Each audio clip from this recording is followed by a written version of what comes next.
Join me every Sunday at 6 for Gloria Meets, only on GB News, the People's Channel, Britain's news channel. I'm Jacob Rees-Mogg, the Member of Parliament for North East Somerset and a former government minister. For years, I've walked the corridors of power in both Westminster and the City of London. I campaigned in the largest democratic vote in our island story. I know this country has so much to be proud of. We need to have the arguments, the discussions on how we make it better. The wisdom of the nation is in its people. Vox Populi, Vox Dei. That's why I'm joining the People's Channel. Join me Monday to Thursday at 8 p.m. on GB News, Britain's news channel. Here on GB News Live, we'll be keeping you in the picture, finding out what's happening across the country and finding out why it matters to you. We'll have the facts fast with our team of reporters and specialist correspondents. Wherever it's happening, we'll be there from 12 noon on TV, radio and online. GB News, the People's Channel, Britain's news channel. I'm Andrew Doyle. Join me at 7 o'clock every Sunday night for Free Speech Nation, the show where I tackle the week's biggest stories in politics and current affairs with the help of my two comedian panellists and a variety of special guests. Free Speech Nation, Sunday nights from 7 on GB News, the People's Channel, Britain's news channel. I'm Michael Portillo. Join me on GB News on a Sunday morning for topical discussion, debate, arts and culture, and sometimes even some ethical dilemmas. I don't always agree with you, Michael. Michael Portillo, Sundays on GB News, the People's Channel, Britain's news channel.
Police in Northern Ireland are warning of potential dissident attacks on the 25th anniversary of the Good Friday Agreement. Well, good morning to you. It's 6 o'clock on Friday, the 7th of April. This is Breakfast on GB News with Stephen and Dawn. These are your top stories this morning.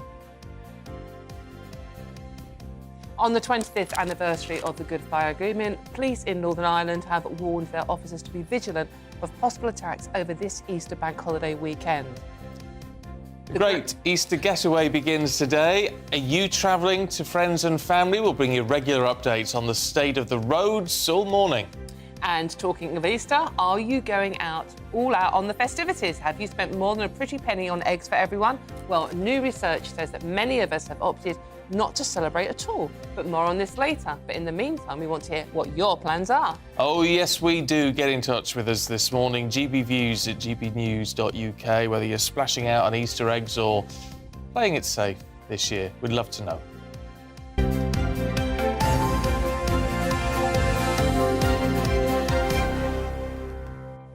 Now, police in Northern Ireland are warning of dissident attacks over the Easter weekend. As the 25th anniversary of the Good Friday Agreement approaches, the force says it has received strong intelligence of planned terror attacks against its officers. Well, the service's chief constable revealed that a policing strategy would be in place that had not been used in years. And that's the idea of frontline duties for a lot of officers. And, of course, that causes a lot of concern in itself. And the idea that they have to move to this strategy, which hasn't been used for a long time, of course, causes a lot of concern. Right, we're joined now by Conservative columnist Ben Opsey-Jeckty to talk to us about what is going on. Hello, Ben, thank you for joining us this morning. It sounds pretty horrific. I mean, we had 30 years of the Troubles and 25 years of relatively peace. So what's happening now? What are these warnings about? Well, I think over the last few weeks or so, we've seen a real uptick in the activity of dissidents. We saw the shooting of DCI John Caldwell in February. And following that, the security services, MI5, have raised the security threat level in Northern Ireland from substantial to severe. And now the advice coming in, or the information coming in, suggests that there's going to be planned attacks over the Easter period, which is always a busy period for the police in Northern Ireland, ahead of the visits of Joe Biden and Rishi Sunak next week. So it looks as if there's going to be a sort of a real uplift in security efforts in order to try and mitigate that threat. What do you make of the comments from the Chief Constable saying that they're going to start moving officers to frontline duties, which in and of itself sounds innocuous, but actually it's a strategy they haven't used to counter these potential threats for a long time? And I know you've got a military background, you understand how these things work better than most of us. What do you make of that as a strategy? I think in terms of resources, it's obviously vital. It sounds as if they want to increase the number of boots on the ground in order to increase that presence and increase that security level. I think the issue that they may have, moving to, it's called Operation Inspire Level 4, that hasn't been used for a number of years. This is the biggest police effort in a decade. So potentially some of those officers who are in non-frontline roles are effectively boots, but perhaps not as sharp and as well trained for those roles as might be. But also targets, because I mean the intelligence that they're getting is saying it's officers that are likely to be targeted. I think it is. It's officers. They've said that it's officers and potentially their families as well, quite concerningly. As well as military personnel. So the threat level is very much aimed at the security forces rather than the general public. But it is incredibly worrying that this threat level has increased, and the fact that they needed to make a statement yesterday suggests that the threat level is very prescient. When you say threat level, what kind of attacks could they be expecting with this threat level that's been issued? Well, it seems that there's a real concern that there will be public disorder, if you like, over the weekend, and that might be used as a platform in which to launch attacks on officers responding to effectively rioting. So it could be anything from firearms to explosives. It's something that police officers will have to be very, very aware of their situational awareness in order to ensure that they aren't caught out by effectively terrorists. Is there a tactic in releasing this information? Obviously, there's been intelligence gathering for a while, and obviously a lot of chatter has risen over this. But is there a sense that if you release this, if you make it public, it actually puts people off because they think, well, they're ready for us now, they're expecting this? I think potentially. I think depending on the type of attack that somebody's planning to launch, but realistically, I think it not only reassures the public as a massive increase in police presence is going to naturally raise questions, and particularly in somewhere like Northern Ireland ahead of a huge visit, people are going to be concerned about security. But it means that also when somebody might see something that's slightly out of the ordinary, we always got taught in the army, presence of the absence of the normal, presence of the abnormal. Yeah. And that would perhaps alert somebody to saying, well, actually, maybe that bag shouldn't be there, or maybe that person is acting strangely, and they might be more inclined to report those activities. So it might just give them that crucial advantage. Now, there are 90 parades planned over this weekend. How is it be possible for the security forces to ensure everybody's safety with so many parades going on? I think that's why they rely so heavily on intelligence-led policing. Obviously, resources will be stretched over that period, and so they're effectively bringing those non-frontline officers into operational roles gives them the best chance of being able to mitigate such a widespread threat, potentially coming from any direction. And of course, as you mentioned at the beginning, we've got President Biden coming in on Tuesday, heading to Belfast on Tuesday.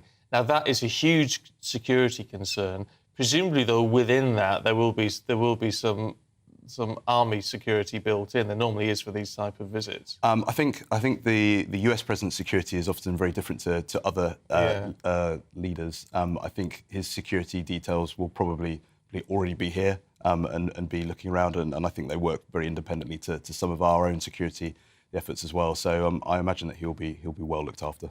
Right. Lovely. Ben, really good to see you. I know we're going to catch up with you in the next hour, so look forward to that. Thanks very much indeed.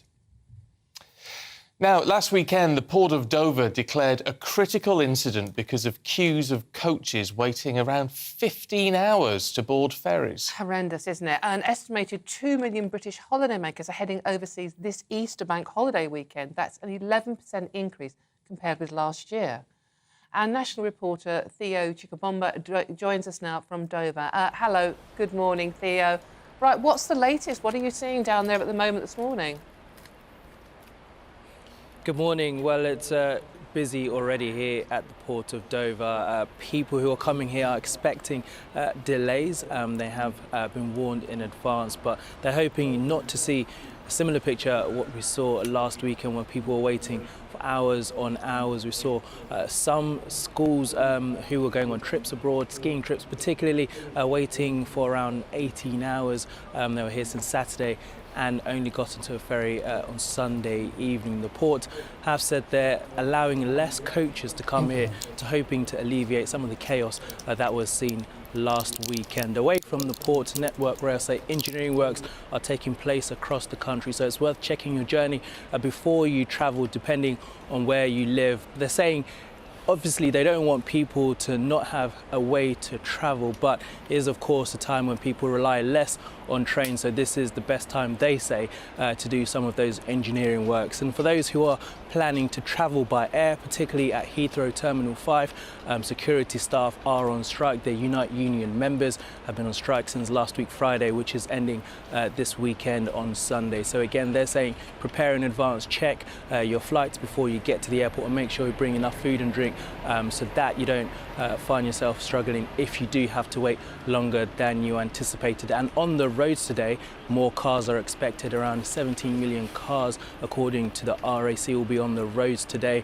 Already here in Dover, last night on the A20 coming into Dover, lorries were already queuing up there, as there's only one lane which is designated to them, and of course the other is for cars, so the build-up of traffic is already happening there. So just here already, over my left shoulder, over the bridge, there is police presence and there are queues already forming. So this is only the early hours of the morning, and it certainly looks like it's going to be building up for the rest of the day as people get away for their Easter break. Basically, Theo, it's totally miserable. If you want to travel anywhere today, you're going to have a miserable time. I mean, this is awful. I mean, we've been dealing with this for decades and decades. Why on earth why can't Britain get its act together when it comes to Easter travel, do you think?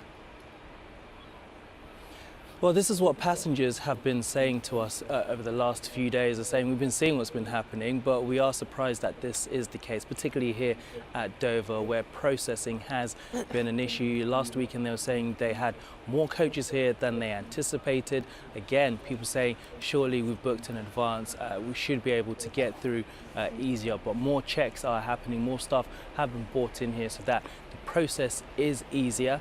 Again, this is something passengers are hoping to see an improvement this week, particularly the port here know it's going to be very busy, and they have acknowledged that. OK, Theo, for now, thanks very much indeed. It just sounds horrific. I could stay here and work, shall we? Well, I think it's the best option. What was nice was driving down the M1 this morning was exceptionally quiet. And the trains are quite quiet as well. The trains that are running are quite quiet. Yeah, but it's just going to get worse today. Every year that I've worked on national newspapers, this headline is the same. Yeah. And that's a long, long time now. And it's like, why can't someone sort it out? But the good news is the French have evidently opened more passport control booths. Oh, that's nice of them. Why didn't they do that in the first place? Oh, I can't imagine. I wonder. Can't imagine. But then what is wrong with us? Why do we want to get away over Easter? I mean, look, I know they say, well, why shouldn't we? It's an Easter holiday. But but sort of, you know it's going to be bad. You'd be better off sitting here watching us. Oh, quite right. Absolutely. You could sit on your settee, have a nice cup of tea. Makes much more sense than sitting in a traffic jam. Crack open an egg before Sunday. Treat yourself to an egg. I think you say crack open a bottle of champagne or something. Well, why not? But probably a bit early, possibly. I should think so, but you never know. Anyway, let us know what you're up to this weekend. Are you going anywhere? Are you dreading the journey? Or are you just going to stay at home and ride it out? Let us know. GBViews at gbnews.uk. You are watching GB News, Britain's news channel. Coming up, we'll find out how you can protect yourselves from a new and thankfully rare tick-borne disease.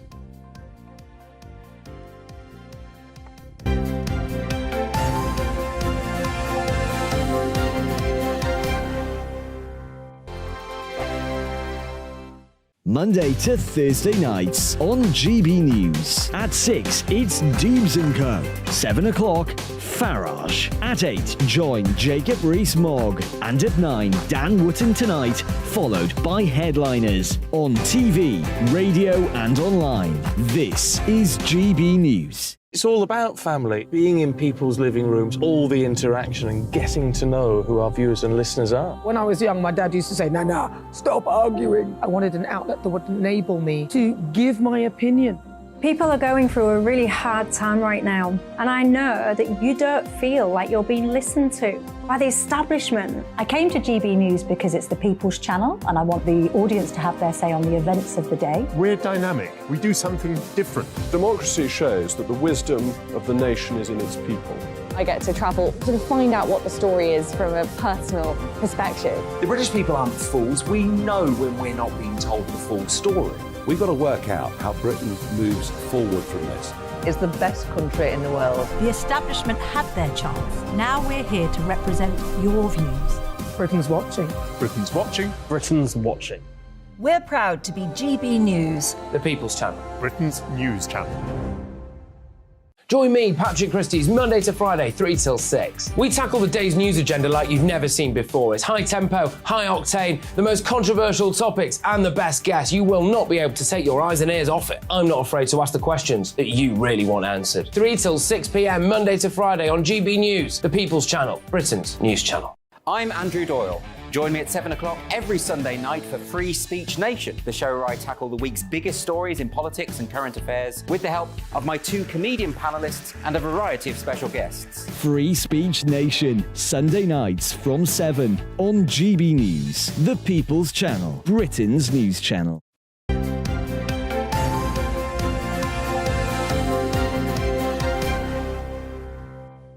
6:14, very good morning to you, watching and listening to Breakfast with Stephen and Dawn. Good morning. Still to come, it wouldn't be Easter without taking all things eggs, would it? We'll be asking why the old masters, this is random, use them in paint. That's at 6:45. It's extraordinary. At 7:20, we'll be catching up on Russia's plan to deploy more nuclear weapons to the Arctic and what that could mean for the international community. Right. Get in touch in all the usual ways. Email gbviews@gbnews.uk or tweet @gbnews. Now, here's a strange one for you. Health officials are warning about the spread of tick-borne encephalitis after 3 cases have been reported across the UK this week for the first time. More commonly found in parts of Europe and Asia, the virus has now been confirmed in Yorkshire, Norfolk and on the border of Hampshire and Dorset, with health officials recommending enhanced surveillance to track the spread. Well, of course, if you're a hiker or a gardener, be cautious, but how worried actually do we need to be? Let's talk to Dr. Ken Aswani, a GP in London, who joins us now. Ken, good to see you this morning. Look, I mean, Lyme disease we're sort of familiar with, that is tick-borne, but what is the difference between, or the concern with encephalitis from ticks, and why is it causing concern in the UK? Well, fortunately, what they call tick-borne encephalitis is pretty uncommon in UK. There have been 3 cases, but fortunately, it remains uncommon. The concern is that obviously, the encephalitis is a serious condition and can mean sort of hospital treatment, and one can become very ill with it. So that's why there's an importance, firstly, in terms of prevention. So doing everything we can to prevent getting the tick bites in the first place. And obviously, if one does get symptoms, how one can treat things properly. I think the idea is to take sensible precautions and prevent any of the worst effects of this. But it is very important to be cautious, particularly, as you say, if you're hiking and out for long periods in certain environments. Why is it happening now? It's incredibly rare, as we've discussed, so people shouldn't be worried for a start. But why is it suddenly happening now? Why is it a new thing? Well, viruses can spread through various means. They've always done that. They do that all over the world.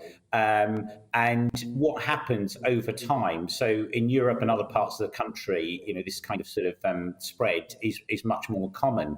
And ticks do carry sort of viruses, and obviously if you get bitten, they're actually entering into your body, and they can spread the virus. Now, over time, these things can slowly increase, but it is just another way viruses are spread. But it's not like the other viruses that we know about. Suddenly, it's going to spread very rapidly. It's specific, and it's specific through tick bites. But that is common. I think it will continue to take place. All right. So what do we need to look out for? I know in the worst cases, encephalitis can lead to a swelling of the brain, can't it? But what are the other symptoms, the early symptoms we could look out for?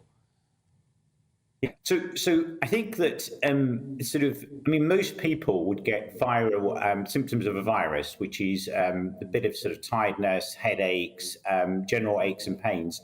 And actually, most people will get over the virus like they get over a... Oh, we've lost Ken. There you go. Well, look, let's put that away. So the key point, though, I could gather what he was saying there, that most, tiredness, bit of sickness, achy. And I think let's just lose Ken's mic there if we can, which I have all the time. Anyway, I was going to say this morning, can I catch it off of you? No, because it's tick-borne. It's only that. I think you've got to catch it. Did you have a good shower this morning, just in case? But so you're not good. So most people would just get over it. Yes. But you've got to be careful. Whether there's any, because you can get sort of, there's prevention and stuff you can take for Lyme disease, aren't you? The various medications you can take to prevent you from getting Lyme disease. There are vaccines. I mean, it is incredibly rare. We don't want people to worry. No, don't panic. No. But if you are going out hiking or walking this weekend, you're staying in this country. Wear long trousers. Exactly. That's the key, not shorts. It's going to be quite warm, though. Well, even so, you should wear your hiking trousers or something. Yes. Not jeans, they're too heavy, but wear like sort of hiking trousers or leggings or something. Yeah, and if you start feeling ill, just go and get it checked out. That's the golden rule, isn't it? That's the thing, if you can get an appointment. I tell you what I find quite interesting though, with all of this, because you're saying, well, why now? Why here? Because it's been around in Europe forever. Yes, that's what I was curious about. So it's like, why suddenly are these ticks coming over to the UK? Is it because the weather's changing a little bit? I don't know. Well, that's what I was curious about. There was a theory that they're coming over on migrant birds. And it might be linked to the bird flu thing, with birds dying more. I mean, but it is here, so be careful. I'll tell you what, we do panic a little bit more, don't we? I think following COVID, because suddenly you think, this could actually be serious. But I don't think it is. No. So it's not COVID, it's a virus, but it's not COVID, so don't panic. But we do panic about everything. And I hate to say it as a newspaper person, but newspapers don't help sometimes. No, they don't. No, it'd be killer ticks from hell next would be the headline. Will be, with giant pictures of ticks. So there you go. Look, let us know what our producers haven't brought us through any views yet, but I'm telling them now. Bring us some views in, because then we can reflect what you're up to, what you're doing this weekend. Hopefully, a relaxing weekend and not one stuck in the car, either waiting to get on a ferry or queuing up at the airport or queuing on the M1 or whatever it may be. You'd be as well to stay at home this weekend. There's so many millions of people are travelling as well. It's like millions. It's the busiest travelling weekend of the year. Beats any other weekend, even the start of the school summer holidays. And most people only go away for 4 days.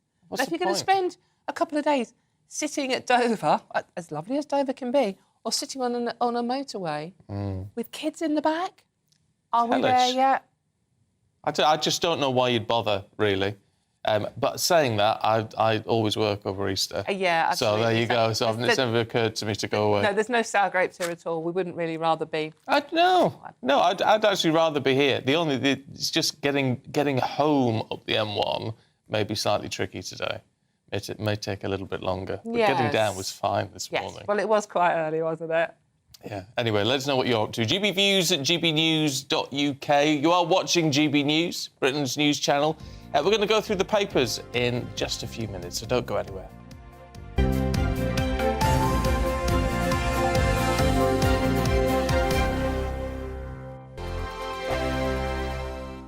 I joined GB News because I was sick and tired of not hearing my views being represented, not just mine, but so many people that I knew and spoke to. I just couldn't get my voice out there. I couldn't say anything. I couldn't do anything. Whatever the narrative was, I kind of had to follow it. GB News is there to provide a voice for those who have been ignored by the establishment media. We think different things, we've got a different style. GB News is here to be optimistic and positive about the future. It's real kind of dynamic and flowing, with the audience very much at the heart of it, like a big family. Here at GB News, we talk about the things that matter to you. Hearing the voices from right across our towns and cities, especially our towns. All sides of the argument represented with a heavy dose of opinion. We're on a mission here to make a difference. And the GB News family really is here for you, and whatever time of day you can watch or listen. Britain's watching. Britain's watching. We're proud to be GB News, The People's Channel, Britain's news channel. Hello, I'm Michelle Dewberry, and you can join me every weekday 6 till 7 on Jubes & Co. You're an inspiration to us all. Clip that bit off. Well, you are. That's my ringtone. My political ambitions those days are gone, I can tell you. She's only teasing. Go on. He's probably going to want to lay down now. I'll give him 2 minutes to have one. Let's respectfully disagree. That's what we like on Jubes & Co. Come and join us. GB News, The People's Channel. Michelle Dewberry, weekday evenings at 6 o'clock. Westminster is going around in ever-decreasing circles, followed by the media. Britain is broken. How on earth did we get into this mess? But more importantly, how do we get out of it? Join me at 7 p.m, Mondays to Thursdays on Farage, here on GB News. We will have open, rational debate. We've got to work out how Britain moves forward from this. Join us here on GB News, the People's Channel. Britain is watching.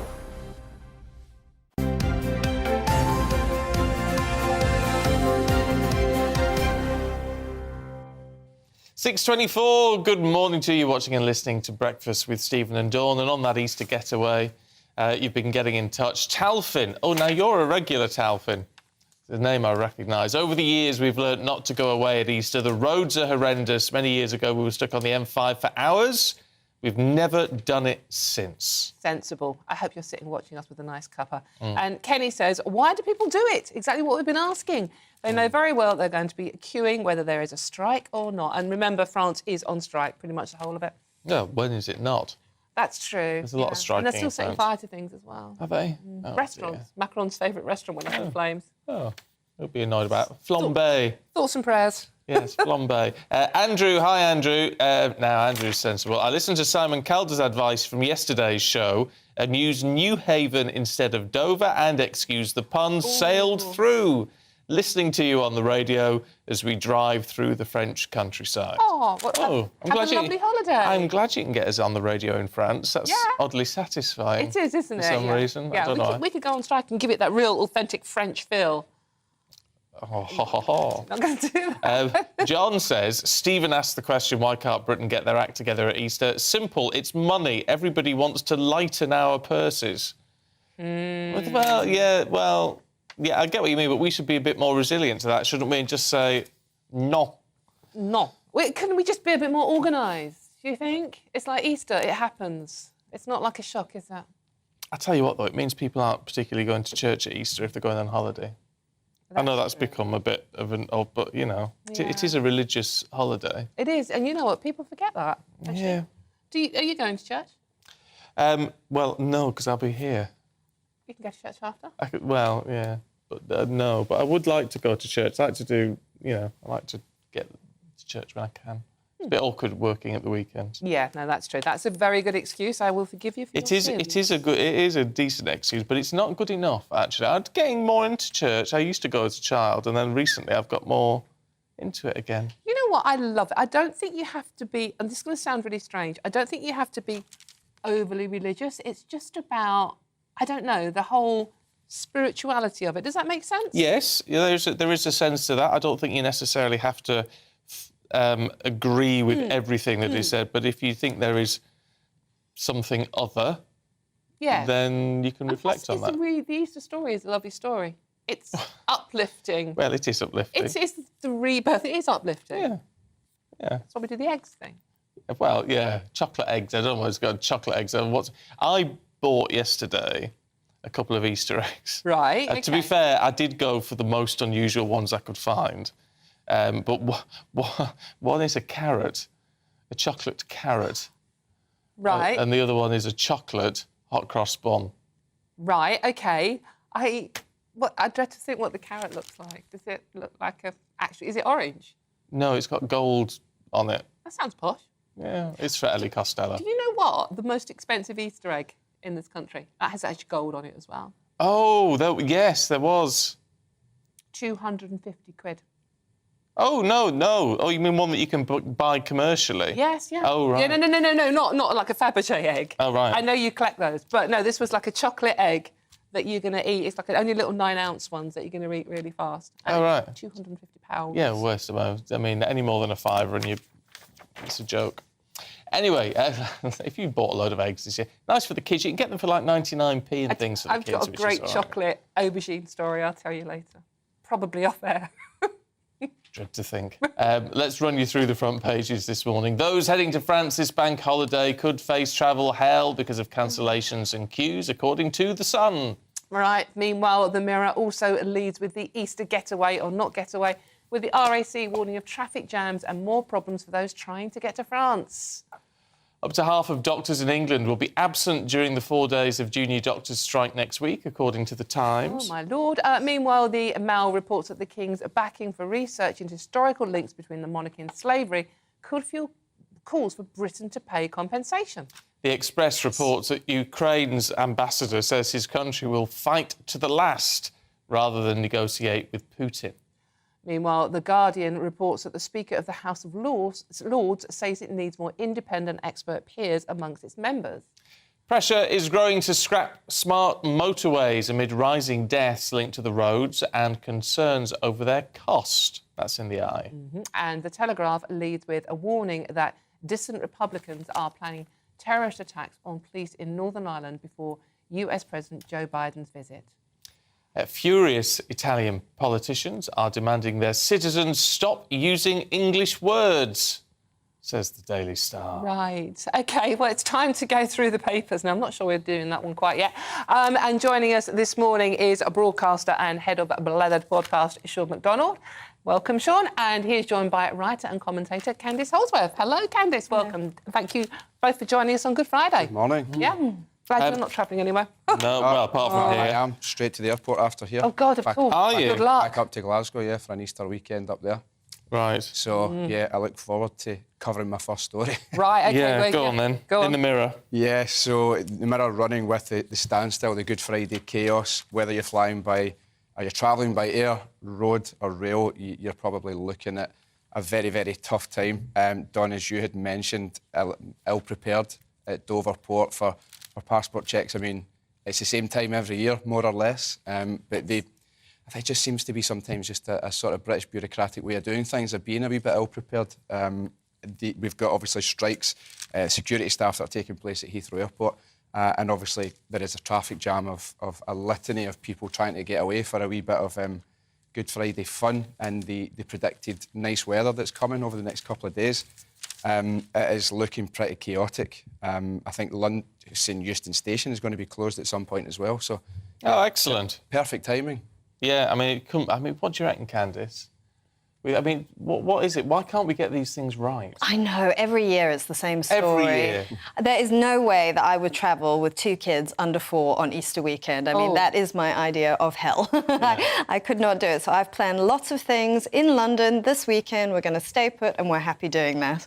No ways you would see me trying to travel across the channel. I think flying would be OK, but, yeah, not driving. Yeah. I mean, I think I'd be constantly asked, are we there yet? Are we there yet? Are we there yet? And then what I don't understand with the rail is why they always do engineering works over Easter. Between Glasgow and Manchester's been a nightmare as well for months. So I've felt that squeeze because I have to then travel via Edinburgh, which is frustrating, and passing my own city, double backing myself. But it feels as if it's just constant works. But yeah, why would they choose to do them at the busiest time? In theory, it's because, according to the rail networks, it is less busy. There's less people commuting, going to work. So they think no one's using the trains, even though 70 million UK car journeys alone this weekend. Yeah, no. So people do want to travel, don't they? It's not like... They need to reassess that, though, don't they? Because post-pandemic, train use has gone down for commuters,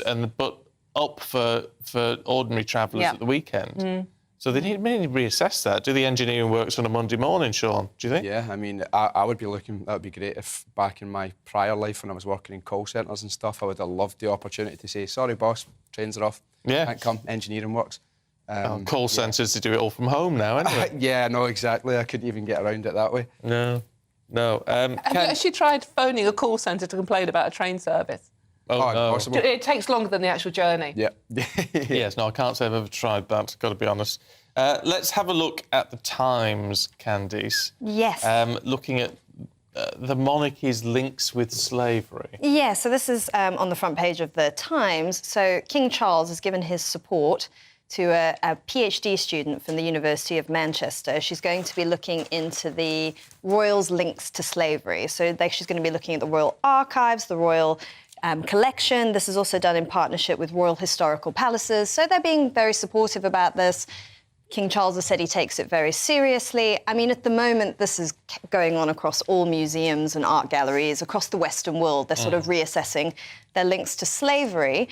The criticism of it is that if very concrete links are found, what will the calls to action be afterwards? Will there be calls for reparations? Will there be calls to return things like the Koh-i-Noor diamond, which has always been controversial?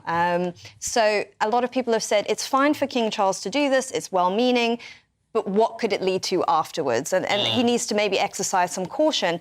I just think you can't win. You know, if he was to completely close down any inquiry whatsoever, he'd be criticised. Well, I think this is the problem. If he'd said, no, you're not to look into it, what would people say? Exactly. So I think the best thing he can do is sort of open himself up to it and then try and manage it from there onwards. But I think it's becoming more difficult over time for museums and galleries to justify holding on to certain national treasures. I mean, I'm not casting any judgment. I'm just saying that we are in a particularly critical period now when it comes to these things, where there are more calls to, say, return the Elgin marbles. The Koh-i-Noor diamond is another big one, the Cullinan diamond to South Africa. So, yeah, not an easy thing to manage. It's a difficult one, isn't it? Because with something like the Elgin marbles, there is an argument to say if they'd been... I mean, look, I'm not saying we should have taken them, but there is an argument to say if they had remained where they were, they actually wouldn't be in any fit state by now. Yes, it's a very, very valid argument. And they're seen by everyone in the whole world being at the British Museum. I mean, it opens it up, it democratises it. I mean, I can understand... The Greeks, I can understand their perspective, though, because it was at a time when they were occupied. So it's not a pleasant time in their history either. But I think we'd end up emptying all our museums and galleries of so many treasures when we could actually approach it in a different way in the time that we're in now. So, yes, not easy. No easy answers to these questions right now. It wouldn't be just us either, would it? Be a giant world swap shop, because a lot of it wasn't just the Brits that were involved in borrowing work of arts and treasures. But, yeah, I mean, you know, the Royal Archives are amazing. There's so much information there, so it's good to look into them and study it. You know, they provide so much information. But it's what you do after, as you just said, Candy. Yeah. Right, OK. Oh, should we talk more motorway, Sean? Yes. Yes, let's. This is your story from the Eye. This is actually smart motorways. Yes, this is something that might actually catch people's interest. So the Eye are running with the smart motorways ban. There's pressure growing to scrap this smart motorway network across Britain. The way in which it works, I'm actually going to find it a wee bit difficult to explain. So basically, it will use technology to detect broken down vehicles, not really operating with a hard shoulder. But there have been linked to 79 deaths. Well, basically what it does, I can explain it to you nice and simply. So where you normally have a hard shoulder and 3 lanes, you basically, that hard shoulder is sometimes a lane and sometimes a hard shoulder. I mean... And the problem is there's a section of it on my drive home, and the number of people who, even when it is a hard shoulder, still drive up it because they're used to it being a lane, and that's what kills people. That's the confusing part. And they've got it, when they get rid of the actual hard shoulder, they have areas where you can break down, but they're every 500 metres or whatever it is. Yeah. So you've got to break down at that point. What happens if you do it beforehand? Breakdowns don't work in a schedule. They're obviously unpredictable. Exactly. You've got Claire Mercer. She's a 47-year-old woman, and she's been campaigning since June 2019. Her husband pulled over. He was broken down in a stretch of the M1, and he was hit by a lorry. I think with something like this, technology is great if it can make our lives easier, if it can facilitate a sort of smoother transition into things, great. But when it comes to people's lives, and you're dealing with people driving between 70 and, let's be honest, 100 miles an hour, whether they should or they shouldn't, there should be zero risks being taken. I think the government are seriously considering. I think there's the rest of a £3 billion project, which looks as if it's been paused or shelved for the foreseeable.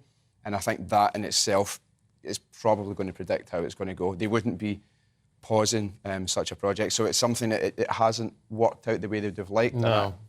For my opinion, reading it, time to stop it. There are some things which do require human interaction and remove the possibility for technology to get it wrong. It's just so then I would question it and say, well, perhaps we just need to get used to it and all the rest of it. If every day I didn't see people basically driving down the hard shoulder. Yeah, and you can understand it, can't you? Because if they think they're assuming that it's a lane. People are probably just driving mindlessly. This was a lane yesterday. And there's a horrible story recently during the week about an elderly couple who broke down and both died, sadly, because of the smart motorway situation. The actual inquest said that if it had been a normal motorway, the hard shoulder, they'd still both be alive. Yeah. Nah. Mind you, if you do break down, it's worth remembering, and you've got to get out the car. Get out the car and move off to the side. You know, climb over the barrier and do it that way, which is, you know, especially if the weather's horrible, it's not nice, but you've just got it's not worth the risk. It's horrific. Now, let's talk about the Italians in the Daily Star. We've already done the French, so let's do the Italians. So this is a slightly tongue-in-cheek story on the front page of the Star. It's in Italy. They are actually quite serious in some ways, though. In Italy, they're going to be fining people who are using official communication up to £90,000 if they use English words for things instead of Italian words. So some of the examples they've given are using the words like deadline or briefing or dispenser, and instead they have to use the Italian equivalents. Also, they are saying in this article in the Star that it's revenge for Brexit. But I don't think that quite squares, because Giorgia Meloni, I mean, she's known to be a skeptic of the European Union. Not antagonistic towards them, but slightly sceptical. So I think this is just social conservatism. It's very similar to what the French do, where they sort of resist anglicisation of their language. They still have Le Weekend, don't they? Yes, yeah. They pick and choose, right? But you've got to be flat. I mean, because we use loads of foreign words. Oh, yes. Well, I mean, if you actually look at French and English, I mean, you see how similar they are. I mean, huge amounts of our language come from France. That is the nature of language. I don't think you can ring-fence your language. People naturally share words like this. And, I think this is the criticism of this type of sort of, very small-minded social conservatism that sort of tries to barricade itself off from the rest of the world. You're fluent in Spanish as well, aren't you? Oh, I'm fluent in Spanish, Catalan, French and Italian, but, I mean, who's counting them?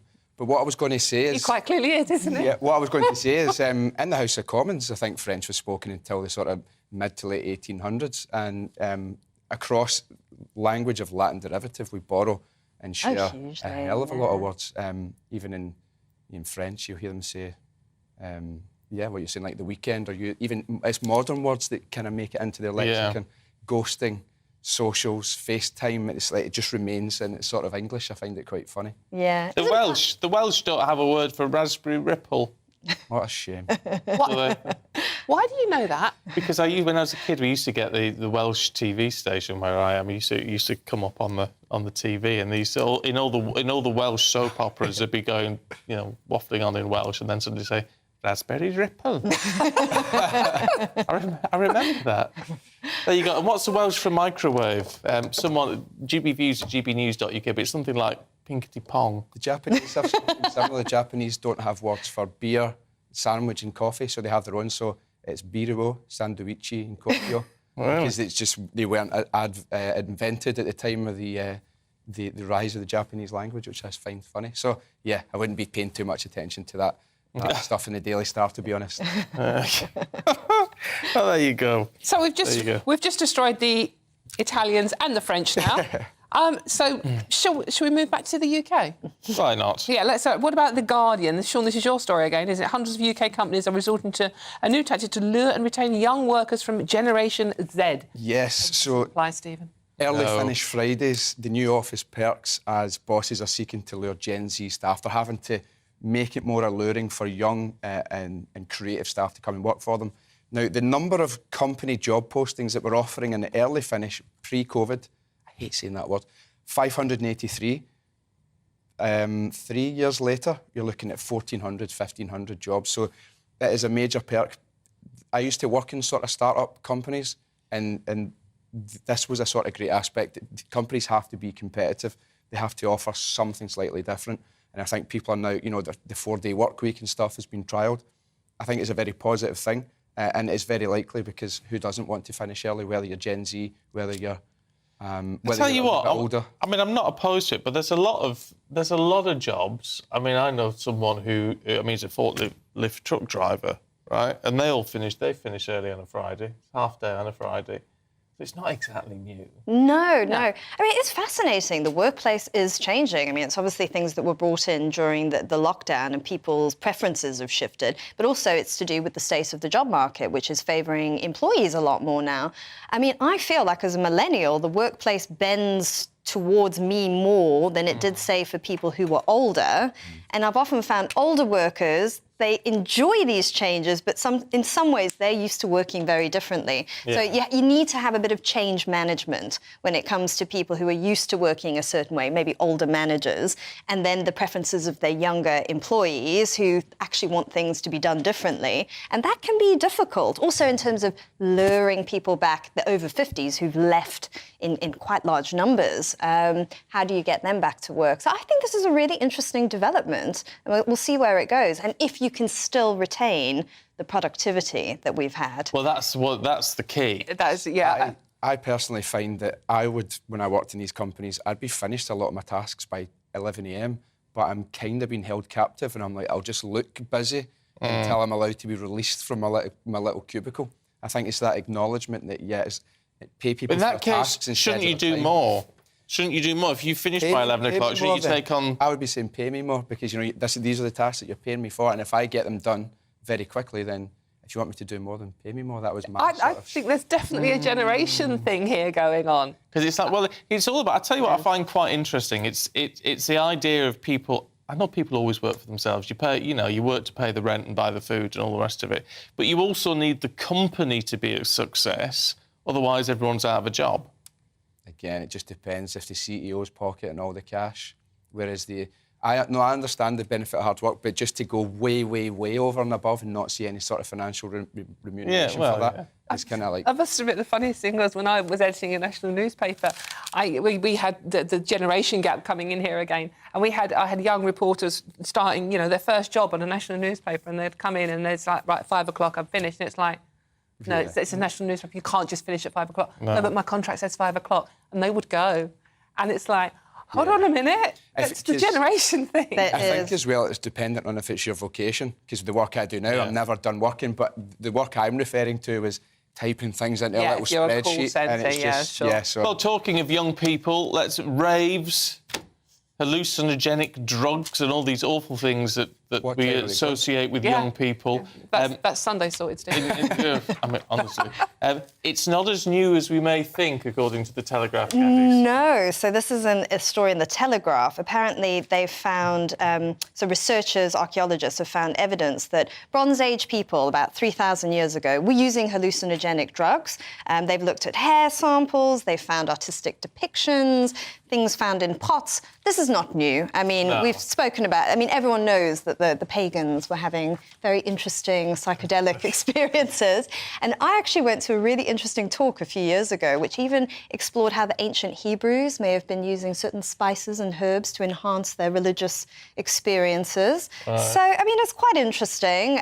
Nowadays, we sort of take a more, disapproving view of these things. But I think in the ancient world, it was very different way of looking at consciousness and having visions. And, you know, we used to take prophets quite seriously then. You know, nowadays we might think they were crazy. Yeah, I suppose they wouldn't think of it as taking drugs in that way, would they? It was just something, and then, they felt mysteriously different afterwards. Yes, yeah. I mean, you know, I suppose we live in the world post the Enlightenment, you know, so we take a very sort of rationalistic, sceptical view to things. But for them, less so. I mean, you know, someone like Joan of Arc, for instance. I mean, she was seen as it's not 3,000 years ago, but she was seen as some sort of visionary, some sort of prophet. Nowadays, we would say she was mentally ill. You know, so there's... Maybe. Maybe.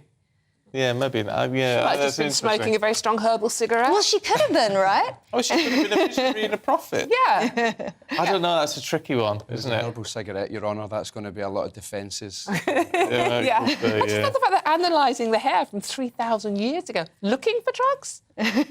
Possibly. What thought process was that? Oh, well, you see, it's what the scientists do, don't they? Yeah. Very good. Look, thank you both. We'll catch up with you a little bit later on. Now, let's talk Easter and eggs, should we? Well, we'll try and loosely connect the two, because it's been discovered that when it comes to those grand old masters, the beautiful paintings that we should all admire, egg yolk, apparently, was a key ingredient used in oil paintings. Oh, Stephen, you didn't do the joke. We're banned from making egg jokes, by the way, which is a cracking idea. Sorry. Anyway, here to tell us more about the finding about the egg paintings is Professor at the Institute for Mechanical Process Engineering, Norbert Willenbacher. Hello, Norbert. Thank you very much for joining us this morning. It's a pleasure. So, eggs in paintings. What's going on here?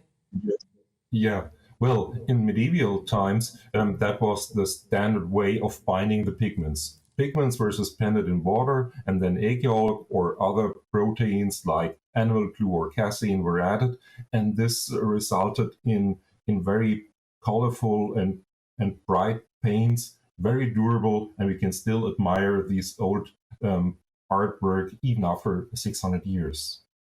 But, well, it's very cumbersome to work with these tempera paints because they dry so fast. And if you want to make a color transition, a smooth color transition, you have to prepare lots of slightly different paints, and you have to work very fast. It's really a challenge and must be very skilled to do that.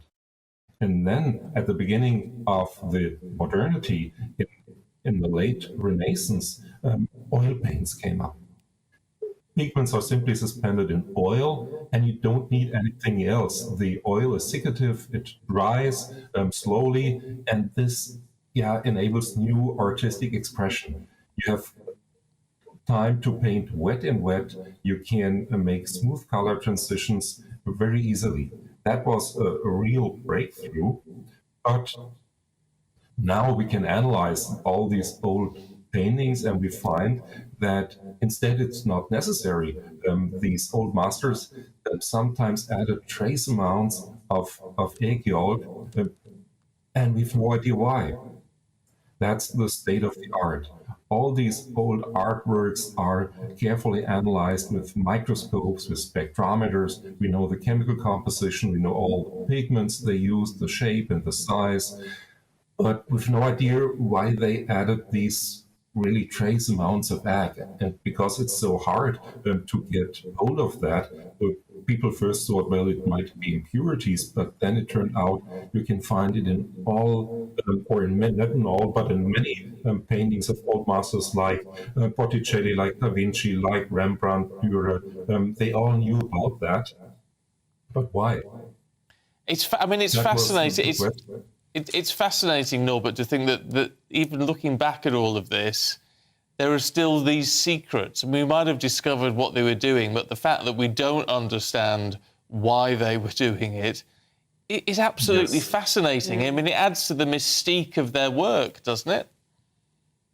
Yes, that's true. And the conservators are puzzled about that because they don't know how to handle these artworks, how to conserve them, restore them, if they don't understand what the old masters were really doing.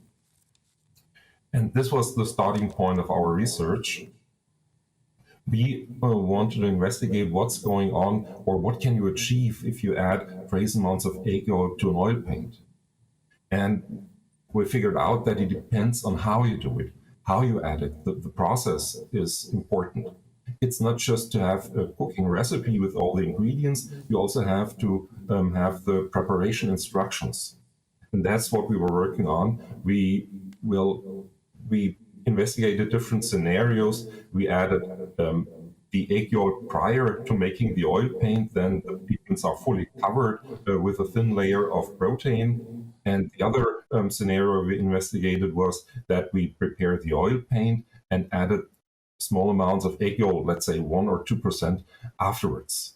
And it's tremendously different. It's very different what happens. If the pigments are coated in advance, then they act as a protecting layer. The paint is stable against changes of humidity uptake due to changes in the humidity of the environment, which was obviously not controlled in the old masters' ateliers. On the other hand, the coating of the pigment slows down the catalytic process or slows down the drying process, and it slows down yellowing and darkening of the oil paints. It prevents oxidation. That's a well-known property of egg yolk. On the other hand, when you add trace amounts of egg yolk to an already prepared oil, this can result in a dramatic change in the texture and the stiffness. And it enables a strong impact. So, yes. I was just saying, it's amazing, isn't it, what these people actually discovered they could do, and the way we're learning about it now. Norbert Willenbacher, it's really good to see you this morning. Thank you for explaining that to us. Fascinating. You know what? Who was the first person that did that? Can you imagine one of the great masters going to his missus, I'm just going to use a bit of egg on this one, love. What do you reckon? Yeah. It's about the egg yolk could be used to stop yellowing. Oh, who'd have thought That's what I mean, the thought process behind that. Diane, good morning, Diane, says, Stephen, I go to church on a Wednesday. It's a lovely, simple drop-in service. That's bear that in mind. Also, it's Passover for my Jewish friends and Ramadan for Muslims. It is a very important time. I like Steve. Steve, thank you very much for getting in touch. We love you. He is staying at home and watching GB News. Yes, yeah, lovely. Amelia says, why don't people stay in Britain and enjoy a lovely staycation? Well, except you've got your train. You still got the trains and the ticks and the motorways at the moment. Yeah, but if COVID has taught us anything, Amelia says, it's we can enjoy a peaceful break in the UK. Yeah, that's nice. What I'm failing to understand, this is from Leanne, what I'm failing to understand is how all these holiday goers can actually afford to go away. Yeah, we always get that. Yeah, and it is, it is quite expensive. And, you know, there was a story around earlier on as well about people cancelling Easter altogether because they can't afford it. Yeah. So, you know, let's be frank, Easter is about your family, and it doesn't cost money to see your family, does it really? Spend time with your loved ones. David, hats off to you, David. After 40 years of working with young autistic people, I'm having my first Easter off. I'm doing nothing, and I'm going to enjoy every single second. Oh. Do not blame you at all. No, sounds like tremendous work you've done over the last 4 decades. Yeah. Look, don't go anywhere. This is GB News, Britain's news channel. In a moment, we'll bring you the very latest on security fears in Northern Ireland this weekend. Hello, a very good morning to you. It's the start of a long weekend, not 1 but 2 bank holidays, and would you believe it, the weather looks cracking. A chilly start, yes, but warm, sunny spells soon developing this morning. One exception, it is going to be a bit misty and murky at times along the east coast. But otherwise, high pressure in charge. That high pressure is going to bring plenty of fine weather through the rest of today, tomorrow, into Easter Day, but then a change on the way later Sunday and into Monday. More on that in a moment, but for the time being, plenty of sunshine out there. Any early mist and frost clearing because the sunshine will soon lift temperatures and it's going to feel pleasant in that sunshine with light winds.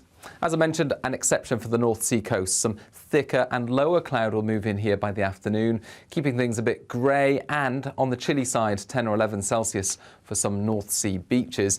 Otherwise, where we've got the sunny spells elsewhere, 12 to 16 Celsius, I suspect. Into the evening, the cloud thins. Any fair weather cloud that we've seen during the day disappears, and then once again lengthy clear spells overnight. Some fog patches forming and another frosty one, especially in the countryside and especially for western and central parts of the UK. I think near the North Sea coast we'll keep the cloud, and so it will be frost free, but it will be another misty start here. And we keep that low cloud coming and going, lapping onto the shore throughout the day on Saturday. I think that there'll be some fog patches forming as well, but they'll disappear through the morning. And elsewhere, away from the east, plenty of sunshine. Northern Ireland seeing a bit more high cloud move in, a weather front getting a bit closer, but we're not really going to see that approach the UK until later on Sunday. Where we've got the sunshine elsewhere, 16, even 17 Celsius possible, 18 Celsius in the warm sunshine on Sunday. But then across Northern Ireland, we'll see things turn wetter by the end of the afternoon, and that band of rain spreads across the UK Sunday night and into Monday.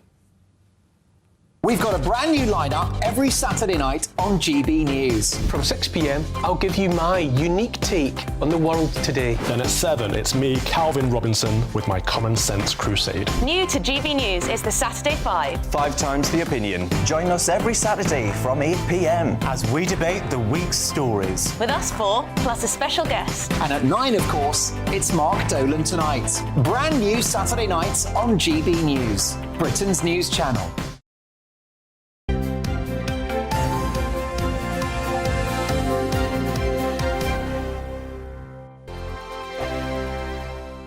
First and foremost, I am a GB News fan, and I was before I was working here. Just love the fact that we're asking the questions that a lot of establishment media won't ask. With a bit of a twist, we not only want to inform you, but we want to keep you entertained. It's worth the drive because you get in and the team's all ready and waiting, they're itching to go, and it's a proper little family. GB News is the people's channel. It's the audience that makes the programme sing. We're giving our viewers and our listeners a voice. I see the thousands of your letters, tweets, emails, you name it, coming in. Britain is broken.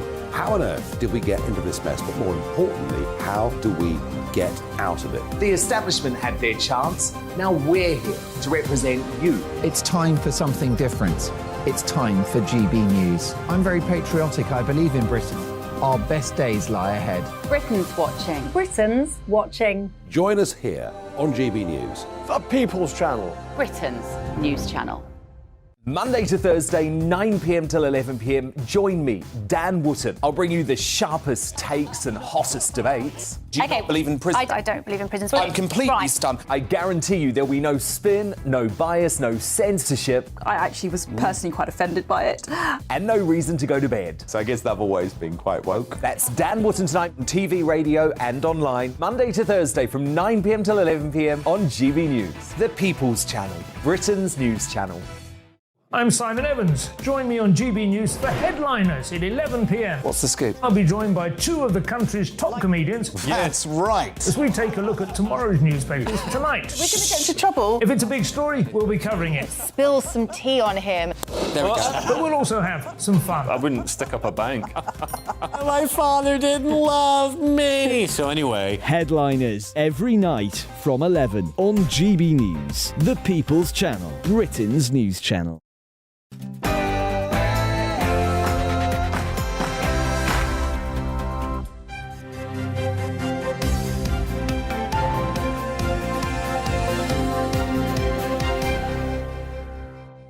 Police in Northern Ireland are warning of potential dissident attacks on the 25th anniversary of the Good Friday Agreement. Good morning. It's 7 o'clock on Friday, the 7th of April. This is Breakfast on GB News with Stephen and Dawn. And here are your top stories this morning. Police in Northern Ireland are warning their officers to be vigilant of possible attacks over this Easter bank holiday weekend as the country marks the 25th anniversary of the Good Friday Agreement. And the great Easter getaway begins today. Are you travelling to friends and family? We'll bring you regular updates on the state of all the roads all morning.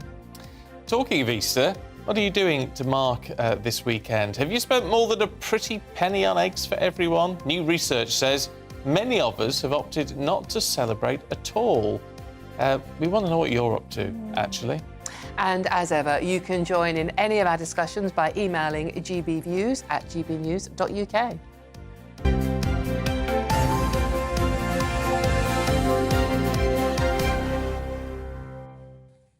Well, police in Northern Ireland are warning of dissident attacks over the Easter weekend. As the 25th anniversary of the Good Friday Agreement approaches, the force says it has received strong intelligence of planned terror attacks against its officers. Well, the Chief Constable revealed that a policing strategy would be in place that hadn't actually been used in years. We're joined in the studio now by Conservative columnist Ben Obisi-Jakti. Hello, Ben. Thank you for joining us again. So can you bring us up to date on what is happening with this situation? It sounds fairly horrific, the warnings. Well, Police Service Northern Ireland have taken a fairly unprecedented step of publicly briefing the local population that there is a potential terrorist threat. Some community-sourced intelligence has really given them a steer that there is a really credible threat coming this Easter Monday. The anniversary, obviously, of the Good Friday Agreement, but also a very, very busy and challenging time for the police service in Northern Ireland. And this comes off the back of a massive uptick in dissident terrorist activity. We saw that there was a failed car bomb last November in Londonderry. There was also a number of police service Northern Ireland officers attacked in February, including the shooting of DCI John Caldor. And in March, one of the dissident groups said that police officers were now a legitimate target. So this threat comes at a very worrying time. Well, it is a worrying time, but there must have been anticipation of this. It's such an important anniversary, and we know that dissidents and this new IRA group, as they position themselves, I mean, there must have been quite a lot of understanding that this was going to be a difficult weekend. I think they always anticipated that this would be a difficult weekend. I think the Easter period and effectively the parades that are organised to commemorate the Easter Rebellion always mean that there is a potential threat. I think in this circumstances in particular, with the arrival of Joe Biden and Rishi Sunak next week as well, security was always going to be ramped up. But it's quite an unusual step for them to brief publicly. I think the hope is that they will put pressure on the groups that are organising this and potentially to flush it out or at least cause concerns that their plans have been effectively leaked. Joe Biden is set to arrive on Tuesday, and Bill Clinton is also visiting. Do you think, given the level of threat being raised in this way, that the visit is actually a good idea? I think that's a very difficult question. I'd imagine that given the presence of the current president and a former president, I imagine that the security that comes with them will be of the highest calibre. I think it's something that Joe Biden probably feels very passionately about, and I think he would be reluctant to step back from doing this visit. And I think it would also send a real message if he was to not turn up to the terrorist groups. Yeah, I mean, it would be, in terms of political messaging, a disaster, actually, wouldn't it, to say that they were getting a grip again. What are the concerns, though, is going to be that it is, I mean, certainly for this weekend and for Monday, it looks like it is police officers who could be targeted, and perhaps even their families as well.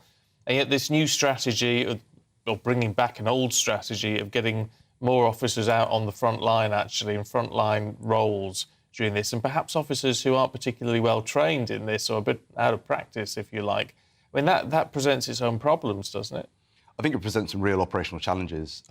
It's one of those, having not put this plan into effect for nearly a decade, the skill sets that existed when this was a more prevalent threat are obviously going to have drifted away. And so there's going to be a real challenge in making sure that all the officers who have now been put into frontline roles are up to speed and are capable of dealing with the threat that's present.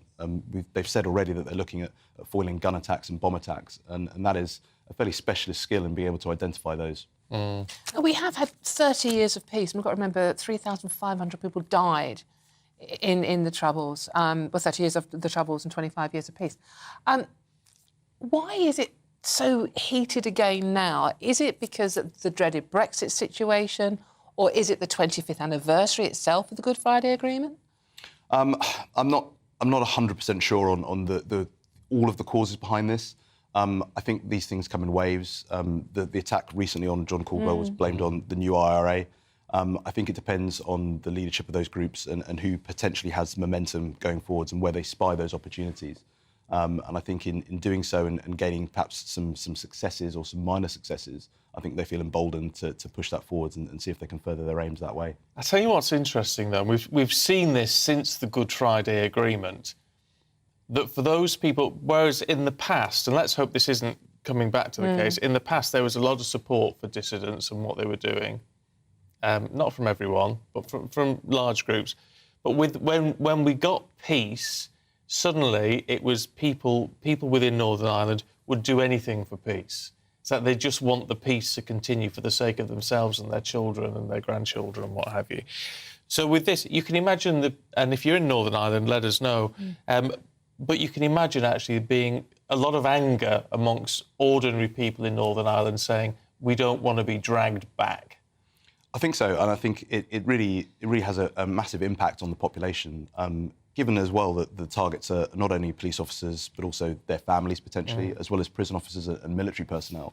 That's a huge number of people who have friends and family, and to see those people targeted can cause some real concerns and some real stress and some real distress, really. For people nearby. So I can't imagine that this is particularly well supported.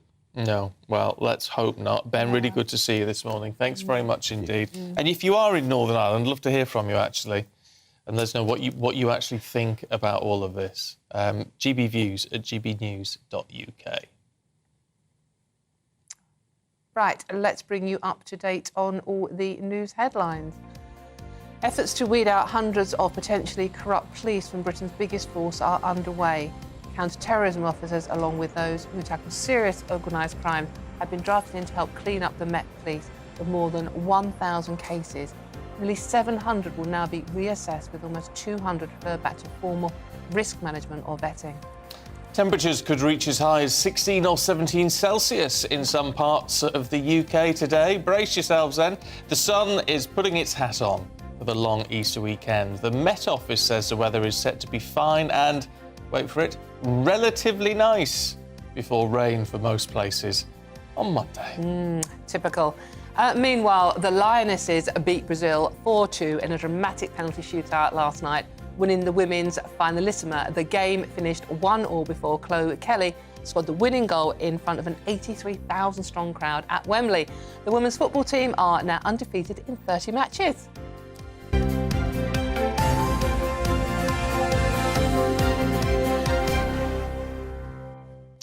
Oh, good for them. Go, girls! Finalissima.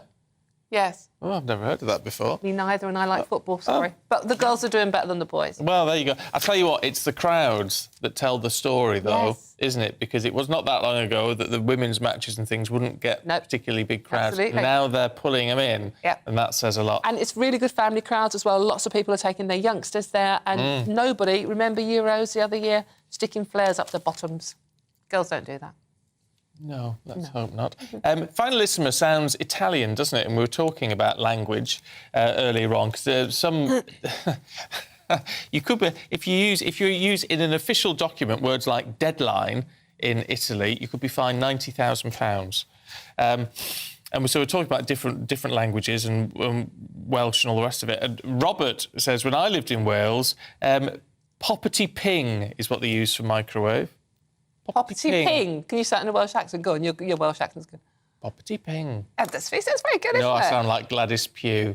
Right, OK. Good old Ruth. Actually, God love her.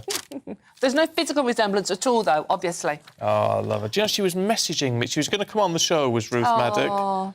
And she was messaging away. She was WhatsApp. We had our swap numbers and everything. Oh. And then, of course, she tragically passed away. So sad. She was lovely. I mean, she was lovely in the messages. So she used to sign them off, Auntie Gladys. Oh, she was such a sweetheart, wasn't she? Didn't she do one of those hotel marigold things as well, where she went travelling and... Oh, I don't know. I think she might have. Don't know. But, I mean, she just seems such a lovely lady.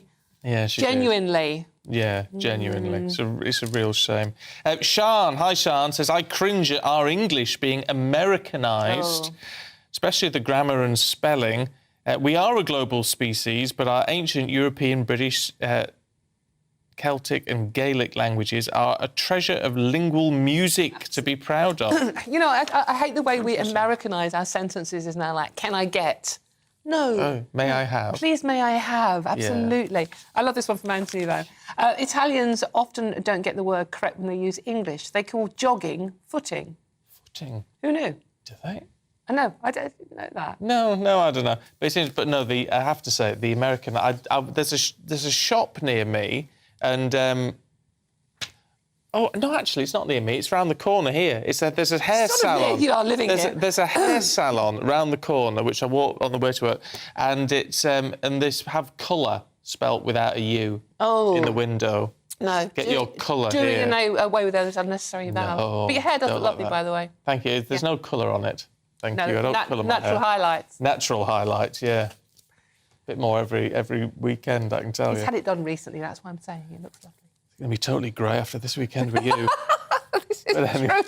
Anyway, now let's talk about getting away, should we? Because last weekend, the Port of Dover declared a critical incident because of queues of coaches waiting more than 15 hours to board ferries. Dear, what a nightmare. An estimated 2 million British holidaymakers are heading overseas this Easter bank holiday weekend. That's an 11% increase compared to last year. Well, let's talk to our national reporter, Theo Chikomba, who's at Dover for us this morning. Hi, Theo. I mean, how bad are they expecting it to get today? Yes, that's right. So delays have already begun. They're expecting delays around 90 minutes. Some already waiting 30 minutes at the moment. To help with everything this weekend, more French border control authorities are putting on officials to work throughout the weekend to help with processing, particularly when it comes to outbound passengers. But here in Dover, you may be able to see just over my left shoulder, you can see all the lorries which are coming over the bridge into the port. They've been queuing up. The queue has already been building up since the early hours of this morning. Passengers last weekend were seeing waits of more than 15 hours as they try to get into the port. But this week, the port say they are reducing the number of coaches which can come here to alleviate some of the chaos which was seen last weekend, in the hope that people can be processed much easier. And in the last few days, officials have been here trying to see whether they can find a plan to ensure that this weekend, where they expect so many passengers to come, that they'll be able to get into the port. But away from here, Network Rail say engineering works will be beginning. They say although it's not a great time, as many people will be wanting to go in and around the country to visit family members for Easter, but it is a time when less people are reliant on the trains to get to places like work during the week. So that is going to be happening this weekend, and people are being advised to check before they travel, depending on where they live. And in the air at Heathrow Terminal 5, security staff are on strike. Unite Union members have been on strike since last week Friday and are continuing until Sunday this week in a dispute over pay. So again, on the roads as well, it's set to be a busy weekend. 17 million cars expected to be on the roads, and many of them making their journeys today on Good Friday, and of course on Monday when people are returning home. So again, it's a busy weekend, and it's only early hours of this morning and queues are already forming, particularly here at the Port of Dover. Oh, it's depressing stuff, actually. Theo, thanks very much indeed. I just feel so sorry for people sitting in that. I really do. I know. It's just so frustrating, isn't Just it? plan around different dates. I mean, I know that's, but it's easy for me But to it's say. easy, a lot of people do only get this time off, don't they? Yeah, Val, hi Val. Val's got a bit of common sense. She says, I'm planting seeds and bulbs today. A visit to the Lottie for a spring tidy and planting spuds. Son-in-law and daughter for lunch. Eating with them, not eating them, I hope, Val. Had some lovely Easters in Devon with the family, but traffic is horrendous these days, so I'm just staying at home. Enjoy your Easter, everyone, whatever you do. You know what? Gardening is a traditional thing to do, isn't it? The Easter break? I suppose it is, yeah. It's a good time to get planting. Yeah, absolutely. And if the weather's nice, get out there. Lots of fresh air, good for you, vitamin D. Yeah, we've got lots of gardening to do this weekend, actually. Have you? Yeah, we've got 6 tons of soil we've got to shift. Oh, my Lord, down the bottom. So that's going to be... that's a hell of a lot, isn't it? Yeah, we've got a balcony. On the grounds that I managed to kill cactuses. No one ever kills cactuses, do they? Hello, I do. Do you ever water them or something? Or underwater? No, you can't underwater them. I just sort of sit and ignore them, to be honest with you, and that's why I think I've even been known to kill a ceramic cactus at one point. So oh dear. Don't let me come and help you in your garden. Definitely not a good idea. You stay well away. It's looking lovely at the moment. But it's a lovely time of year to see things coming out, starting to bud, the blossoms coming through and everything. I love it. You know, it really is that feel-good factor, and it feels like this winter, I mean, doesn't it? It just feels like it's gone on forever and ever and ever. And I just feel like now I keep looking at summer clothes going, I can wear them. And then I go out and it's still freezing. Yeah. Well, it's a nice weekend, but then raining again on Monday. I mean, it is going to rain for some people right through the weekend, so we've got the weather forecast coming up for you at the end of the hour, so have a good look at that to see what's happening in your area. So it's not going to be a great weekend for everyone, but for a lot of people, it's going to be at least a bit warmer, even if there's a bit of drizzle. So it's not too bad. Yeah, and bank holidays, it always rains. Yeah. It really always rains. It's typical, isn't it? I know. It's just... Anyway, don't go anywhere. This is GB News, Britain's news channel. In a few minutes, we're talking about Russia, nuclear weapons and the Arctic. Ooh. Tell you more in a few minutes.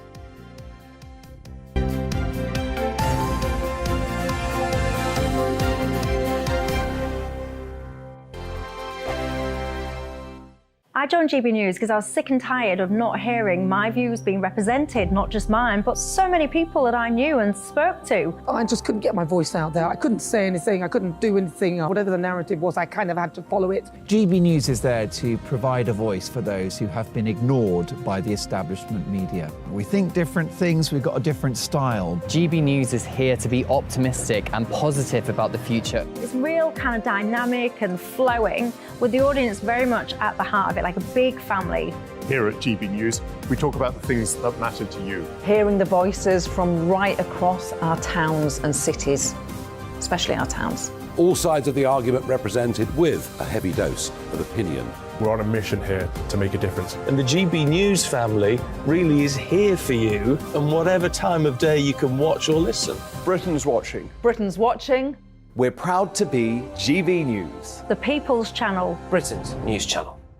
Monday to Thursday, 9 p.m. till 11 p.m. Join me, Dan Wootton. I'll bring you the sharpest takes and hottest debates. Do you not believe in prison? I don't believe in prison. I'm completely stunned. I guarantee you there'll be no spin, no bias, no censorship. I actually was personally quite offended by it. And no reason to go to bed. So I guess I've always been quite woke. That's Dan Wootton tonight on TV, radio and online. Monday to Thursday from 9 p.m. till 11 p.m. on GB News. The People's Channel, Britain's news channel. We are GB News, the People's Channel. And right across the United Kingdom. You can find us on Sky Channel 512. Virgin Media Channel 604. Freesat Channel 216. Freeview Channel 236. And YouView Channel 236. You can also take us with you on DAB+ radio. With the GB News app and at the website gbnews.uk. We're absolutely everywhere. Come join us on GB News, the People's Channel, Britain's news channel.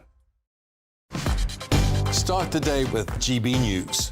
We catch up on all the big stories you didn't hear the night before. And take a look at what the world's talking about this morning. That's right, Monday to Thursdays from 6 o'clock. It's Breakfast with Eamon and Isabel. Straight after breakfast, join us, Bev Turner and Andrew Pearce. We're going to take you through till noon. We'll be tackling the big topics of the day, including the things that the other channels just won't talk about. If it's happening here. Wake up to mornings on GB News, the People's Channel. Britain's news channel. New to GB News is the Saturday 5. Join us every Saturday from 8 p.m. as we debate the week's stories, controversies and issues. With us 4, plus a special guest. It's 5 times the opinion, 5 times the debate, and 5 times the fun. The Saturday 5.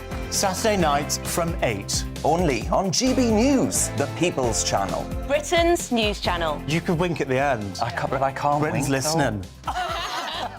I'm Mark White. As GB News Home and Security Editor, I cover those key issues that are so important to you. Our authorities, our communities doing all they can to combat violent crime. With the public services under unbearable strain, why are we still failing to control our borders? Defence, the first priority of any government, has been continually hollowed out. Can we trust our politicians to protect the armed forces? Join me, Mark White, on GB News.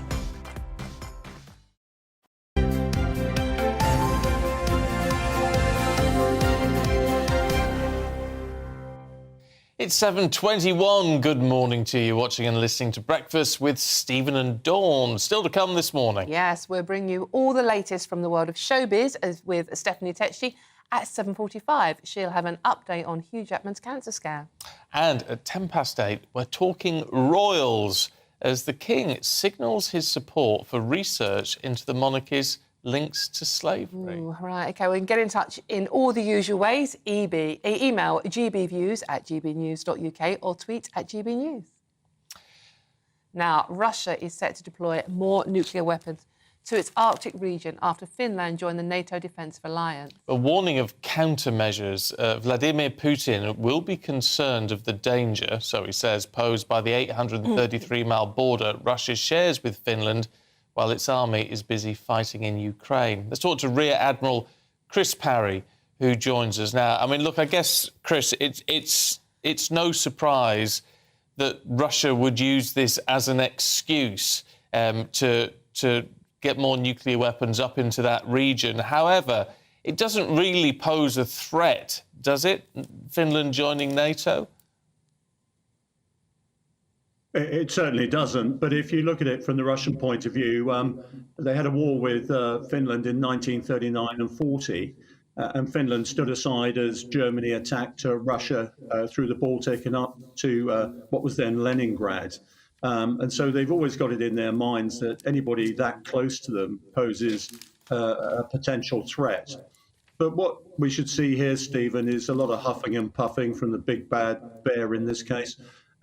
He's got to say something with the accession of Finland to NATO. He's lost control of the Baltic Sea. Sweden will join NATO shortly.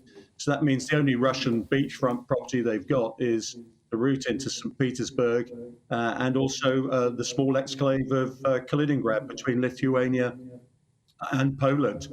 So his strategic situation has been immeasurably diminished by his action in Ukraine. He certainly wouldn't have expected this, and I suspect this is, as I said, huffing and puffing. They've already got nuclear weapons in the Arctic, quite a lot, in fact, so this doesn't really mean anything. Finland obviously has always been a very neutral country, as has most of Scandinavia. So why has NATO let Finland join, but we're not letting Ukraine join? And Ukraine have applied several times to join NATO, haven't they? Well, it's a principle that you don't join NATO if you're involved in conflict with another country. So it would be extremely dangerous to take on the war. There's a thing called Article 5, Dawn, which says that an attack on one country in NATO is an attack on all. So you don't really want to inherit essentially a conflict that's ongoing. Finland has been agitating for some time to join NATO. It's been considered geopolitically very sensitive to allow Finland to do that. And I was in Finland just before COVID and said to them, look, if you really want to trigger Vladimir Putin, then join NATO. And I think it was always on a knife edge whether they would join or not. Now, of course, with the plain aggression that is going on in Ukraine, Finland needs the protection of the largest political military alliance in the world. It feels the bear's breath on it every day. And frankly, the warning time is so low if you attack from Russia that Finland needs the protection of the rest of us. I mean, it is fascinating, isn't it, in that, Putin has complained about NATO, the dominance of NATO encroaching on Russia's borders. And yet, of course, it is understandable what Finland has done after the attack on Ukraine with that massive, pretty open border, that they were going to feel under threat. I mean, Putin's brought this upon himself, hasn't he? Yeah, absolutely right, Stephen. I'm not sure he calibrated this happening, to tell you the truth. But, if you live next door to an axe murderer who has actually committed the crime, you're going to want some protection. And the best protection you can get in the world today is NATO. It's a complete fallacy that NATO has expanded. Frankly, all the countries of Eastern and Northern Europe who've joined since the end of the Cold War are terrified of Russia. They need the security guarantees that an alliance like NATO brings. You'd be crazy not to want that. Now, Latvia, Estonia and Lithuania are all members of NATO. And Sweden, I think you said, are hoping to join later on this year. What has been the issue with Sweden joining at the same time as Finland? Yeah, it's a good question, Dawn. It's the opposition basically from two NATO countries, Turkey and Hungary. Hungary, of course, don't like Sweden pointing out that human rights and other constitutional issues are a problem in Hungary. And the support that Sweden has given to Kurdish refugees and dissidents has annoyed Erdogan, the president of Turkey. I suspect that Sweden will be allowed to come into NATO as soon as Erdogan has got through his own election in May, and he'll want some trade-offs ahead of that. And we've got a NATO summit coming up in June, and I suspect that Sweden will be allowed to come into the alliance then. And we shouldn't underestimate what a strategic defeat this is in the Baltic for Vladimir Putin. There are two real pressure points that the Russians really get upset about, and that is losing control of the Baltic, but also the Black Sea, which is one of the reasons they invaded Ukraine. They want to cut Ukraine off from the Black Sea and obviously put pressure on NATO countries on the east and south, on the eastern, southeastern and western sides of the Black Sea. And those two pressure points right now are very weak from a Russian point of view, and they're trying to project power into both. Can I ask what you think of China's role? I mean, Macron is now calling for China to properly be a mediator to help bring this conflict with Ukraine to an end. I mean, I know there's a lot of scepticism, I mean, particularly in the United States, over what China is or is not capable of doing when it comes to all of this. But what do you see as China's role? Can they offer something which is going to be useful? Well, I think in the grand scheme of geopolitics, China can offer something useful, but we shouldn't be in any doubt. China will be looking out for its own interests in settling any conflict in Ukraine. It is an ally of Russia. It does support Russia at low level with munitions and other support. I suspect soon you're going to find China supporting Russia with finance and other monetary sort of advantages. There's no doubt China is a prejudiced and biased player in this. It'll look out for its own interests. It'll support Vladimir Putin. It'll stop him using nuclear weapons, I suspect. But we shouldn't be in any doubt that China's influence is as malign as Russia's in the world to any democracy at the moment. So we've got to be very careful. It's rather like Mussolini offering to broker a peace deal between Hitler and France and Britain in 1940. These are both dictators. They both run authoritarian states, and both are a significant threat to our way of life in the West. Rear Admiral Chris Parry, good to see you this morning. Thanks very much indeed. Worrying, but is it all huff and puff? You hope so. Well, let's hope so. Don't you? You really do hope so. It's, as I said, Article 5 has only been used once, where if one NATO country is attacked, they're all attacked. That was 9/11, wasn't it? Yeah. We were talking about language earlier on. Diane says the Welsh might not have a word for a raspberry ripple, but the English don't have a word for entrepreneur, and the thousands of other words directly imported from the French. Exactly right. I love the fact that was supposedly the famous quote from George W. Bush, wasn't it? Yes. Said to Tony Blair, I think it was meant to be. The trouble with the French is they have no word for entrepreneur. Whether he actually said that or not, I don't know. But it's claimed. I like Melanie. Thank you, Melanie. Good morning, Melanie. Dawn, of course, Poppy Ping represents Welsh microwaves with the laughing emoji there. The food bubbles and pops and the clock pings. It's lovely.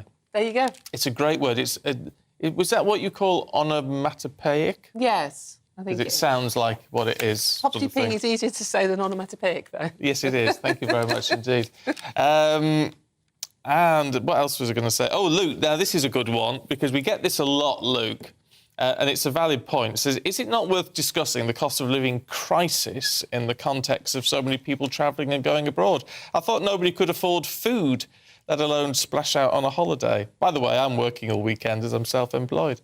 But there has been this whole heat and eat argument, or heat or eat argument. A lot of people have said, well, that applies to actually a very small number of people. And I think, particularly the papers have made it seems that affects everybody. Clearly, there are people who've got the money to go on holiday.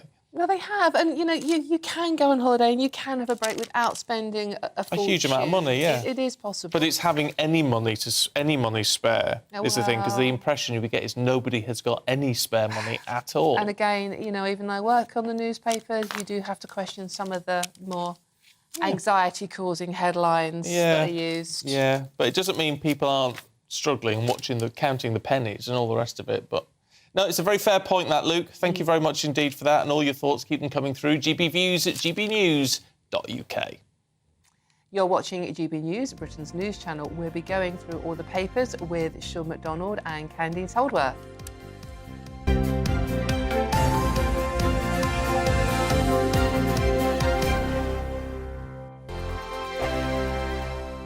Monday to Thursday nights on GB News. At 6, it's Deebs & Co. 7 o'clock, Farage. At 8, join Jacob Rees-Mogg. And at 9, Dan Wootton Tonight, followed by headliners. On TV, radio and online. This is GB News.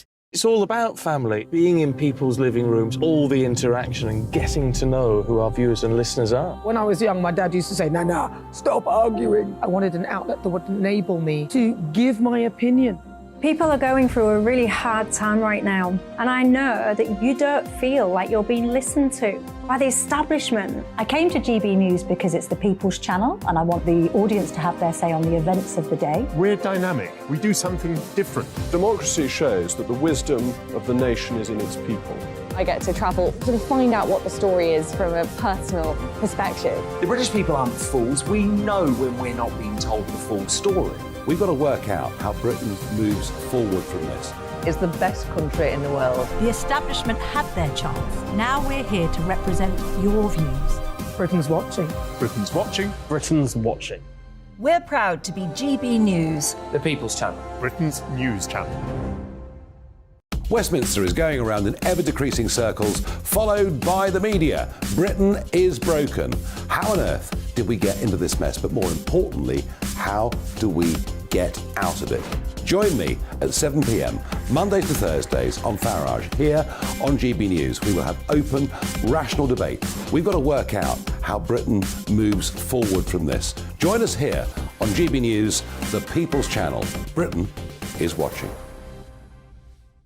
I'm Jacob Rees-Mogg, the Member of Parliament for North East Somerset and a former government minister. For years, I've walked the corridors of power in both Westminster and the City of London. I campaigned in the largest democratic vote in our island's story. I know this country has so much to be proud of. We need to have the arguments, the discussions on how we make it better. The wisdom of the nation is in its people.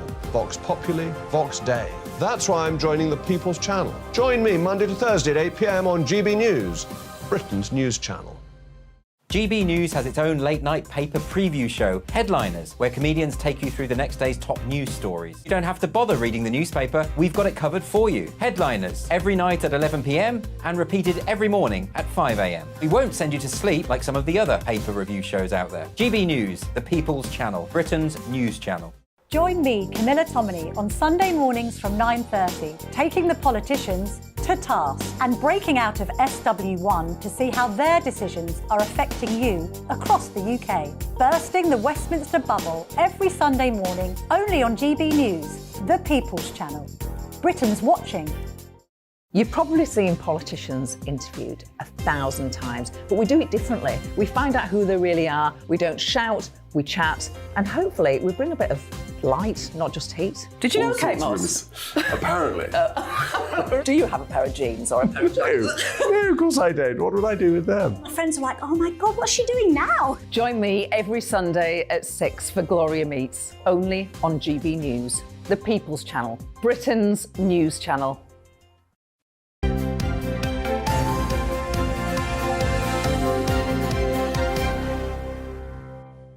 7:35, very good morning to you. This is Breakfast with Stephen and Dawn. Right, and let's take a look at today's front pages, which are pretty similar theme all round. It's travel chaos, it's Easter. Those don't go anywhere. Right, and those heading to France are in particular trouble, evidently. Well, you're in trouble if you're flying, roads, trains, etc., etc. But France seems to be the real problem at the moment, and that is on pretty much every single newspaper. Travel hell, according to The Sun. Yes, the Mirror has the Easter getaway with the RAC warning of traffic jams and more problems for those trying to get to France. Meanwhile, more good news. Up to half of doctors in England will be absent during the 4 days of junior doctor strike next week, according to The Times. The Mail says the King's backing for research into historical links between the monarchy and slavery could fuel calls for Britain to pay reparation. Meanwhile, The Telegraph leads with a warning that dissident Republicans are planning terrorist attacks on police in Northern Ireland before US President Joe Biden's visit on Tuesday. Furious Italian politicians are demanding that their citizens stop using English words like deadline, according to the Daily Star. And it's now time to go through the papers. I love that story, it's good fun. Joining us this morning to go through the papers properly is broadcaster and host of Blethered. Am I saying that correctly? You're saying it correctly. Marvellous. Scottish word. It's Sean MacDonald, and he is joined by writer and commentator Candice Holdsworth. Thank you, and welcome to you both on Good Friday. Thanks for joining us. Right, who wants Candice? Shall we kick off with a story from The Telegraph that you have picked out, which is cancer services being cancelled at a major NHS hospital trust in preparation for junior doctors' strikes. Yeah, so this is in The Telegraph, and a major NHS trust, this is Lewisham and Greenwich NHS Trust, have cancelled loads of operations, elective, including cancer treatments. And I think that this is one in a series of stories that have been coming out in the last few weeks about operations that are being cancelled and just the human cost of these strikes, without me getting partisan about it, who's right, who's wrong. And I think for people who are suffering illnesses, this is very stressful. I mean, you start preparing mentally for the operation, it's cancelled at the last minute, you experience serious disappointment. I think people who are living with chronic pain in particular, I mean, that can be really tiring because that affects your mental health very badly, when you desperately need a hip or a knee operation. I think that this shows that we really do need to come to a resolution on these issues and not drag it out any further, particularly when you think about the backlog, how this is just adding to the backlog.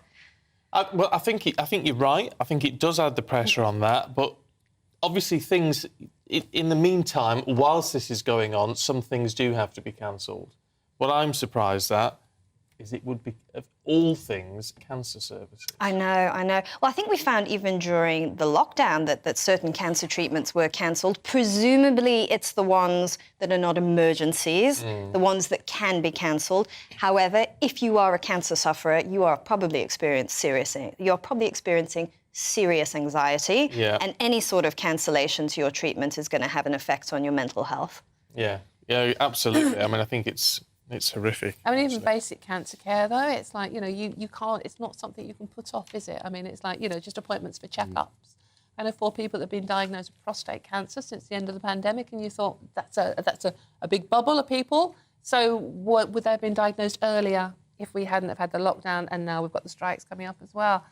So hopefully, as you say, it will be resolved fairly soon. Sean, should we go on to your story? This is from The Guardian. The new Scottish National Party leader, Humza Yousaf, has made a barely concealed attack on his predecessor, Nicola Sturgeon, over the party's interesting financial arrangements. Yes, it's been quite a tumultuous period for the Scottish National Party and former First Minister Nicola Sturgeon, her husband Peter Morrell. The barely concealed attack line is from Severin Carell, the Scotland editor of The Guardian. He probably will disagree, but I find that somewhat hyperbolic in terms of it being a barely concealed attack. I think Humza Yousaf is basically saying that he welcomes the forthcoming recruitment of a new chief executive and more financial transparency and accountability. I think it seems to be pretty much accepted across the board. I mean, what else could he say? Yeah, exactly. It seems to be pretty much accepted across the board that governance wasn't as it should have been when it came to financial matters. I think this whole period is something that Humza Yousaf is definitely going to want to expel into the deepest, darkest corners of Room 101. I think he's going to want to just forget about it. He's in a bit of a position. I don't believe for a second he's going to be heavily criticising his predecessor, Nicola Sturgeon.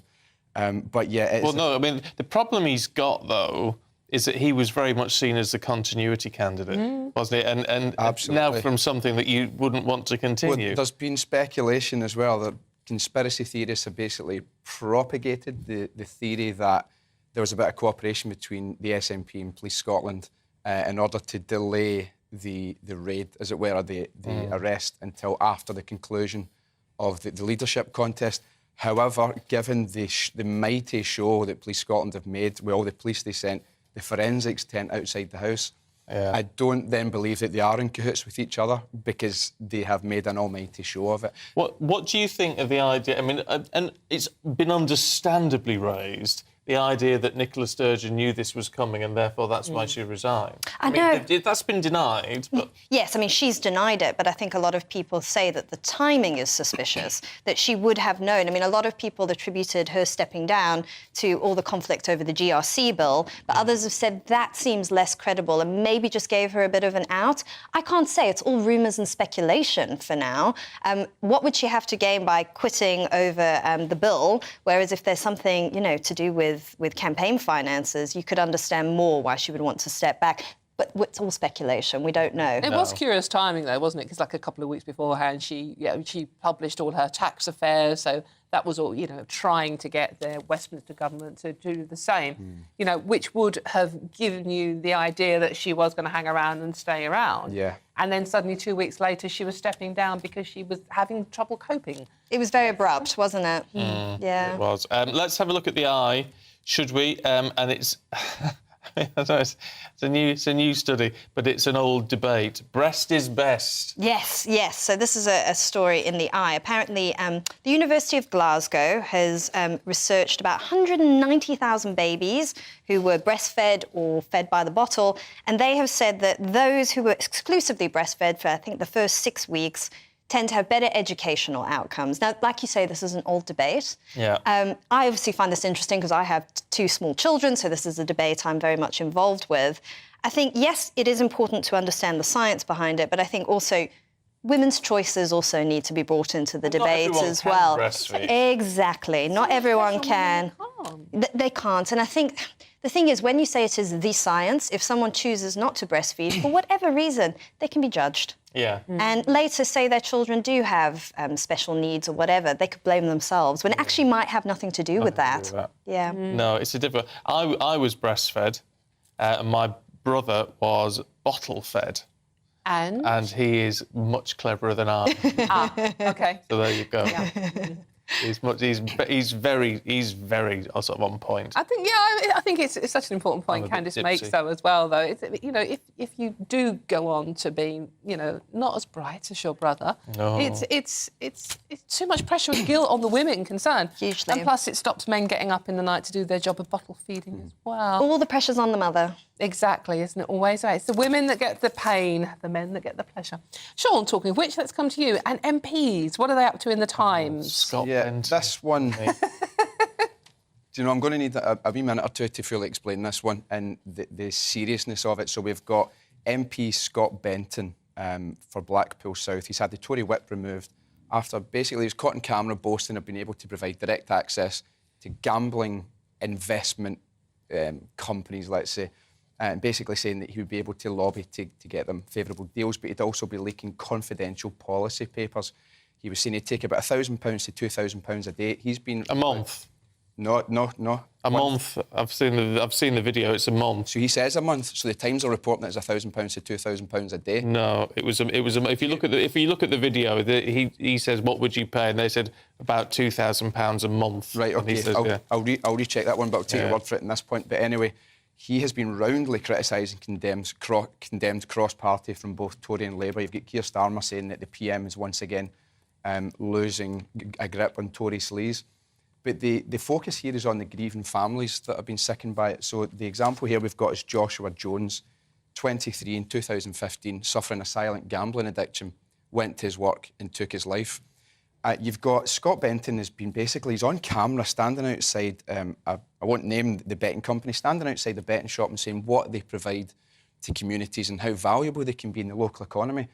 I find that repugnant. I find that. But you've got. Disgusting. I think what you've got the issue you've got there, and I'm no fan of betting shops, but the issue you've got is it was John Prescott who was going to set up these super casinos, one of which was going to be in Blackpool, and because that then collapsed, it had a devastating effect on Blackpool's economy. Shut the airport, the whole shebang. So within Blackpool, there is an appetite for a super casino type situation. I mean, I would say his then integrity has been compromised, because the issue here, there is nothing positive that gambling shops will bring to any community. And it's always the poorer, sort of more working class areas that are affected. And one thing I would like to highlight as well, actually one of the campaigners for Clean Up Gambling, Matt Zarb Cousin, has been a guest on the Blethered podcast, talking about the devastating effect that gambling had on him. I've had another friend that I interviewed, a very successful radio producer, who on 2 occasions attempted to take his life. Gambling is a serious addiction, a serious affliction. And the fact that you've got someone here who is willing to, compromising what you could argue is government security. This is very delicate and confidential policy papers that he's leaking in order to make himself money. And what you have are people in Blackpool South who will be negatively and horrendously impacted by gambling. You've got someone here who's supposed to be representing their interests, and this absolute wee roaster of a guy is taking money in his back pocket in order to facilitate that. Well, I just find it disgusting. Well, what we should clarify is that he hasn't actually taken any money. And he attempted to. Well, he was certainly tempted by the offer. He said he would, possibly. But it was a fake sting, so there was no money there. It was a fake sting. Yeah. No money to be had. Well, certainly questions need to be asked. Can we talking about money, but in a more pleasant way? Well, for these people, anyway. The world's richest man and the world's richest woman are both French. Yes, and so this is a story in the Mail, and this is about the world's rich list. And what's very interesting about it is that for the first time, it's a French man and a French woman, and they own luxury goods companies. Right. Whereas I think for the past 10 years or whatever, it's all been tech billionaires. Yeah. So Elon Musk has been knocked off the top spot. He's still number 2, and that's mostly to do with his investment in Twitter. His purchase of Twitter. So it's affected Tesla shares, yes. Having said that, although luxury goods are now topping the list, so that's Bernard Arnault and Francois Bettencourt-Myers, the top 10 is still dominated by tech billionaires. Yeah. So, you've got Jeff Bezos, Larry Ellison. So, tech is still extremely profitable. Where's Bill Gates these days? I think he's still in the top 10. He should still be there, shouldn't he? Yeah, I'm sure he is. Is tech the area to go into, isn't it? But anyway, so she's L'Oreal, is she? And he's a handbag and perfume magnate. Yes, LVMH, and they own very luxury brands like Givenchy, Dior, Moet and Chandon. He's always been up there, but it's an interesting moment that it's not a tech person, because it's just been them for years. Yeah. So that's fascinating. See, isn't it interesting? I find this ever so slightly... Actually, the tech people I don't mind because I love tech. This just seems extravagant. Oh, see, I'm the polar opposite. Yeah. I understand nice handbags and champagne. Yeah. Tech is like... Me too. Me too, I'm with you. Not the but you like nice handbags and champagne, not the I like appreciating other people's nice handbags, but I like nice clothes and I like nice drinks. So. Oh, right. No, I'd rather have a PC any day. We need to leave it there. Sean, Candice, thank you very much indeed. We'll catch up with you a little bit later on. Let's bring you up to date with some of the other headlines at 7:48. All right, efforts to weed out hundreds of potentially corrupt police from Britain's biggest force are underway. Counter-terrorism officers, along with those who tackle serious organised crime, have been drafted in to help clear up the Metropolitan Police. Of more than 1,000 cases, nearly 700 will now be reassessed, with almost 200 referred to formal risk management or vetting.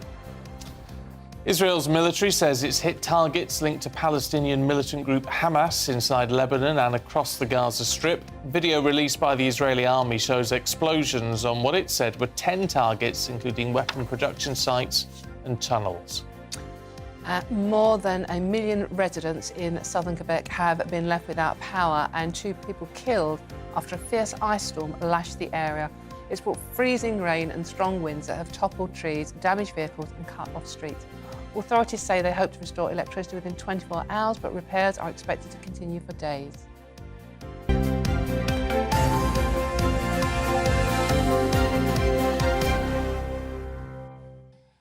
Should we have the showbiz this morning? Because it's Stephanie Tetchy time, the favourite part of the day. Good morning. Morning, Dawn. We've done a lot of selfies together, but we haven't actually shared the screen together. No, we are now. It's a Good Friday. Love. And she's a champagne and handbags girl as well. That's true.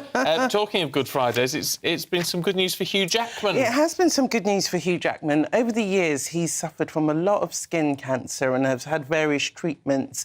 And this week, he did a video where he had like a nose plaster on, and he just said that he was going under for biopsy because his doctors were kind of concerned about his nose, and he's had the all clear. But one message that he wanted to get across is, you know, as it approaches summer, he's like, everybody get your SPF on, look out for the signs and take care of your skin. And sometimes it's always good when you have a celebrity bringing this out into the forefront and discussing it, you know, to the public and stuff. But it's glad that he's got the all clear because, as I said, since 2013, he's had about 6 surgeries for it. So it's been quite a battle for him. It has, hasn't it? You know, I'm really pleased that, you know, celebrities do speak out when they suffer things like this. Because, you know, particularly in Hugh's case, 2 in 3 Australians will be diagnosed with skin cancer. It's the most astonishing statistic. It's the most common form of cancer, and you know, if you don't look out for the signs, it could be ignorance is bliss in this kind of situation. So he actually, you know, not a lot of the celebrities like the media, but he actually thanked the media for raising this awareness and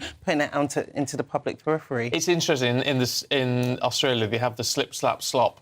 Campaign, what's don't that? they? For putting on the sun cream. Yeah, because that heat, the that heat out Australian there. heat. But I mean, that was quite a few years ago. So the fact that, say, someone like Hugh coming forward, and because it's been so very public and doesn't hide the plaster, it's very obvious. Yeah. Because this first, I mean, was he doing Greatest Showman, when that came out? yeah, he did, and that's when he first started getting treatment for it.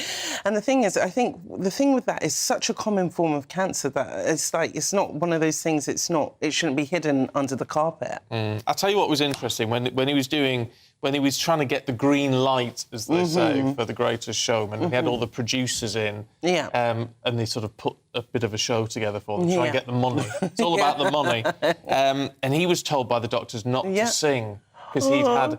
But it got to one point where he couldn't resist and he just joined in. You can't keep a good man down. Couldn't stop him. It's very good. I mean, I didn't think I'd enjoy that film, but I actually saw it and I love it. I quite liked him in Logan. Yeah. Lots of shirts falling off in Logan. Yeah. No, I didn't want to see Showman. Why? I just thought this is not for me, and I got dragged along, and it was. It's really good, isn't it? Yeah, it's such a feel-good film. Yeah. Gets the vocals out. Well, it does.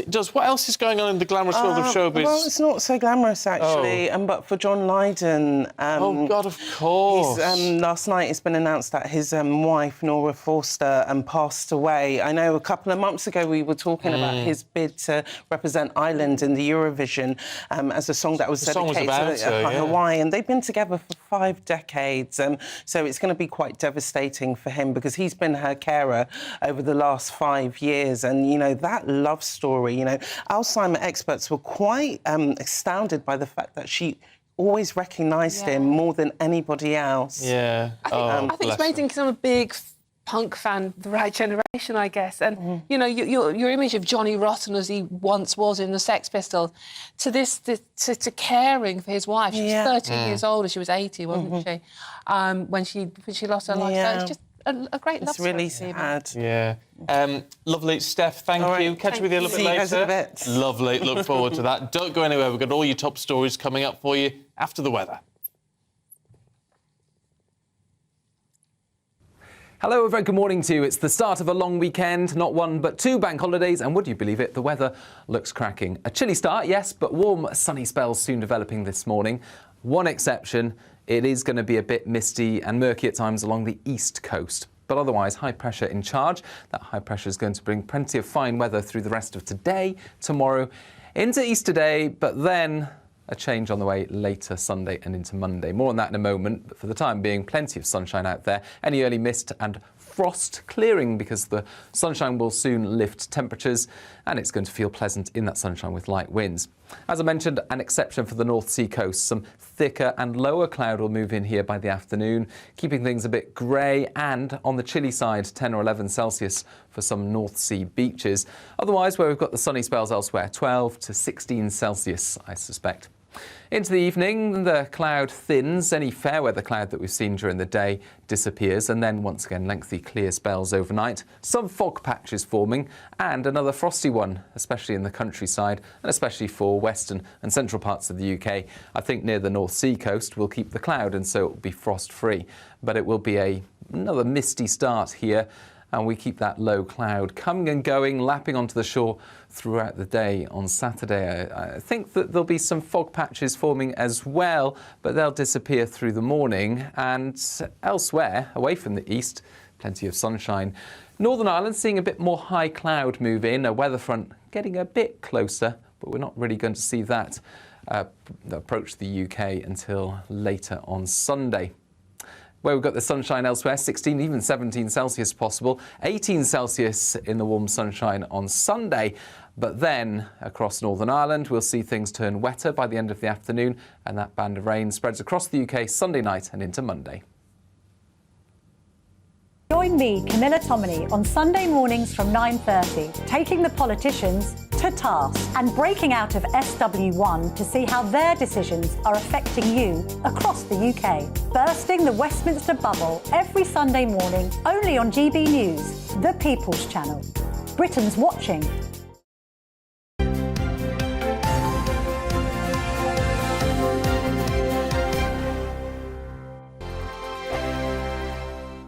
First and foremost, I am a GB News fan, and I was before I was working here. Just love the fact that we're asking the questions that a lot of establishment media won't ask. With a bit of a twist, we not only want to inform you, but we want to keep you entertained. It's worth the drive because you get in and the team's all ready and waiting, they're itching to go, and it's a proper little family. GB News is the People's Channel. It's the audience that makes the programme sing. We're giving our viewers and our listeners a voice. I see the thousands of your letters, tweets, emails, you name it, coming in. Britain is broken.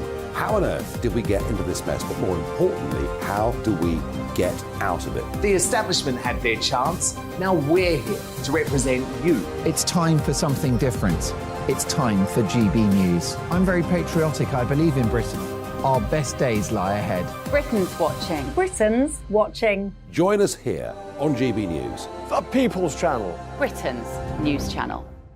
I'm Andrew Doyle. Join me at 7 o'clock every Sunday night for Free Speech Nation, the show where I tackle the week's biggest stories in politics and current affairs with the help of my two comedian panellists and a variety of special guests. Free Speech Nation, Sunday nights from 7 on GB News, the People's Channel, Britain's news channel. Here on GB News Live, we'll be keeping you in the picture, finding out what's happening across the country and finding out why it matters to you. We'll have the facts fast with our team of reporters and specialist correspondents. Wherever it's happening, we'll be there from 12 noon on TV, radio and online. GB News, the People's Channel, Britain's news channel.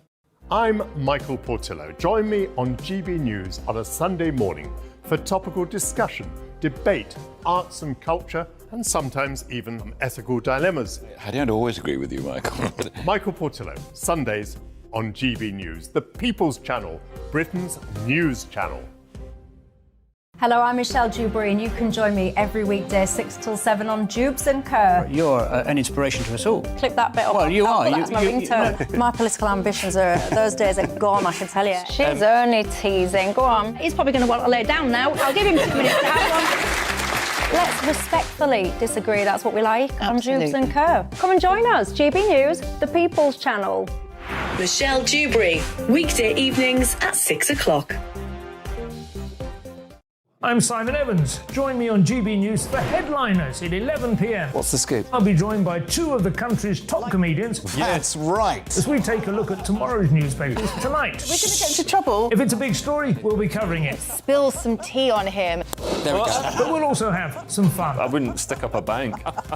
My father didn't love me. So anyway. Headliners every night from 11 on GB News, the People's Channel, Britain's news channel. We've got a brand new lineup every Saturday night on GB News. From 6 p.m, I'll give you my unique take on the world today. Then at 7, it's me, Calvin Robinson, with my Common Sense Crusade. New to GB News is the Saturday 5. 5 times the opinion. Join us every Saturday from 8 p.m. as we debate the week's stories. With us 4, plus a special guest. And at 9, of course, it's Mark Dolan Tonight. Brand new Saturday nights on GB News, Britain's news channel.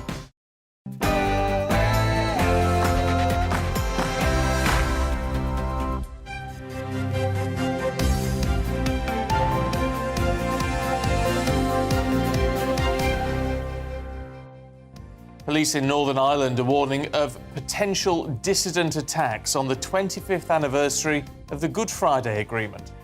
Good morning. It's 8 o'clock on Friday, the 7th of April. This is Breakfast on GB News with Stephen and Dawn.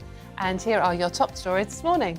Police in Northern Ireland are warning officers to be vigilant of possible attacks over this Easter bank holiday weekend as the country marks the 25th anniversary of the Good Friday Agreement. And meanwhile, the Great Easter Getaway begins today. Are you travelling to friends and family? We'll bring you regular updates on the state of the roads, rail, planes, everything, all morning. And talking of Easter, are you going all out on the festivities? Well, perhaps not, because a lot of people says they're really not celebrating much at all this year. And we want to hear what your plans are. As ever, you can join in any of our discussions by emailing gbnews@gbnews.uk.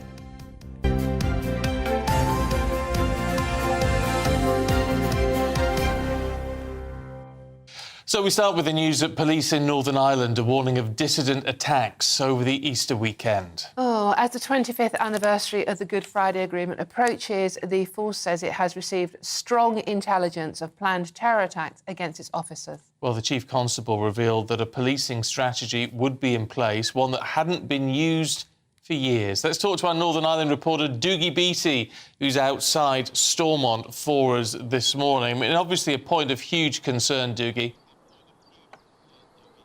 Well, it is, and this comes on the 25th anniversary of the Good Friday Agreement. In fact, today there will be a service inside this building behind me to mark that very occasion. ACC Bobby Singleton yesterday coming to the microphones to tell us that there is a very real threat to officers.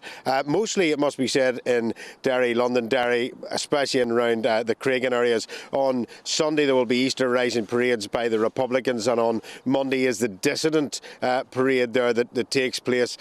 Police services are saying that they have very local information coming through that says that they will be under threat. In other words, they are going to stand off those areas, and if they decide to try and draw the police service in, that's when they believe that they will be made targets of. There's over 300 extra officers being brought into Northern Ireland over this weekend, and actually next week as well, because they have, of course, Operation Rondoletto, which is for the visitation of Joe Biden, US President. He's only having, it now appears, one engagement here. He was due to speak to the Northern Ireland Assembly behind us, but of course that is the big part of the Good Friday Agreement, and they're not sitting because of issues around the protocol and Brexit. And it's believed that this whole budget for this will come out of the PSNI, and it's about £7 million coming out of that budget. A police force that is already being stretched, and of course the threat of terror having been hoisted to severe. So it is all in the hands of the PSNI at this minute in time to keep us safe this Easter. Doogie, how do people feel about President Biden visiting? Are they looking forward to it, or is there a feeling that, well, we'd rather not spend that much money and it's obviously ups the ante with terrorism? Well, 25th anniversary of the Good Friday Agreement, whether those that like it or not, I mean, back 25 years ago, Northern Ireland was a worse place to live than Beirut. That's how bad it was. The peace isn't perfect here, definitely not. And Joe Biden visiting here, I suppose in times of cost of living crisis, most people will take it one way or the other that Joe Biden's here. They're not really too excited. We're not going back to the days where the streets were lined with people waving American flags as Bill Clinton came in. That's definitely not happening. The Good Friday Agreement is very much seen as a consent agreement, and because Joe Biden has come out very much on the side of the EU and insisted these documents go through on the framework document, etc., unionists won't be too pleased to see him either way. Yeah, I mean, it's a fascinating time, though, Doogie, isn't it? Because it is such an important anniversary, and I guess that is understandable why those dissidents are wanting to use this opportunity. What do the people of Northern Ireland make of it? Because we always talked about people being now so attached to the peace for themselves, their children, their grandchildren. Is there anger there that these dissidents are raising their heads above the parapet? Well, there is very much anger here, but I mean, there's a lot of this is organised crime as well, coming into this hiding behind paramilitaries. Northern Ireland's peace is definitely shaky at this minute in time. Because of various issues in and around, as I've said, the protocol, in and around a lot of dissidents not happy with how things are going on various acts and prisoner releases, etc. But really, Northern Ireland is enjoying its peace. It's enjoyed 25 years of peace. People just want to get on with life in Northern Ireland. They want to go ahead, but this, for once, I have seen it in 25 years. And I mean, I was very much right at the heart of the Good Friday Agreement 25 years ago. In fact, it happened just down the road from us here in the Merryfield Secretariat.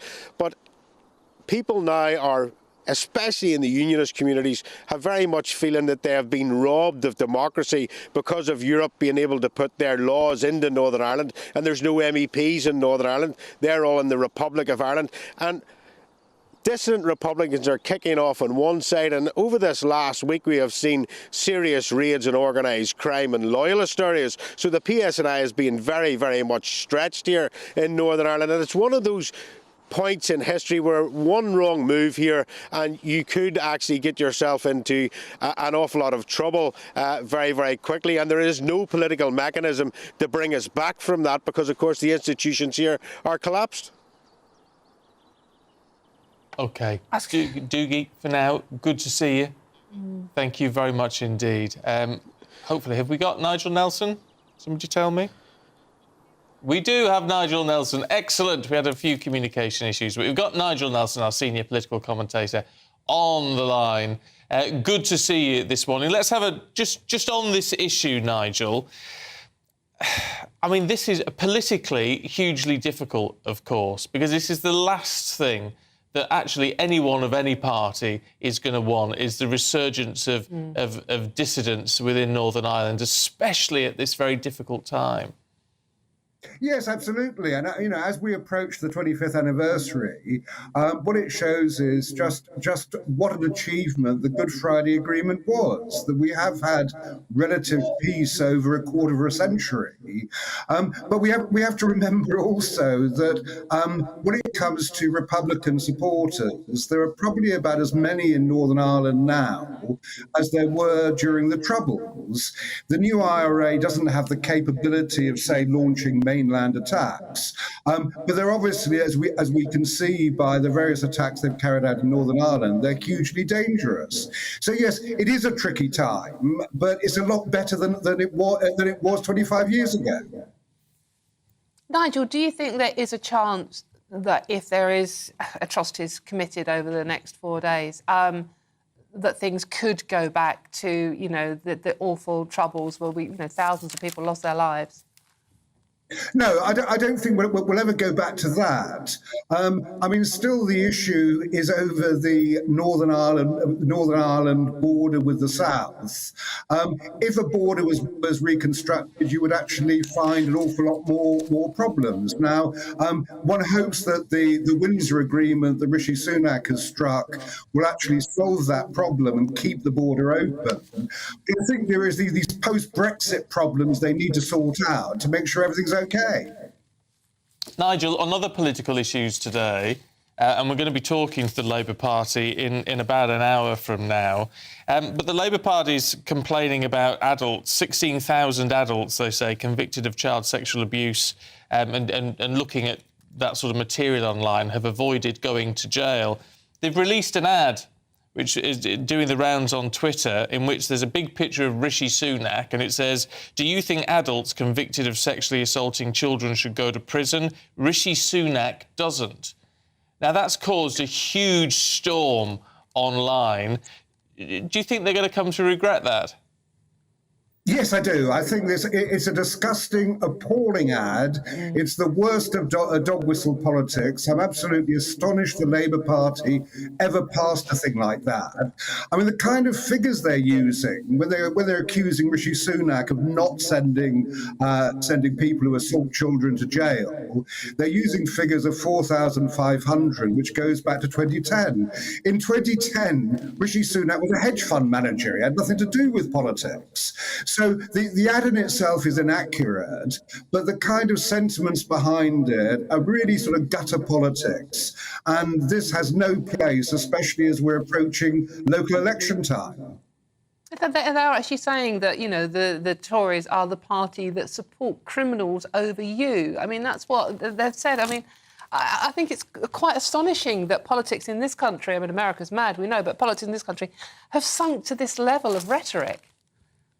Yeah, I mean, I'm just astonished that the ad ever got through. I mean, I find it hard to believe that Keir Starmer saw it before it even went out. What I'd like to see is that today that Labour actually withdraws that advert and doesn't go back to doing things like this. I mean, this is not the kind of politics that we should have from any party. And if Labour are doing stuff like this, they have to rethink their whole election strategy. I mean, it's interesting, though, isn't it? Because they raise an interesting point. I mean, there are concerns about conviction rates and, well, in fact, it's not even conviction rates here. It's just a number of people who are actually jailed. So they're legitimate concerns which actually end up being undermined by this attack ad. Yeah, Stephen, I think that's absolutely right. There are legitimate concerns. There is a question about the criminal justice system and how we treat people who go on to attack children. So yes, that's right. But I mean, what this ad is trying to do is personally blame Rishi Sunak for it, and that's where it falls short. OK, Nigel, good to see you this morning. Thanks very much indeed. It is 12 minutes past 8. Let's bring you up to date with some of the other headlines this morning. Efforts to weed out hundreds of potentially corrupt police from Britain's biggest force are underway. Counter-terrorism officers, along with those who tackle serious organised crime, have been drafted in to help clean up the Metropolitan Police. For more than 1,000 cases, nearly 700 will now be reassessed. Temperatures could reach as high as 16 or 17 Celsius in some parts of the UK today, as the sun puts its hat on for a long Easter weekend. The Met Office says the weather is set to be fine and relatively nice before, wait for it, rain for most places on Monday. That relatively is doing a lot of heavy lifting in that forecast, isn't it? Meanwhile, some good news. The Lionesses beat Brazil 4-2 in a dramatic penalty shootout last night, winning the women's finalissima. The game finished on 1-1 before Chloe Kelly scored the winning goal in front of an 83,000-strong crowd at Wembley. The women's football team are now undefeated in 30 matches.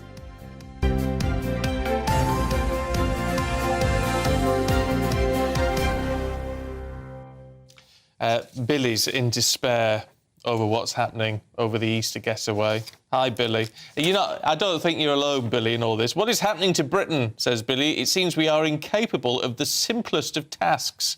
Looking at the messed-up system at Dover, it would seem easier to get into the country rather than out of it.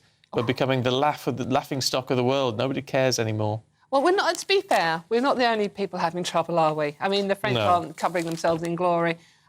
Lindsay is probably being the sensible one. She's staying at home this year. They've rented a motorhome and are travelling around Scotland, visiting whiskey distilleries with the dogs. This sounds like a really good idea. I'm hoping the dogs are obviously drinking the whiskey. Lindsay adds they always cruise, but this year taking a break from the torture of travelling through airports. And who can blame her? No.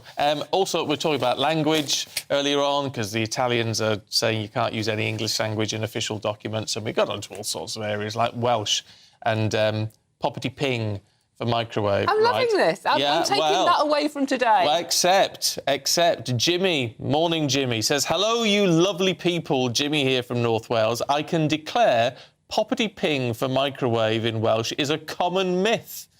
The real word for it is microdon. Love GB News. Keep up the great work.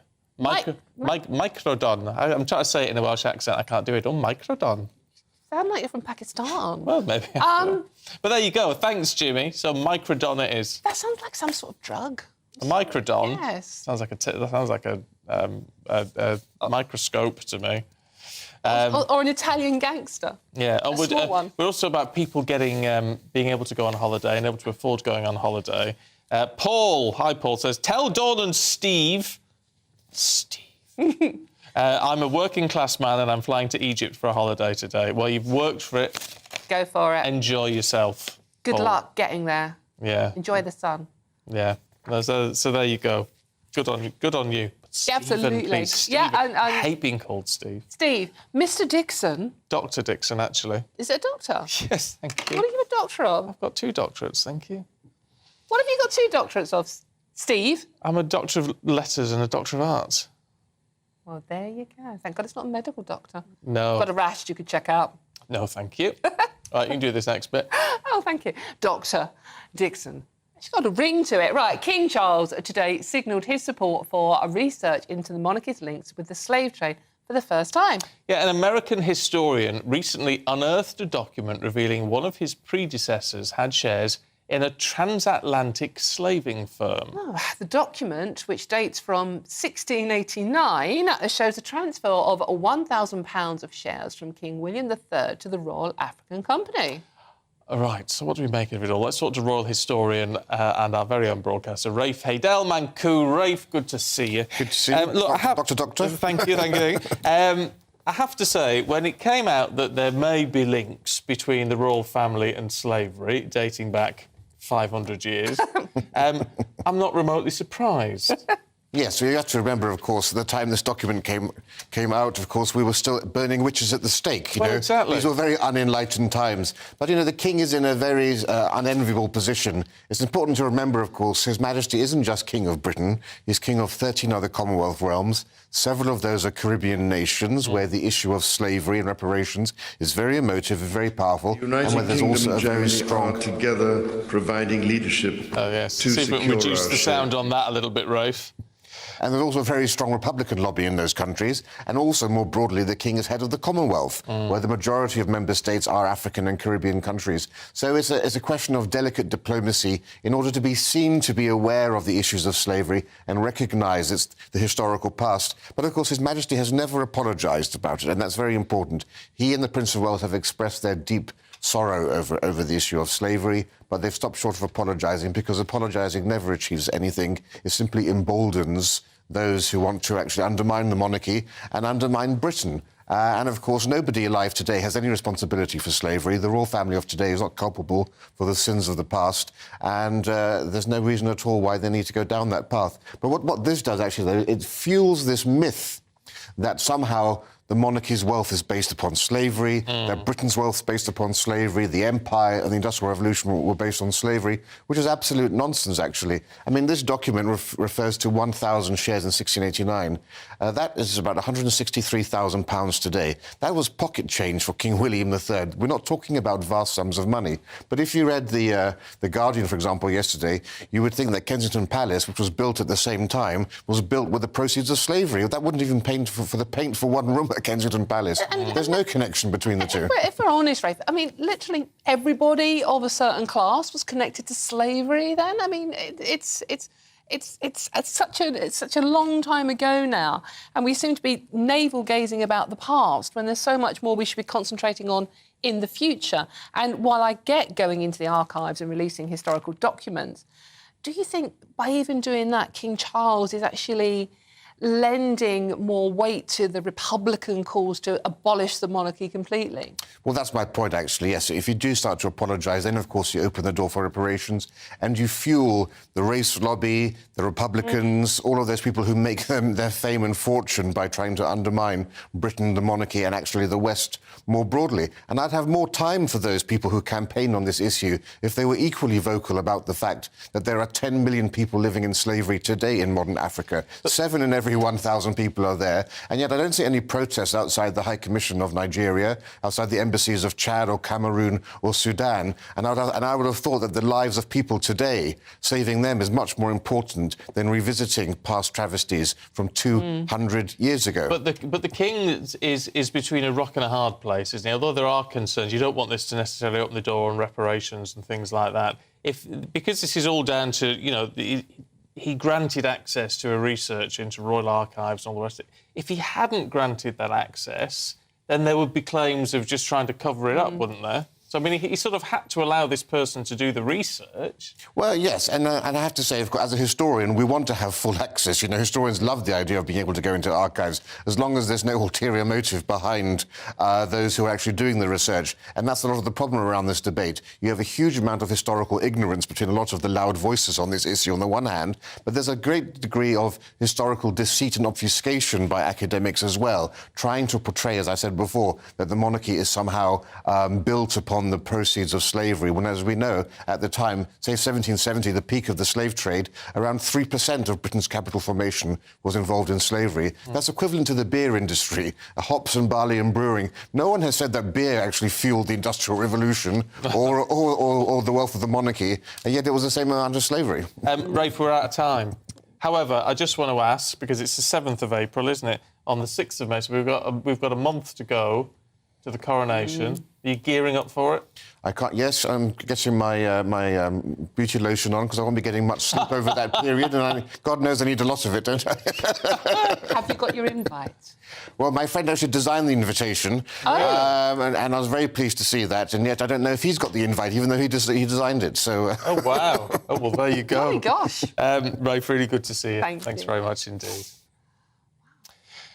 Now, are we going to Theo Chikomba, I think, because we want to talk about what is going on with all the travel and everything, travel chaos this Easter weekend. It is pretty grim, as always, and there's concerns about hours of traffic at Dover. Theo Chikomba, our national reporter, is at Dover for us this morning with a roundup of everything that's happening on the boats, the rails and the roads. Theo, what's happening today?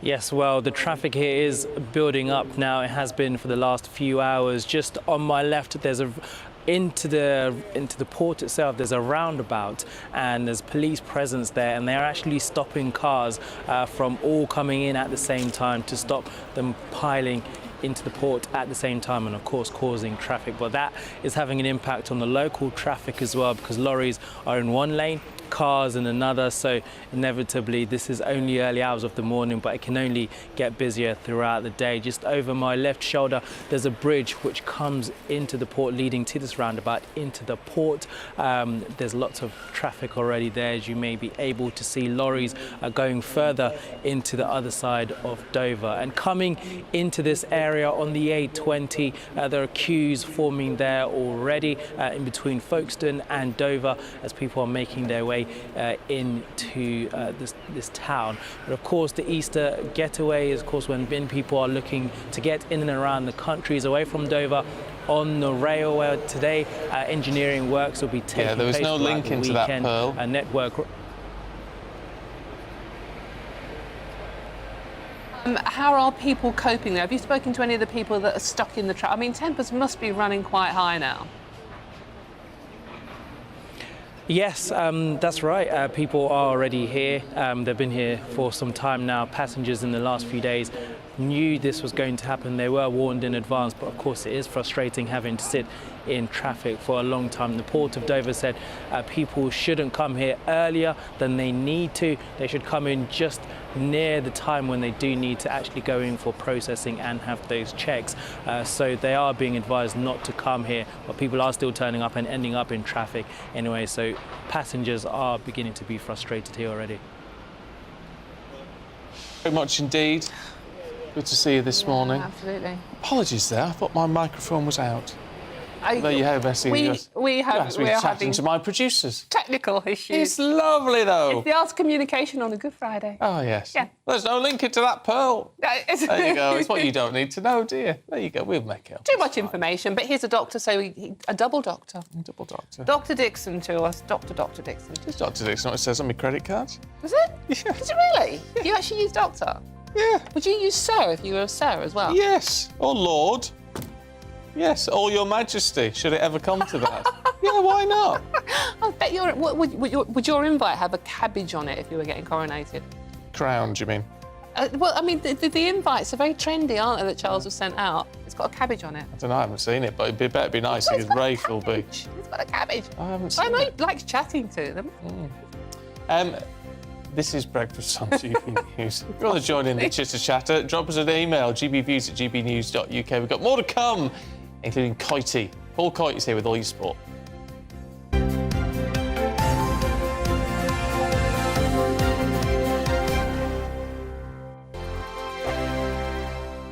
I joined GB News because I was sick and tired of not hearing my views being represented, not just mine, but so many people that I knew and spoke to. I just couldn't get my voice out there. I couldn't say anything. I couldn't do anything. Whatever the narrative was, I kind of had to follow it. GB News is there to provide a voice for those who have been ignored by the establishment media. We think different things, we've got a different style. GB News is here to be optimistic and positive about the future. It's real kind of dynamic and flowing, with the audience very much at the heart of it, like a big family. Here at GB News, we talk about the things that matter to you. Hearing the voices from right across our towns and cities, especially our towns. All sides of the argument represented with a heavy dose of opinion. We're on a mission here to make a difference. And the GB News family really is here for you, and whatever time of day you can watch or listen. Britain's watching. Britain's watching. We're proud to be GB News. The People's Channel. Britain's news channel. Monday to Thursday, 9 p.m. till 11 p.m. Join me, Dan Wootton. I'll bring you the sharpest takes and hottest debates. Do you not believe in prisons? I don't believe in prisons. I'm completely stunned. I guarantee you there'll be no spin, no bias, no censorship. I actually was personally quite offended by it. And no reason to go to bed. So I guess they've always been quite woke. That's Dan Wootton tonight on TV, radio and online. Monday to Thursday from 9 p.m. till 11 p.m. on GB News. The People's Channel, Britain's news channel.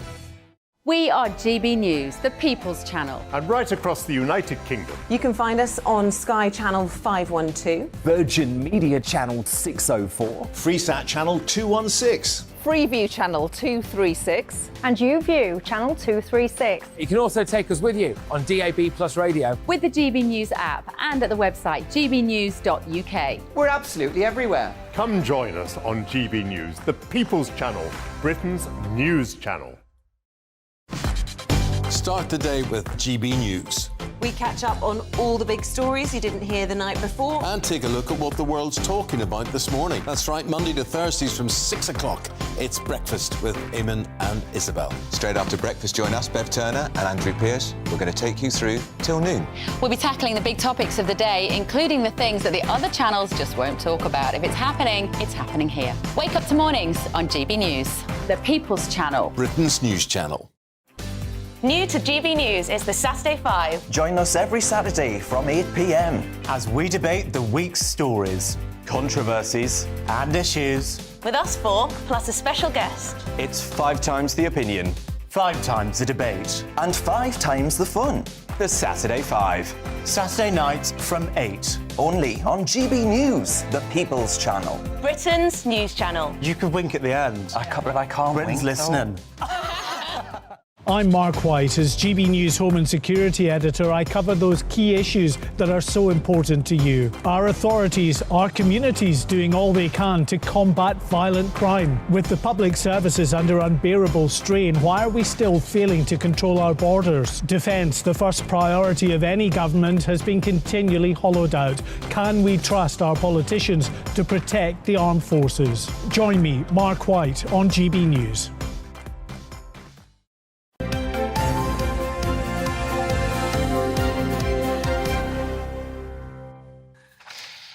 It is 8:28. Good morning to you. What, are you wondering where you are? Yeah. Yeah, after this, yeah. Yeah. Sorry. This is Breakfast with Stephen and Dawn. Still to come for you this morning. We'll be asking what DIY you can do to your home over Easter with Laura Hamilton at 8:45. And at 9:20, we're talking budgets as families try to do Easter on the cheap. Cheap, get it? Oh, sorry.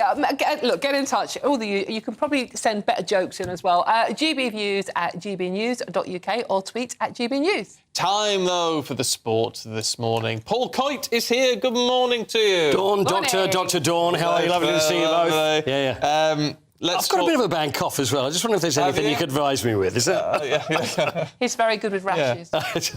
You can laugh all you like, I don't care. I don't care. You shouldn't. No, that's very good. Let's talk. Now, why is it called the Women's Finalissima?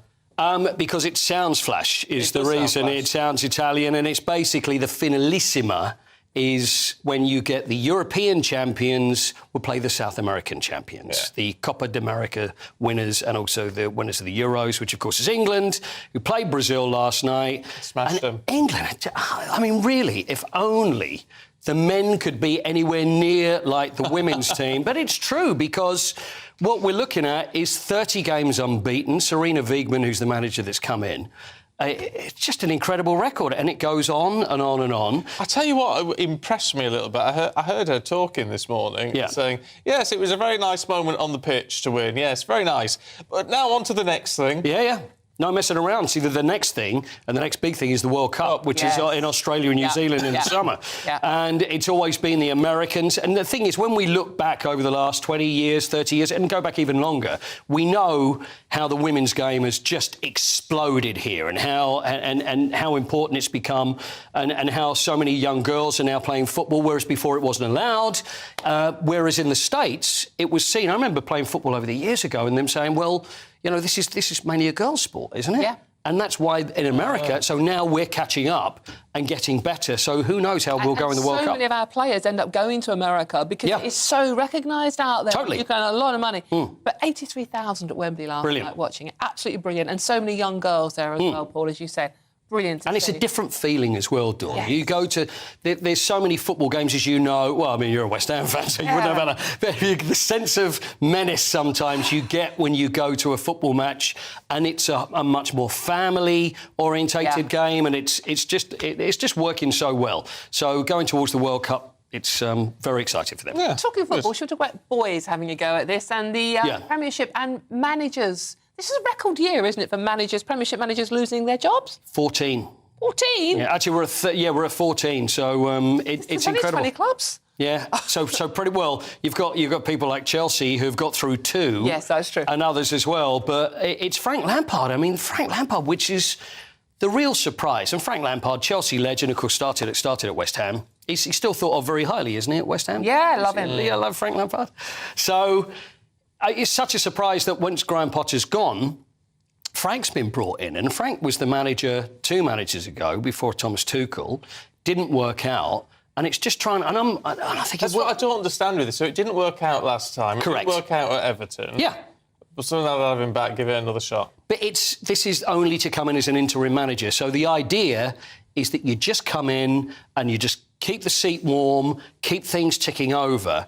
But... I mean, there's a lot of psychology at play here, because you think, is Frank sitting there thinking, well, if things go well this time, you know, I'm in a better situation maybe than it was last time. There was a transfer ban. Now I've got all these players. It's a free hit. It could work out. And who knows, because it happened with Ole Gunnar Solskjaer, who went to Manchester United a couple of years ago. He only came in as interim manager. He was never there to get the main job. And so maybe Frank's thinking the same, thinking, well, you know, if it works out... He is Mr Chelsea. Chelsea fans do love him. Of course, he's their record goal scorer. He's an absolute Chelsea legend, yeah. So do you think that is possible? I mean, we are very close to the end of the season. If Chelsea start doing well now, they will keep Frank on. Anything's possible, because they're still in the... We're talking about football. The Champions League, they're playing Real Madrid on Wednesday, and then Real Madrid again. Who knows? I mean, if he gets past that, who knows? I think the idea is... You sit there and, you know, you're a good, safe pair of hands, you're a Chelsea legend, the fans still love you, but it's only... And also, it also puts him in the shop window should another job come along, because there's so many other spare jobs that are going on in the Premier League. Let's have a look at the Masters. Well done, would he? Would he go to West Ham? No. I think we're keeping hold of Moyes, aren't we, for now? Well, I think for now. As we say, anything's possible. Anything's possible. Let's have a look at the Masters. Yes. Should we Rory McIlroy's with a bit of a slow start? He always does. He always starts slow, as you will know. I know you mentioned that earlier. It's a slow start, but it's not how you start, it's how you finish, isn't it? Well, Showbiz adage. That's it. So Rory, it's a bit of a slow start for Rory. Jon Rahm, now the Spaniard Jon Rahm, now he a double bogey on the first. Excellent. Yeah? Double? No, it's not so good. Is that not good? Not so good. A double bogey on the first. Oh, I thought it sounded really good. That. It's good for the rest of the... It looks like it's good for the rest of the golfers. That's what I meant. So he got the double bogey, which is a terrible start. 4-putted on the first hole. You're thinking, what's going on? And then his golf just went like this and went round in 65 and 7 under. So he leads along with Victor Hovland. Now, Victor Hovland... Big fan. I know you you're a fashion, you love the fashion. I know you love the golf fashion.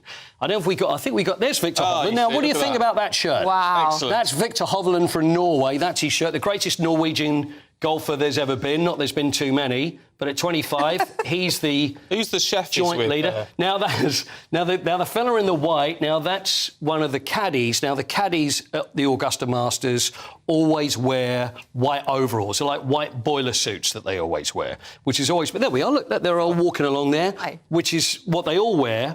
And that's been going since the start of the tournament. Looks like they're there to decontaminate. It's been a nuclear leak, doesn't it?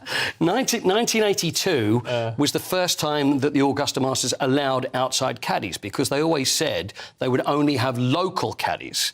Now, when it comes to caddies, it's more than just carrying your golf clubs. They're like the right-hand man or woman to the golfer and would say, this is what you need to do here. They'll have all the yardage. But I'll give you an idea of how successful caddies can be. Now, Tiger Woods, in his pomp, who, by the way, did not have a good round yesterday, he had a New Zealand caddy, Steve Williams, his name is.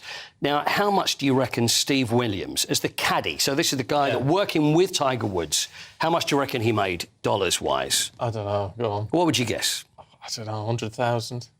$17 million. For a caddy? For a caddy. For carrying a bag? For carrying the bag. Over how long? Working with Tiger Woods. This is probably over about 5 to 10 year period. Oh, well, I'd do that. Give it a go. See, change, really. And being a New Zealander and all great All Blacks, athletes, other sporting stars from New Zealand, he was New Zealand's richest sports star, and he was a caddy. So if you can get the work with a player like Tiger, you're going to be in the money. I'll be all right. I can pull a load of golf clubs and take a tape measure with me. You go, carry that over there. And you've got all the lingo off, Pat. Rory says, Stephen, I think it's a double bogey. Just say, that's bad, Rory, that's not good. I'll say, well done, and then he'll say, look, I've got a wee cough here. I don't know whether you could sort me out. And then you can say, well, I am a doctor. I'm a doctor as well. It's fine. Not a problem. I can tell him how to spell cough. I don't know if I can do much else. There we go. Okay. Paul, thank you very much. There you go. Thank you very much. Get out. Where's this going? You're on Breakfast on GB News, Britain's news channel. More to come, including all the news and views in today's newspapers.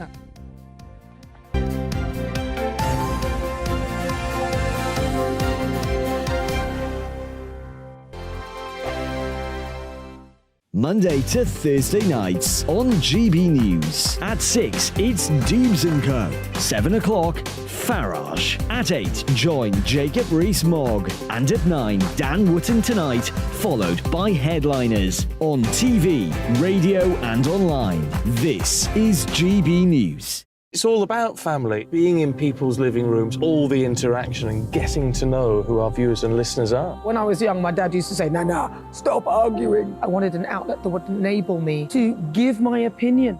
People are going through a really hard time right now, and I know that you don't feel like you're being listened to by the establishment. I came to GB News because it's the People's Channel, and I want the audience to have their say on the events of the day. We're dynamic. We do something different. Democracy shows that the wisdom of the nation is in its people. I get to travel to find out what the story is from a personal perspective. The British people aren't fools. We know when we're not being told the full story. We've got to work out how Britain moves forward from this. It's the best country in the world. The establishment had their chance. Now we're here to represent your views. Britain's watching. Britain's watching. Britain's watching. We're proud to be GB News. The People's Channel. Britain's news channel. Westminster is going around in ever-decreasing circles, followed by the media. Britain is broken. How on earth did we get into this mess? But more importantly, how do we get out of it? Join me at 7 p.m, Mondays to Thursdays on Farage. Here on GB News, we will have open, rational debate. We've got to work out how Britain moves forward from this. Join us here on GB News, the People's Channel. Britain is watching. I'm Jacob Rees-Mogg, the Member of Parliament for North East Somerset and a former government minister. For years, I've walked the corridors of power in both Westminster and the City of London. I campaigned in the largest democratic vote in our island's story. I know this country has so much to be proud of. We need to have the arguments, the discussions on how we make it better. The wisdom of the nation is in its people. Vox Populi, Vox Dei. That's why I'm joining the People's Channel. Join me Monday to Thursday at 8 p.m. on GB News, Britain's news channel. GB News has its own late-night paper preview show, Headliners, where comedians take you through the next day's top news stories. You don't have to bother reading the newspaper, we've got it covered for you. Headliners, every night at 11 p.m. and repeated every morning at 5 a.m. We won't send you to sleep like some of the other paper review shows out there. GB News, the People's Channel, Britain's news channel. Join me, Camilla Tominey, on Sunday mornings from 9:30, taking the politicians to task and breaking out of SW1 to see how their decisions are affecting you across the UK. Bursting the Westminster bubble every Sunday morning, only on GB News, the People's Channel. Britain's watching. You've probably seen politicians interviewed 1,000 times, but we do it differently. We find out who they really are, we don't shout, we chat, and hopefully we bring a bit of light, not just heat. Did you know Kate Moss? Apparently. Do you have a pair of jeans or a pair of jeans? No, of course I don't. What would I do with them? My friends are like, oh my God, what's she doing now? Join me every Sunday at 6 for Gloria Meets, only on GB News, the People's Channel, Britain's news channel.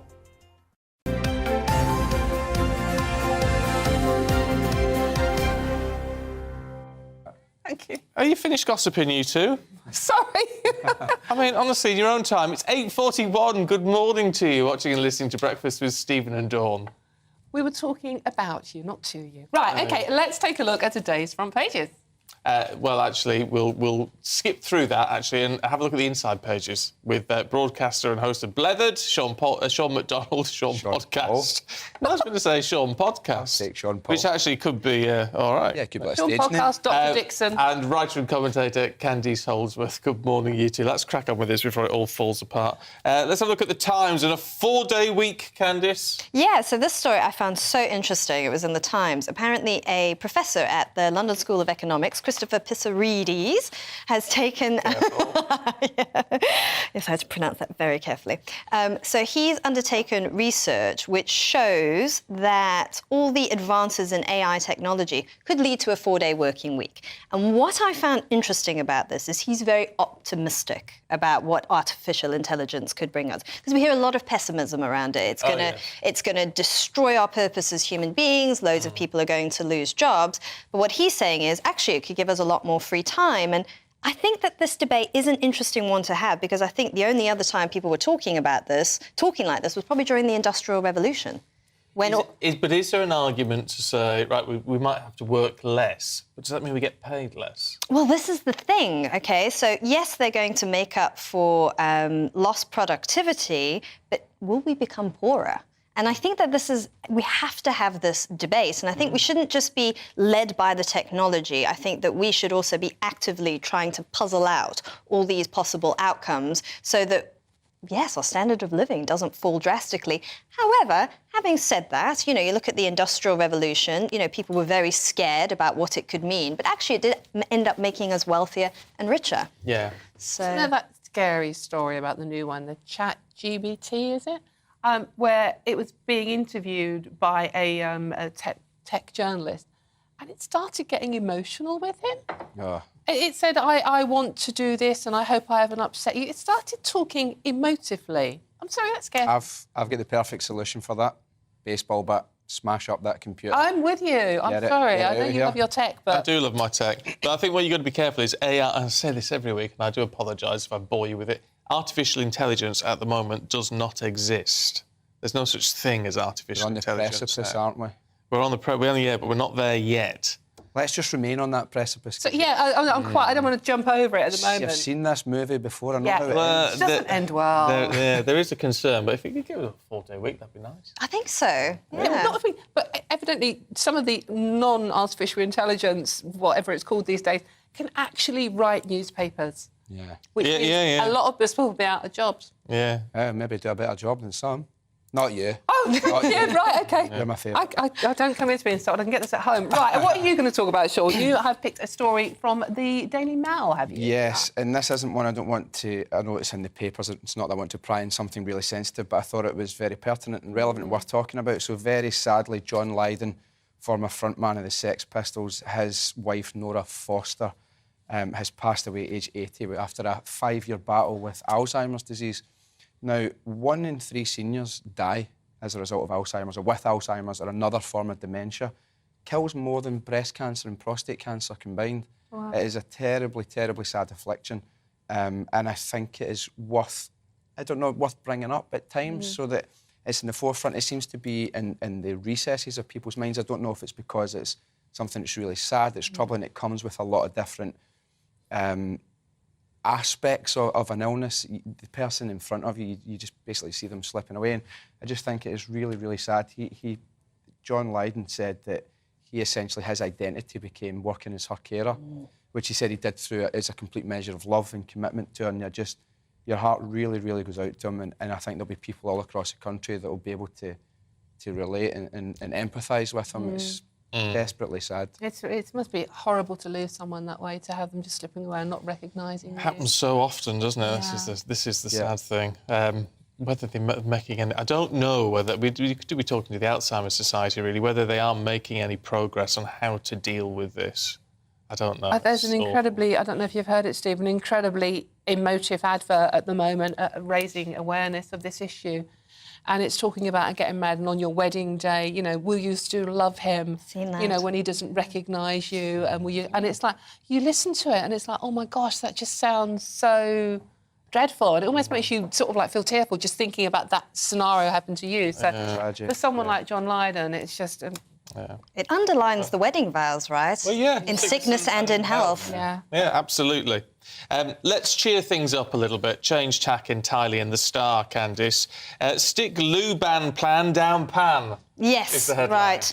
I mean, so this is very interesting. It's a story in the Star about a very unglamorous but necessary topic, toilets. Yeah. So well, Raymond, we need them. Raymond Martin, who's the head of the British Toilet Association, has criticised the government's plan to ban dual flush loos. So he says they are a water-saving measure anyway, because the government wants to ban them because they use a lot more water, and he doesn't see the point of it. I also find this interesting in terms of, should individuals be bearing the cost of water-saving measures, or should more pressure be put on water companies to build reservoirs? I may be misunderstanding, but I thought the dual flush ones where you could do a big flush or you could do a little flush. Exactly. So what's wrong with having a little? If you're getting rid of that, then surely it's just got to be a big flush every time. This is his point, exactly. He doesn't really understand why you would ban them if they allow you to choose. It is, for me though, I am quite critical of banning power showers and dual flush loos. I think we need to build more reservoirs. I mean, it's been 30 years since we've built a reservoir in this country. The leak as well. Yes. Yes. The leak issue is a huge... If you want to save water, plug the gaps. Yes, exactly. Big measures. We need to start thinking big now. I mean, this is a time of crisis. This should focus minds. But once again, the onus is all on us, the consumers, who are paying for rubbish service and told not to shower and not to flush our loo. Yes. Fix the problems. Yeah. Yeah. That's a fair point. Fair point. Sadly, we do have to leave it there. We're a bit tight for time. Candice, Sean, thank you very much. It'd be good to see you this morning. It's you, Dawn. Oh, right, sorry. Well, it says Dawn in big letters there. Yeah, well, you've got the doofer. Any case, many of you will be using this Easter bank holiday weekend to completely ignore Stephen, to engage in a bit of DIY. In fact, around half of you will be getting out the toolbox. New research says allegedly. Well, Stephen, are you getting your toolbox out? I'm moving 6 tonnes of topsoil. But with the cost of living still rising and house prices starting to stabilise, homeowners are increasingly putting off moving and looking to turn their current homes into their forever homes. Oh, I love that idea. So what's the best way to give your home the wow factor? Let's ask property and travel expert Laura Hamilton, who joins us right now. Hopefully. Yes, Laura, there you are. Oh, where are you, Laura? That looks gorgeous. I'm in Spain at the moment. I'm finishing up filming an episode of A Place in the Sun here this week, but going home for the Easter weekend to do a bit of DIY, like lots of other people. Wow. I'll tell you what, it's always a bit of a nightmare, though, isn't it, the DIY? Because we always seem to get things wrong, but it is a good way of saving quite a lot of money. Well, it's all about prep. If you like, I love a bit of painting, decorating. I'll wallpaper myself. There are certain jobs that I will avoid, and there are certain jobs that I will do. Painting and decorating, for example. If you take your time and you prep, then you shouldn't go far wrong. But that's where you kind of have to invest the time. I'm impressed by the wallpapering, because that's something which... Well, no, to be fair, though, because that was, oddly enough, my mother's about to have her kitchen wallpapered. I went up north and picked up the paper for her this week, and I was thinking, how on earth... It's one of those things, I have no idea how you do that, how you get it up, how you get the joints straight and all the rest of it. It's a real skill, isn't it? Well, I actually learned to wallpaper a number of years ago when I was presenting a home makeover show. And look, I enjoy it when you can do various jobs yourself and you can save money. And it kind of gives you quite a lot of pleasure when you can then sit back and look and go, oh, I did that and I saved a bit of money whilst doing so. But there are so many videos anyway, like you can kind of tutorials that you can look at online and that will guide you through the process. But all I would say is, take your time, because it's when you rush that's when it ends up looking rubbish. So this one got me, though, Laura. This is something, hanging wallpaper, I'm just about mastered. I'm not very good at it, and a bit of painting I can do. But this one is like 28% of us are fitting new carpet. Hello? How do you do that yourself? Oh, well, actually, I haven't. I've never attempted to fit a carpet. But I tell you what is quite interesting, that a lot of people, well, I'm kind of like thinking about right now, is space in our home that we don't utilise as best as possible, particularly like storage space. So, like, if you're limited on wardrobe space or other storage space in the home, think about an area that you don't use that you could use, so a garage or a loft. And 41% of people have admitted the fact that they use their loft as a kind of dumping ground. It's just, up there, you don't see it, you forget about it. But actually, that space in your home is the floor print of the footprint of your home, and it's a huge area. So if you can insulate it, which is obviously going to, help in the winter months with heating bills. If your house is well insulated, it's fantastic. And then if you can board it out with a really good system and rack it out, and for me, what I tend to do is I will rotate my summer wardrobe and my winter wardrobe. So in the summer months, I'm going to move my winter wardrobe up to the loft with a really good kind of like rail hanging space up there, and then I've still got it. So then in the winter months, I can bring it back down again and swap it over with the summer clothes. And so many people don't think about making the best use of that space. So, if people think about doing DIY this weekend, maybe they should tackle the loft if the weather's not so great and you can't be in the garden. I tell you what's interesting about, though, that is, I mean, yes, it gives you more space and all the rest of it, which is incredibly useful, but it adds value to your home as well for when you come to a point when you might want to sell. Yeah, 100%. I mean, actually, when you go and look at a house, if you are thinking of, buying or selling, as you say, the fact that you can say, well, actually, my loft is well insulated, and with the cost of living crisis and, wanting to, as I said, bring those kind of bills down, then it is only going to add value. Yeah. Laura, the house prices or at have least actually... make it more desirable. House prices have actually gone up for the third month in a row now, despite what all the doom mongers were saying at the beginning of the year, the end of the housing market, So can you give us your take on that? This is good news, isn't it? It's just a small blip or a trend? It is good news. I mean, there isn't a huge amount of housing stock available, and, that obviously doesn't help with things. And what I will say is, it's really interesting, because I've read a number of articles about, is it a good time to sell right now? Is it a good time to buy right now? And all I say is, if you are thinking about selling, why not put your home on the market and test the market? Estate agents might not appreciate me for saying this, but you can put it on, and if you know in your head there's a price that you want to achieve, if you don't achieve it, then you take it back off the market. You don't actually have to sell it until you've got an offer and you've exchanged and you've completed. So I think people shouldn't be nervous. The housing market does have to move, and it is great to see that prices are like starting to creep up. I also think it's really important for people to, we always talk about the pandemic and what the property market was like during that time. And even though, it was moving really quickly and prices were sky high, I think it's important to remember that that was actually quite an unrealistic market, because never before have we had a stamp duty holiday.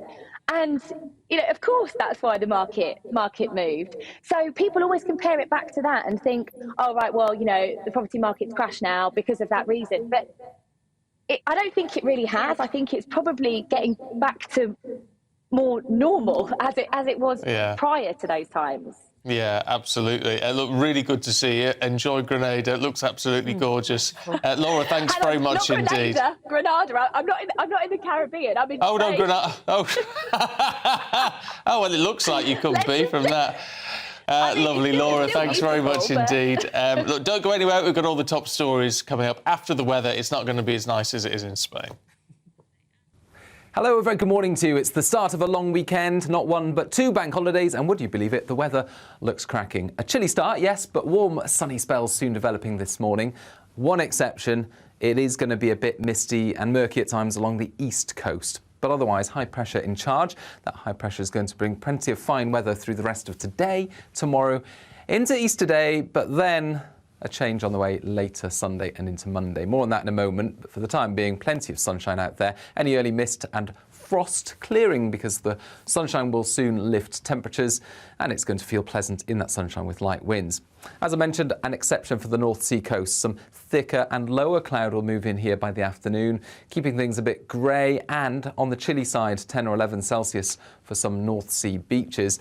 Otherwise, where we've got the sunny spells elsewhere, 12 to 16 Celsius, I suspect.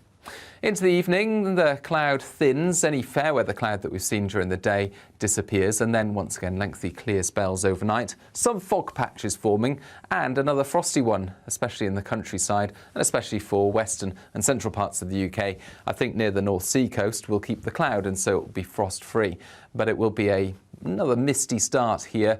And we keep that low cloud coming and going, lapping onto the shore throughout the day on Saturday. I think that there'll be some fog patches forming as well, but they'll disappear through the morning. And elsewhere, away from the east, plenty of sunshine. Northern Ireland seeing a bit more high cloud move in, a weather front getting a bit closer, but we're not really going to see that approach the UK until later on Sunday. Where we've got the sunshine elsewhere, 16, even 17 Celsius possible, 18 Celsius in the warm sunshine on Sunday. But then across Northern Ireland, we'll see things turn wetter by the end of the afternoon, and that band of rain spreads across the UK Sunday night and into Monday.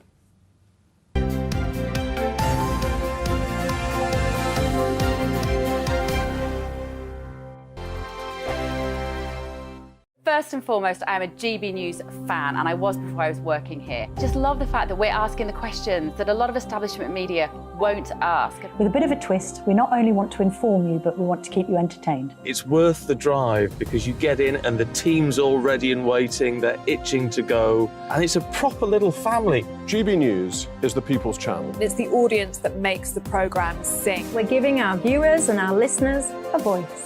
I see the thousands of your letters, tweets, emails, you name it, coming in. Britain is broken.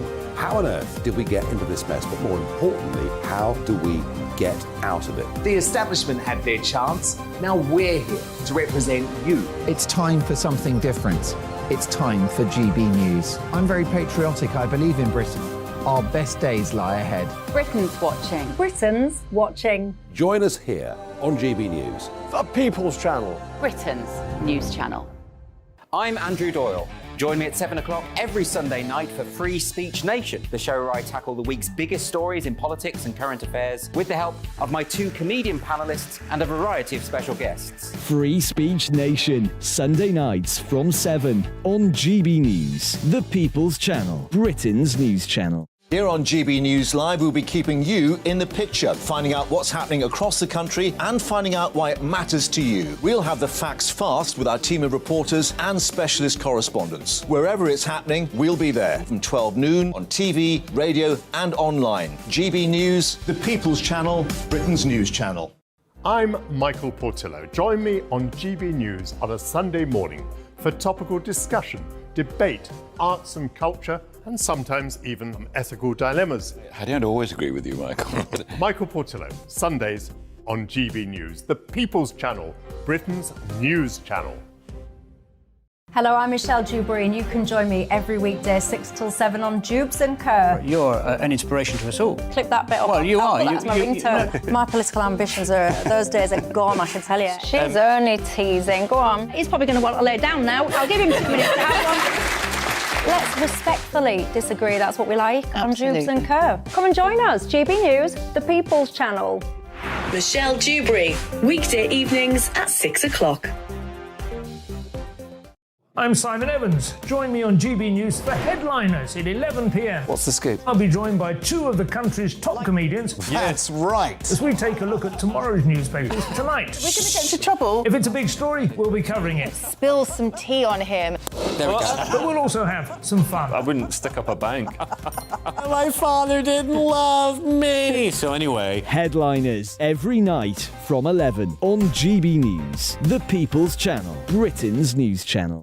We've got a brand new lineup every Saturday night on GB News. From 6 p.m, I'll give you my unique take on the world today. Then at 7, it's me, Calvin Robinson, with my Common Sense Crusade. New to GB News is the Saturday 5. 5 times the opinion. Join us every Saturday from 8 p.m. as we debate the week's stories. With us 4, plus a special guest. And at 9, of course, it's Mark Dolan Tonight. Brand new Saturday nights on GB News, Britain's news channel.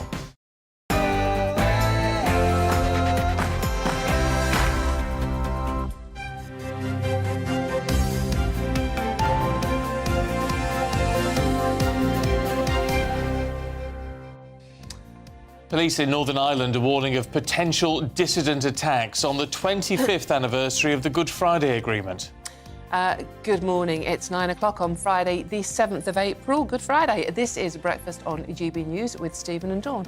And here are your top stories this morning. Police in Northern Ireland are warning their officers to be vigilant of possible attacks this Easter bank holiday weekend as the country marks the 25th anniversary of the Good Friday Agreement. And the Great Easter Getaway begins today. Are you travelling to friends and family? We'll bring you regular updates on the state of the roads, rail, planes, all morning. And talking of Easter, what are you doing for the festivities? So the reports that people are really wanting to scale back this year. Let us know what you're up to. As ever, you can join on in any of our conversations by emailing gbnews@gbnews.uk.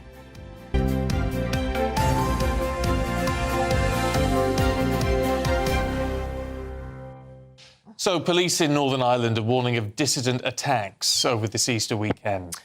As the 25th anniversary of the Good Friday Agreement approaches, the force says it has received strong intelligence of planned terror attacks against its officers. Well, the Chief Constable has revealed that a policing strategy is going to be put in place, one that hasn't been used in years. Let's talk to our political reporter, Catherine Forster, who's here in the studio now. And we know it's going to be hugely busy in Northern Ireland, 90-odd parades or so, and now this intelligence pointing to officers themselves being the target of potential dissident attacks. Yes, the Northern Ireland Police are saying that they've got very strong community intelligence, that there's highly likely to be attacks in Londonderry on Monday, which of course is the 25th anniversary of the Good Friday Agreement. Now, of course, this is on the back of a few weeks ago, MI5 put up the terror threat level in Northern Ireland to severe, meaning attack is highly likely. And, of course, it comes at a very charged time, doesn't it? Because we have had largely peace in Northern Ireland for 25 years. Of course, there have been incidents. People have been killed. There was the senior detective, John Caldwell, in County Tyrone only a couple of months ago, shot, thankfully survived, but with life-changing injuries. So there has been unrest, there has been violence continuing, but 25 years ago, the Good Friday Agreement marked a huge change for the people of Northern Ireland, a really seismic change. Now, some people are saying this is connected to the fact there is a vacuum, there is no power sharing, because, of course, the DUP collapsed power sharing over concerns about the protocol. And although the Windsor framework is coming in, they're not happy with that, they're not prepared to go back. DUP leader Sir Geoffrey Donaldson has said, well, it doesn't stack up that this is linked to the fact that there's no power sharing. There were murders while Stormont was sitting, which of course is true. And other people wading in now, Tony Blair saying to Jeffrey Donaldson, you need to show leadership. We do need power sharing back up and running. Certainly, OK, there isn't a direct link, perhaps, but it's not helpful, is it, that there is still no devolved government in Northern Ireland. And, you know, President Biden is arriving on Tuesday night. Rishi Sunak also, they're going to be attending events on Wednesday. This news will obviously be concerning when you've got the American president visiting. Security is always going to be hugely tight anyway. So a worrying time for a very important and, you know, significant anniversary coming up. And do you think, I mean, the officers' families are also said to be threatened as well during this. And so the fact that we have the American president there and the British Prime Minister, the security risks are obviously extremely high. I mean, how are people going to be able to be kept safe with up to 90 parades going on over the next few days? Yes, it's obviously very difficult, and there will have been vast amounts of planning in any presidential visit at any time to any place in the world is kept very tightly controlled. But you do wonder how they will manage to keep people safe, and particularly the police officers. And of course, you know, we only know a tiny amount of the work that goes on all the time, the intelligence services, the police services, to keep people safe. And at the end of the day, they just need to fail once, don't they, for something terrible to happen. So hopefully it will pass without incident, but obviously very raised concerns at the moment. OK, Catherine. Yeah, absolutely depressing. Thank you very much indeed. Let's stick with a political theme, though, because the Labour Party believe the government have left the public in danger from high-risk criminals who've been allowed to dodge jail. They say more than 16,000 adults convicted of child pornography offences have escaped prison sentences. Let's talk to the Shadow Culture Secretary, Lucy Powell, about this. Good morning to you. It's nice to see you. This is obviously a serious concern, right, and something which does need to be addressed. However, isn't this whole argument being absolutely undermined this morning by what the Labour Party has put out on Twitter, saying, do you think adults convicted of sexually assaulting children should go to prison? Rishi Sunak doesn't. Well, no, I don't think it's been undermined by that. I'm on here to talk about those figures, which I think are incredibly alarming to most of your viewers, which is looking at not just the conviction rates, but the sentences handed out for some really serious offences. So yes, firstly, as you say, those who've been convicted of producing, making or sharing child pornographic material over the last few years, over 16,000 people who've been convicted of those crimes have been given community or suspended sentences and thereby avoiding custodial sentences.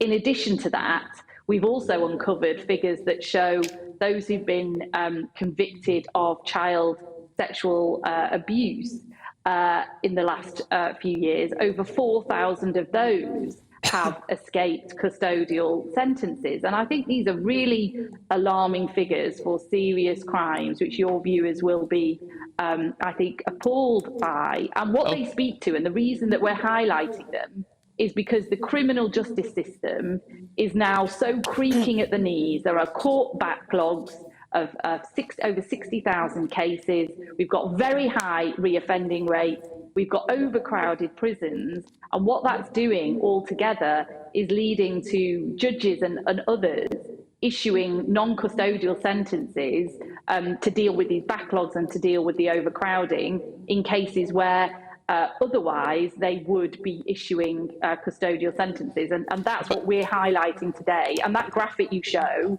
is just one of many ways that we highlight these issues, and we talk about them on your programme. Yeah, all right, but according to this, as you mentioned there, 4,500 adults convicted of sexually assaulting children under 16 serve no prison time. Apparently, so we're told that figure comes from 2010, when Rishi Sunak was a hedge fund manager, and you're saying Rishi Sunak doesn't think children should go to prison. This is gutter politics, isn't it? That figure is every year is added together every single year of the last 13 years of the Conservative government, of which Rishi Sunak is the Prime Minister. He is accountable for his government's record and for his government's policies and for what is happening under his watch. He is the Prime Minister of the country. So it's personal in the sense that he's the guy that the book stops with, and he's responsible for all of these things and for the entire record of their 13 years of government. So it's not 1 year, it's not the figure taken from 1 year ago, 13 years ago, it's all the figures added together over the last 13 years. And by the way, some of these figures are set to get worse over coming years, because what we're seeing now is a real massive increase in the sort of court backlog and that being dealt with, and these reoffending rates going up, and the prisons are now full. So we're hearing anecdotal and other evidence all the time from courts around the country where judges are actually openly saying now, I would issue a custodial sentence, but I can't. Because the prisons are full and other things. So, these are issues that we think are so profound and so important and so alarming that they need attention giving to them. And that's why we're uncovering these figures. Lucy, look, I don't think anyone would agree with you that, the criminal justice system needs overhauling, and the figures are appalling. However, Labour often accuse, the Conservative of using a rhetoric that is inflammatory, especially around the small boats issue. Surely this Twitter advert basically accusing Rishi Sunak of being on the side of criminals rather than the population it's rhetoric that is completely wrong. It's actually detracting from the issue we should be talking about. Well, look, it's a graphic, a digital campaigning graphic. I didn't design it. I didn't, put it up there. But it's a digital graphic that's based on. It's like a skit, if you like, or a take on the types of graphics that the Prime Minister himself produces about his own policies, and he's become famous for producing these graphics. No. So Lucy Powell, no. It's a take on that. This isn't a skit. Look, even Twitter itself has had to put a fact check on this, saying the tweet implies that the Prime Minister does not support prison sentences for sexual assaults against children. The current sentencing guidelines has a maximum sentence of 14 years imprisonment. You're implying Rishi Sunak does not think adults convicted of sexually assaulting children should go to prison. Now, that is just not accurate, is it? But under his watch as Prime Minister, under his government over the last 13 years, we have seen thousands of people who have been convicted of serious child offences, sexual offences and child pornographic material offences, not receiving custodial sentences. And that is what is happening under his watch as Prime Minister. So if it's personal in the sense that he's the guy who runs the country. He is the Prime Minister, and the book does stop with him. And we are highlighting these issues and these problems in our criminal justice system because we think they really need tackling. The probation service, stopping reoffending, stopping this cycle of crime, dealing with the backlog in the courts, but also, dealing with crimes that are taking place. So I'm sure you've covered it before on your programme. Last year alone, over 1 million burglaries and thefts weren't even investigated by the police. And that's why we want to see 13,000 more neighbourhood police officers coming in, which is a policy we've developed, a fully costed policy that we've developed as well. And that's what we are highlighting. Twitter is not the real world. No. I'm sure GB News is more the real world than Twitter is in that sense. Lucy, and this is an official... just one device that we are using to highlight these issues. Yeah, but this is an official tweet by the Labour Party, and you are basically implying the Prime Minister of this country actually is on the side of paedophiles. I mean, do you not think that the Labour Party owe Rishi Sunak an apology over this? I don't think that's what the graphic is implying. People will make different interpretations, and it's not to everybody's taste. I can see that it's not to yours, and that's perfectly understandable.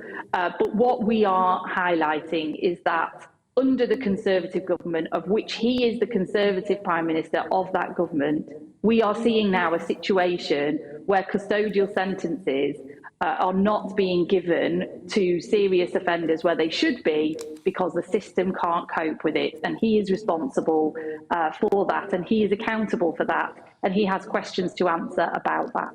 But and that is right. You know, there is a concern, and questions do need to be asked. But looking at this, I mean, if this was aimed at Keir Starmer, you'd call it dog whistle politics, wouldn't you? I'm not sure it's dog whistle politics. I don't know what you mean by that in this context. This is because he's the Prime Minister that his image has been used. He's the Prime Minister of the country, and it's a similar type of graphic to one that he often puts out himself. But look, you know, the difference. I mean, forgive me. I do understand what you're.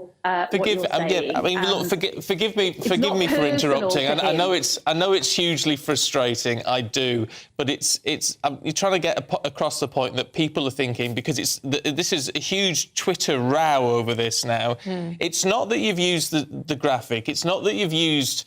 You've highlighted what is a serious issue.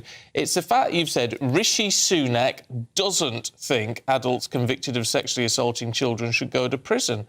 Well, that's just a lie, isn't it? I mean, how on earth do you... Yes, you can hold him to account. He's the Prime Minister, you can hold him to account. But to say the Prime Minister doesn't think adults convicted of sexually assaulting children should go to prison just isn't honest truth.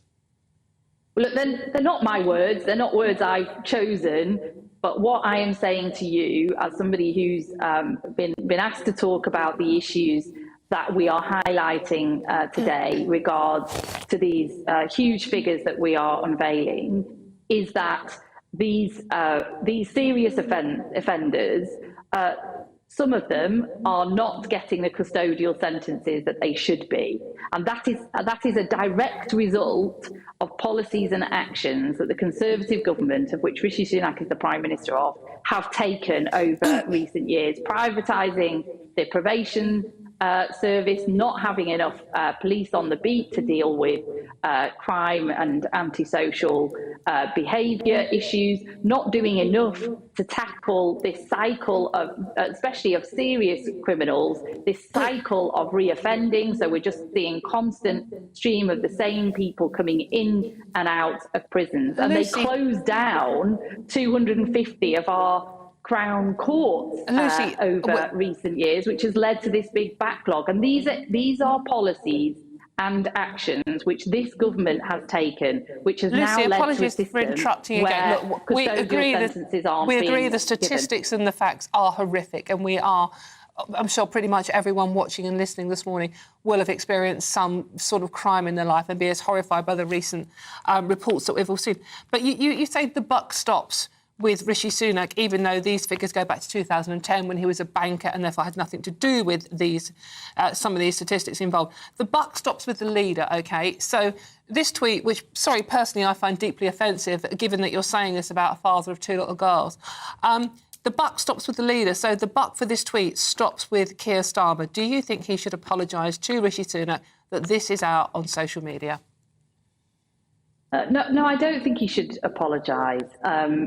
These are election graphics. These are political graphics, which, as I say, election lie. Not something that I designed or wrote. So you don't agree with it? You don't agree with it, Lucy? What it is speaking to is a serious issue, which we are now discussing on this programme. And I'd like to discuss further, rather than a sort of Twitter row that's happening elsewhere. around serious issues to do with our criminal justice system and the fact that it is broken, and it is broken because of direct policies that have been pursued by this government, and that is something that they should be accountable for and they should take responsibility for. Look, we're just about out of time. We appreciate you've been with us a long time this morning. However, can I just ask you about something a little bit different? It's all over the papers as well this morning about the royal family, links to slavery all being looked at and all the rest of it. Does the Labour Party think, you know, if all this is proved, if you like, that the royal family should pay reparations? Well, you're making several leaps there, but, you know, I personally welcome the fact that these inquiries are taking place and that the royal family have opened up all their archives and are sort of fully cooperating with it, because the slave trade and that whole era of our history, you know, is a big black mark on the history of the world, but also the history of the British Empire and what we did at that time, and we should always be looking for answers and accountability, but particularly to learn those lessons of history and make sure that things like that don't ever happen again. Lucy Powell, really appreciate your time this morning. Thanks very much indeed. Thank you. Well, I'm sorry.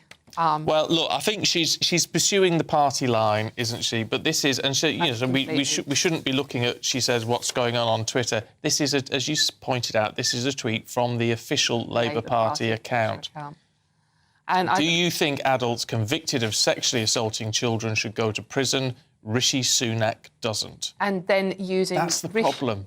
And then using Rishi Sunak's signature underneath it, which doubled down. As you said, Stephen, it is a lie. It's an offensive lie. This is the trouble. Yeah. And I think they owe Keir Starmer and Rishi Sunak an apology. Well, yes. She says no. Didn't get the impression she was overly comfortable with it. No, I didn't. But obviously she's not going to criticise her own leader, is she? And you know, did Keir Starmer approve this? Well... Just as a Labour Twitter account, just tweet out whatever it wants without the boss having a say? I cannot understand how this has got through the system. Yeah. To be released. As she said... And it's one thing, you know, robust politics... Actually, Catherine Forster's still here, our political correspondent. This is robust politics, and we're all for that. But the fact that this does cross another line, doesn't it? Well, yes, I would say so. I mean, the thing is, they're targeting the Prime Minister very specifically. They're not saying the Conservatives. Of course, this has happened since 2010 under the Conservatives, but Rishi Sunak has been Prime Minister not even 6 months. He only became an MP in 2015, at the time when these figures began to be collated from. He was a hedge fund manager. So, you know, it's a very personal attack on him. They're using the branding, they're using his signature, which he, you know, is well known for these slick adverts in pink. But there has been a huge backlash. And I mean, not just from Conservatives, but even from people like former Shadow Chancellor John McDonnell, who said, take this down, Labour are better than this. Yeah. So voices from across the political spectrum condemning this. And you do wonder, I mean, people like Steve Reid, Shadow Justice Secretary, tweeted it out. Deborah Mattison, who's head of policy for Labour, has approved this, apparently.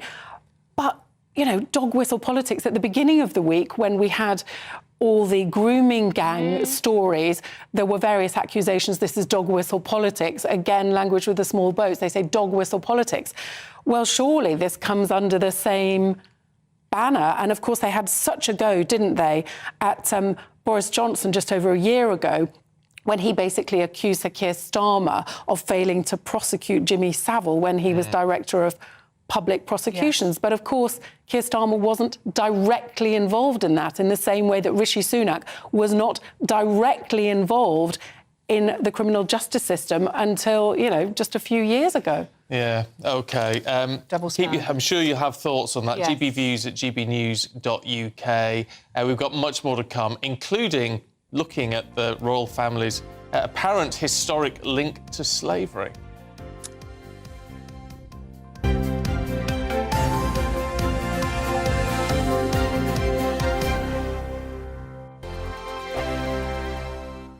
I joined GB News because I was sick and tired of not hearing my views being represented, not just mine, but so many people that I knew and spoke to. I just couldn't get my voice out there. I couldn't say anything. I couldn't do anything. Whatever the narrative was, I kind of had to follow it. GB News is there to provide a voice for those who have been ignored by the establishment media. We think different things. We've got a different style. GB News is here to be optimistic and positive about the future. It's real kind of dynamic and flowing, with the audience very much at the heart of it, like a big family. Here at GB News, we talk about the things that matter to you. Hearing the voices from right across our towns and cities, especially our towns. All sides of the argument represented with a heavy dose of opinion. We're on a mission here to make a difference. And the GB News family really is here for you, and whatever time of day you can watch or listen. Britain's watching. Britain's watching. We're proud to be GB News. The People's Channel. Britain's news channel. Monday to Thursday, 9 p.m. till 11 p.m. Join me, Dan Wootton. I'll bring you the sharpest takes and hottest debates. Do you not believe in prison? I don't believe in prison. I'm completely stunned. I guarantee you there'll be no spin, no bias, no censorship. I actually was personally quite offended by it. And no reason to go to bed. So I guess they've always been quite woke. That's Dan Wootton tonight on TV, radio and online. Monday to Thursday from 9 p.m. till 11 p.m. on GB News. The People's Channel, Britain's news channel. We are GB News, the People's Channel. And right across the United Kingdom. You can find us on Sky Channel 512. Virgin Media Channel 604. Freesat Channel 216. Freeview Channel 236. And YouView Channel 236. You can also take us with you on DAB Plus Radio. With the GB News app and at the website gbnews.uk. We're absolutely everywhere. Come join us on GB News, the People's Channel, Britain's news channel. Start the day with GB News. We catch up on all the big stories you didn't hear the night before. And take a look at what the world's talking about this morning. That's right, Monday to Thursdays from 6 o'clock. It's Breakfast with Eamon and Isabel. Straight after breakfast, join us, Bev Turner and Andrew Pearce. We're going to take you through till noon. We'll be tackling the big topics of the day, including the things that the other channels just won't talk about. If it's happening here. Wake up to mornings on GB News. The People's Channel. Britain's news channel. New to GB News is the Saturday 5. Join us every Saturday from 8 p.m. as we debate the week's stories, controversies and issues. With us 4, plus a special guest. It's 5 times the opinion, 5 times the debate, and 5 times the fun. The Saturday 5. Saturday nights from 8. Only on GB News, the People's Channel. Britain's news channel. You could wink at the end. I can't Britain's wink. listening. I'm Mark White. As GB News Home and Security Editor, I cover those key issues that are so important to you. Our authorities, our communities doing all they can to combat violent crime. With the public services under unbearable strain, why are we still failing to control our borders? Defence, the first priority of any government, has been continually hollowed out. Can we trust our politicians to protect the armed forces? Join me, Mark White, on GB News.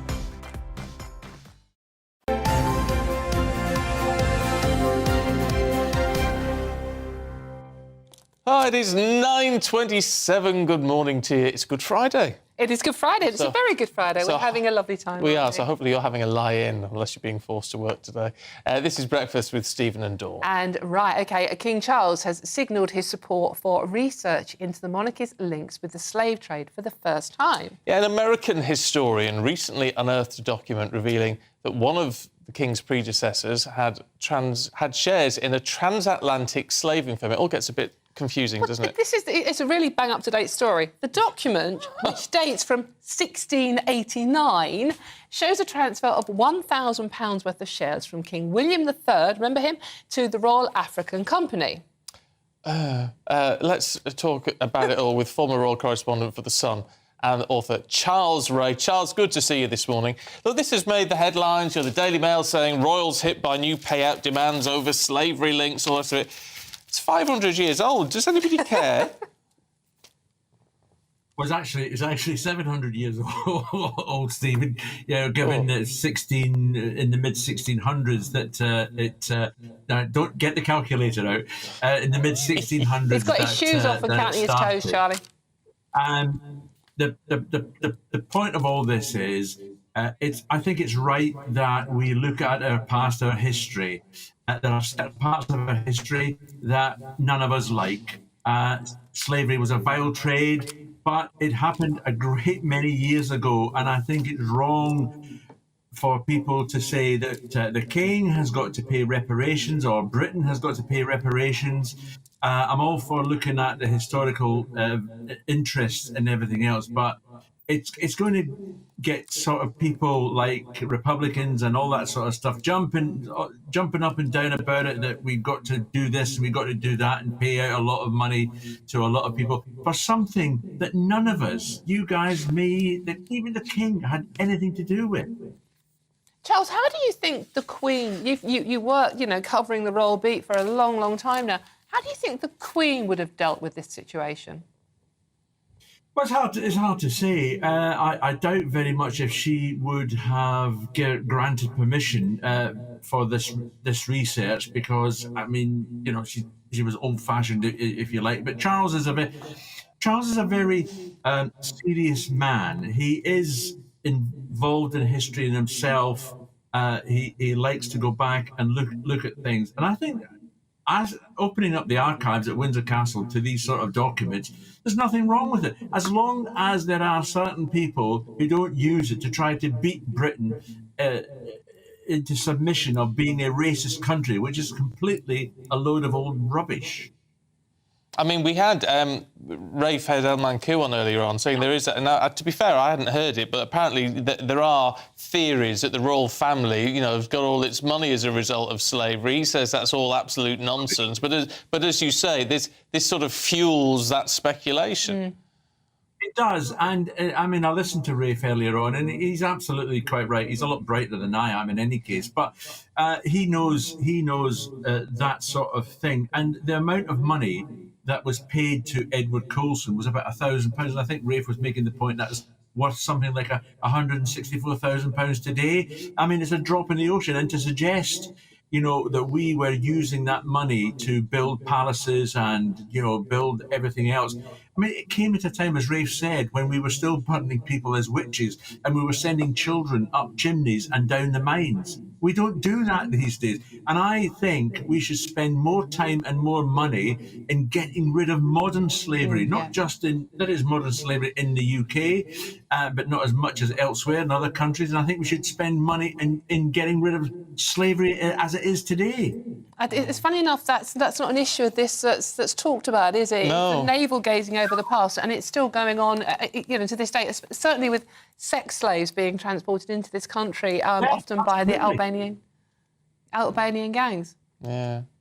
Look, on a brighter note, Charles, what do you reckon we've got a month to go, 4 weeks or thereabouts till the coronation. I tell you what, this is going to be, push all this aside, this is going to be a moment of history, isn't it? Are you looking forward to it as someone who's followed the royals for all these years? Yes, of course I am. I was sort of like 4 or 5 when the coronation of the Queen, the late Queen, happened. So I don't even remember that. So this is the only coronation, I'm going to see, and I suspect it's probably the only coronation that a great many people in this country are going to see. It's going to be a great event. We're going to have the crowning of a king and queen in this country. Last time it was 70 years ago. Who knows when the next one will be? It'll be a lavish, not as lavish as the last one, but it'll certainly be one to celebrate, and a lot of people will be enjoying it. And, all those people who don't like it, just turn off your TV sets and go and sit in the park somewhere. Absolutely. Certainly, if your name's Harry as well, might be a good idea. Yeah. Oh, look, really good to see you, as always. Thanks very much indeed. I love that. You see, that's no nonsense. That's an old-school Sun reporter. Yeah, there you go. If you don't like it, turn off the TV. Yeah, exactly. Not now. No, not now. Not now. No. But I think that's fantastic. And then leave the rest of us to enjoy ourselves. Well, there will be people protesting. Very small groups of people will be, not my king, hashtag trending on Twitter. Just let the people who want to enjoy it, enjoy it. Yes, quite right too. And if you want to enjoy Easter, coming up, we're going to tell you how to do it without going over budget.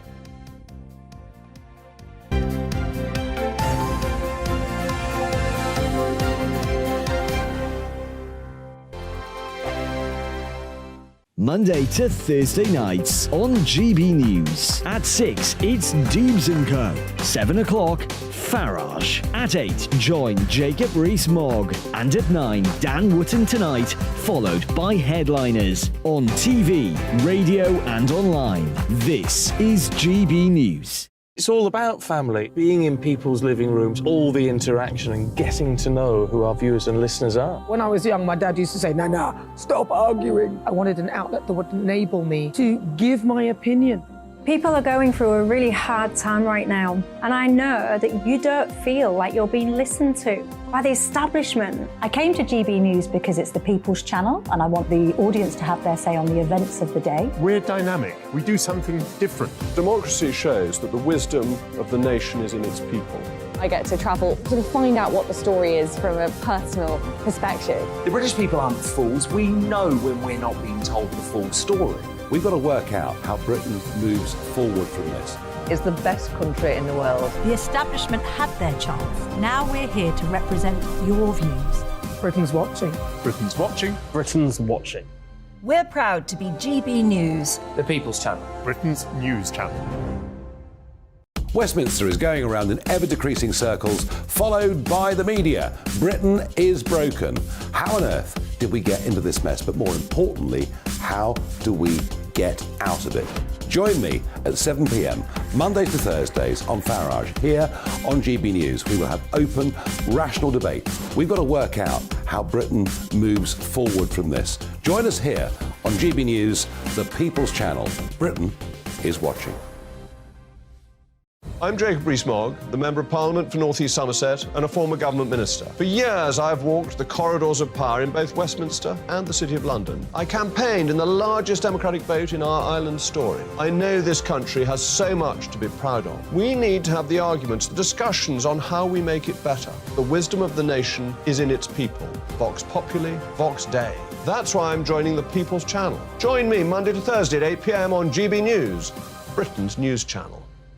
GB News has its own late-night paper preview show, Headliners, where comedians take you through the next day's top news stories. You don't have to bother reading the newspaper, we've got it covered for you. Headliners, every night at 11 p.m. and repeated every morning at 5 a.m. We won't send you to sleep like some of the other paper review shows out there. GB News, the People's Channel, Britain's news channel. Join me, Camilla Tominey, on Sunday mornings from 9:30, taking the politicians to task and breaking out of SW1 to see how their decisions are affecting you across the UK. Bursting the Westminster bubble every Sunday morning, only on GB News, the People's Channel. Britain's watching. You've probably seen politicians interviewed 1,000 times, but we do it differently. We find out who they really are, we don't shout, we chat, and hopefully we bring a bit of light, not just heat. Did you know Kate Moss? Apparently. Do you have a pair of jeans or a pair of jeans? No, of course I don't. What would I do with them? My friends are like, oh my God, what's she doing now? Join me every Sunday at 6 for Gloria Meets, only on GB News, the People's Channel, Britain's news channel.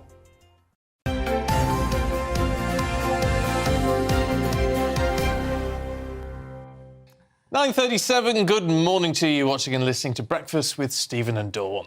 And meanwhile, data shows families are scrapping Easter celebrations this year as they simply can't afford them. Yes, soaring costs of alcohol, chocolate and food are being blamed, with many choosing to do free activities, apparently, like a walk in the park. Right, now, joining us now to talk about this is personal finance and consumer commentator Georgie Frost. Georgie, a walk in the park or a chocolate Easter and a glass of bubbly? Come on. Dawn, goodness me, you know which one I would choose, but yes, I mean, I'm not sure. Your last commentator had some good advice there. Turn off the TV, though not at the moment, and sit in a park, because you save on energy and you save on the cost of going out. But actually, I've been sort of delving into some of these figures about the fact that we're not going to spend that much over Easter, and it sort of works out at maybe about £5 less. But the sentiment is still the same. We are in the middle of a cost of living crisis. You know, April has not helped matters, with broadband going up, council tax going up, energy bill help stopping, food is driving inflation up. So you can understand people are wanting to cut back. And we're actually seeing in the statistics already this year that people are cutting back on non-essential spending. They're shopping around in supermarkets a little bit more, using vouchers more, cutting back on clothing, expensive holidays, those sorts of things. So I'm not surprised that some people will be thinking twice about having a big Easter celebration. But there are plenty of things you can do. As we said, have a walk in the park, have an Easter egg hunt. I'm not very creative, but you can do an Easter egg decorating competition with some fizz if you like, Dawn. Why not? I mean, is it just me? Yes. Is it just me, Georgia? I'm struggling to see why people would spend so much at Easter anyway. I mean, you might buy the kids a couple of Easter eggs and have a roast dinner, but that's about people that I'm totally unaware of spending a fortune on things. Do you know, it's funny you mention that, Stephen, because actually Easter's never really been a big thing for me, for my family. I don't remember having a big Easter meal. We're having one this year, but, it's really, I think, the first time I remember doing it. I don't know if this is sort of a commercial push to get us to spend more. I mean, it's a fraction of spending compared to what we spend at Christmas, as you'd expect. But honestly, I think it might just be the fact that, a lot of shops are very desperate for our money. Restaurants are desperate for our money. And so this is going to be a bit more of a drive. It's a crucial time for these people. However, I do think that this is a bit of a lipstick effect, what we're going to see at Christmas. So while we may be cutting back on perhaps the big going outs and those sorts of things, what you will see and what the statistics shows is we will, don't worry, Dawn, be spending as much on chocolate eggs because, in time, the lipstick effect is in times of economic crisis, we'll buy little luxuries. And I don't know about you, but a chocolate Easter egg for me is it's a big luxury, but it's a luxury. So I think we will see that. And if you shop around, there are some very reasonable ones. We talked about one earlier on that was £250. Yes. But you can get them for, sort of like a couple of quid. Oh, you Quite can, nice. Yeah. You Not can that I've looked into it a lot. £250 for an Easter egg? Yeah. £250? Goodness me, that must be enormous, I hope. She's earning too much money, isn't she? It was covered in gold. But, there's an element of over-commercialisation here. We do it all the time now. Maybe we've imported it from America. We do it with Halloween now. When I was a kid, Halloween wasn't a thing. And now, the run-up to Halloween, there's so much stuff you can buy and parties and things like that. To a certain extent, Easter should be about, obviously, thinking, about our founders and spending time with our loved ones. So do you think we are being hyped up to spend this ridiculous amount of money still? Yeah, yes, and I think that this is twofold. I do think that we have seen that coming in from America. We've seen commercialization across the board. Absolutely, we've seen that. But I do think over the past few years, times have been tough for business. And I think these types of holidays are absolutely crucial, particularly for pubs, for restaurants, family get-togethers, people spending at small independent businesses, those sorts of things. So I would say if you are doing, Easter and spending, make sure that you do support local. If you're getting your lamb from somewhere, go to a farm shop if you can. Support local. So this is sort of a twofold thing. While my money-saving instincts would say, go out into a park, have a cheap picnic and, I don't know, paint an Easter egg, the other part of me says, we need to support local business. So, as I said, if you are willing to go out and spend, and a lot of people will, 4.5 billion were expected to spend over this weekend, that's not a small amount of money, then I would say, do it at local businesses. Yeah. Oh, well, Georgie, good to see you. Thanks very much indeed. You may well have a view on that. I've had a message from Linda, who says, has everyone forgotten the real meaning of Easter? And, Mum, I agree with you. Yeah. Entirely. It is my mum. It's my mum. But she's quite right too. I did mention it. I mean, I did mention that it is about families, about spending time with your loved ones. Well, and that doesn't cost anything. But even families and that... Well, no, it doesn't. But it's, we forget it's a Christian celebration. Yes, of course, yes. Yeah. And, going to church and just saying thanks for what we have. I do despair a little bit that these things just do turn into just some opportunity to spend money. It has been overtaken, hasn't it? People forget that it's a religious ceremony. I was shocked to find all the shops were shut on Sunday, and it's like, hold on, it's Easter Sunday. It should be shut. We should be allowed to as I said, worship if we want to, or spend time with our loved ones. That's what it should be about. Yeah. There you go. Anyway, my mother always speaks sense. Thanks, Mum. What went wrong with you? Take after your dad, obviously. I know. Anyway, let's have a look now.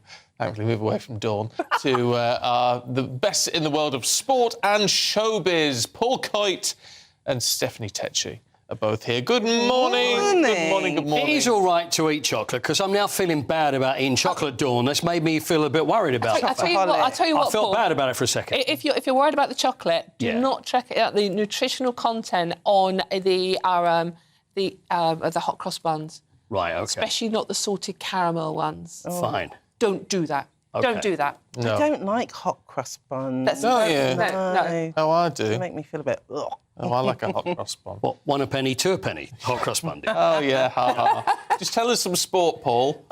What about... well, actually, I've had a complaint. David, who's a Burnley fan, who said, how comes you haven't mentioned Burnley? This is a really important game for Burnley. And it is, and we just didn't have time because Burnley could be promoted to the Premier League today. So it's a huge day for them, although results have to go with them. So they're playing Middlesbrough, and that's Michael Carrick's Middlesbrough. So should they win, so they're going to win, and Luton failed to beat Millwall, who are also in the push for promotion as well.